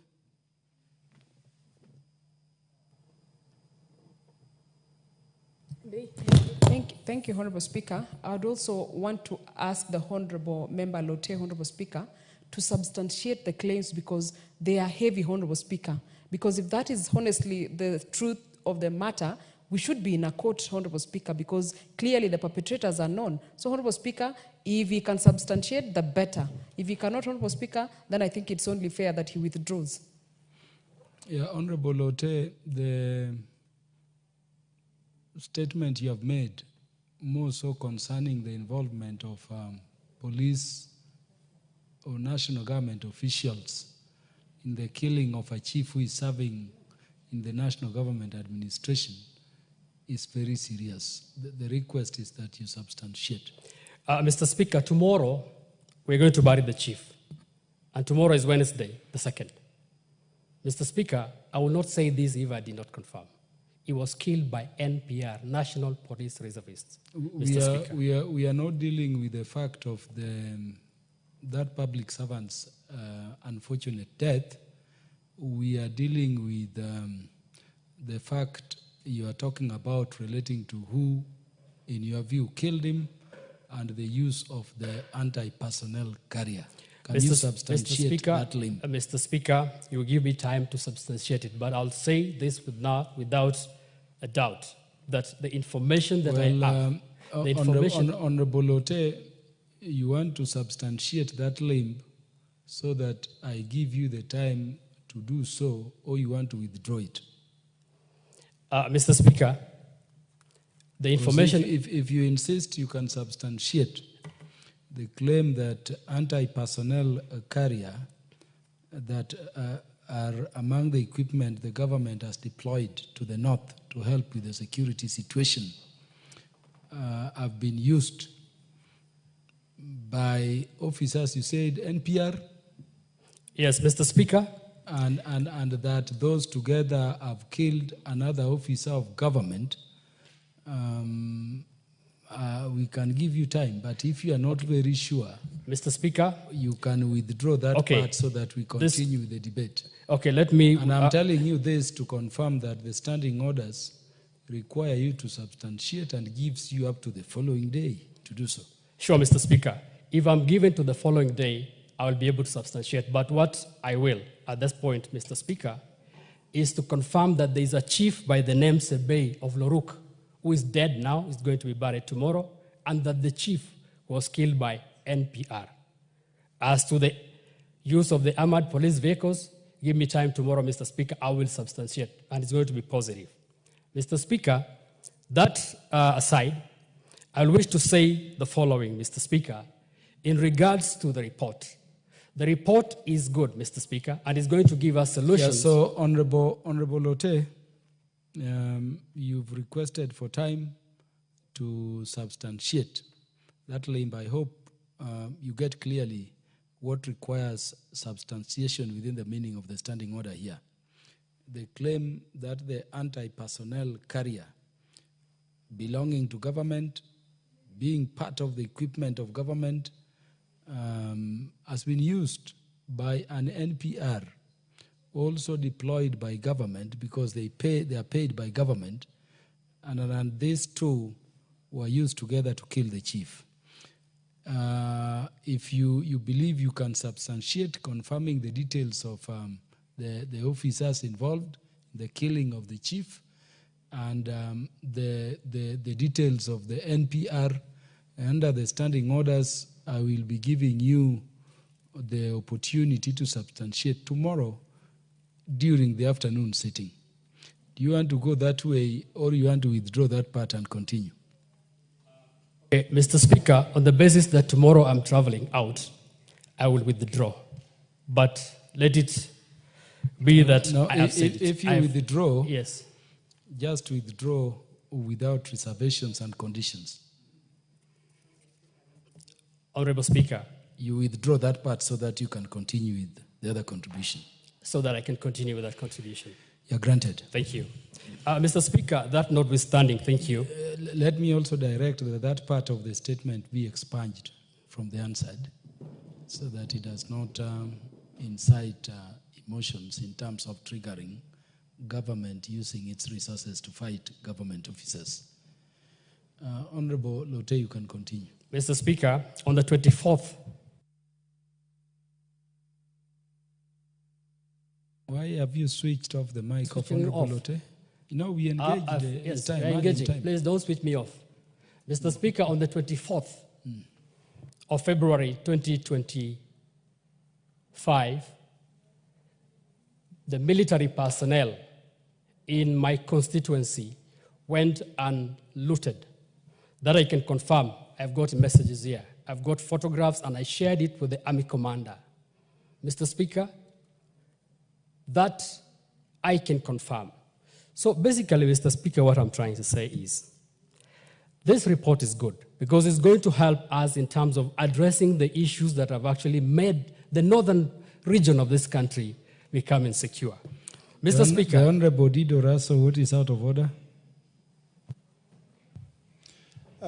Honorable Speaker, with due respect to Honorable Lote, he makes very sweeping and very dangerous statement from the floor of this House to say that the military looted in his constituency. then it simply means that this law and order problem in this country that is being exacerbated by law enforcement agencies. I think we cannot go on that tangent. If he has reported, the idea of social media, I think it cannot be an issue to be used as substantiated issue from the floor of this House. So for that reason, Mr. Speaker, I want you to guide honorable member. Let him stick to what is before him in the House. Thank you, Honorable Speaker. Yeah, Honorable Lote, did I hear you claim that you can substantiate? I got photographs. I shared it with the army commander about the same. I've got the names of the people, and I've got the time that this happened. But Mr. Speaker, on the basis that I'm asked to bring the officers here and their names, I will withdraw. It remains. I will withdraw. Do I hear you to also withdraw that part of your statement? Withdraw. Yeah, you can conclude then. Okay, thank you. Now you can give me my time, Mr. Speaker.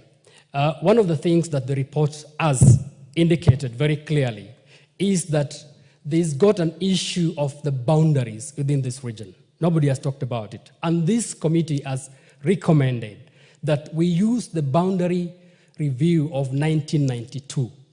Mr. Speaker, as we speak today, there are a lot of inter-boundary issues that have brought conflict. I remember in the year 2016, the county government of West Pokot went into a court battle with the county government of Turkana based on a boundary issue. Mr. Speaker, as we speak today, I brought it here, a question to the minister. And the question to the minister was all about why will we have a village that was constituted and created in 1997 reporting to Turkana County, and yet it is geographically in West Pokot County. Mr. Speaker, I think if we can be able to handle the issues of boundaries as it is recommended by this report, Mr. Speaker, we can go far. The village of Lorogon, according to the minister's report, is in West Pokot up to the year 1997. So let's go back to 1992 and operate on the issues of boundary. The other thing, Mr. Speaker, is the issue of a systematic exclusion of these people. Mr. Speaker, as we speak today, in my constituency, we talk about schools that the president said need to be reopened. A school called Lanyangalem in my constituency, Mr. Speaker, up to now has not been opened. We do not have boarding schools. We don't have roads. We have Takwel Dam, for example. That dam is only serving the national interest of generating electricity. But nobody has even bothered to use that water to supply to the communities, because one of the reasons the report says is that there is conflict based on water. Why can't the government say, let us just work on this thing and not give these people lip service? We are getting a lot of lip service, Mr. Speaker. In my constituency,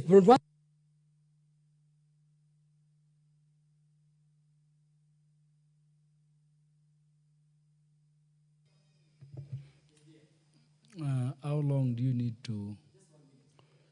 Yeah, give Honorable Lote 1 minute again. I'll cut it to 1 minute, Mr. Speaker, because of the systematic exclusion.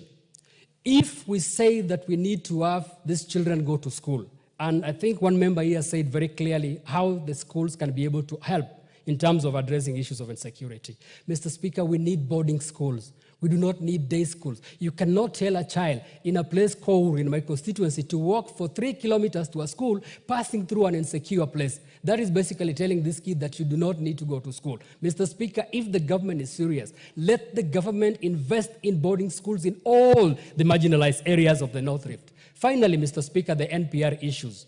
NPR issues has become a darling of many of the places from the North Rift. If you go, Mr. Speaker, to my constituency, 180 kilometers of international border, you do not find any single military man of Kenya.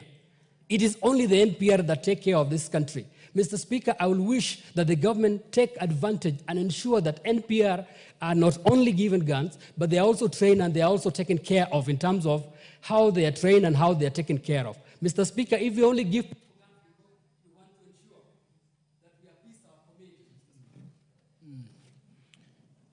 Honorable Lote, we have given you lot of time because of the important matters you're raising. And honorable members, this is a very emotive debate. I believe it will be continued tomorrow. Please be here so that we can get solutions around it.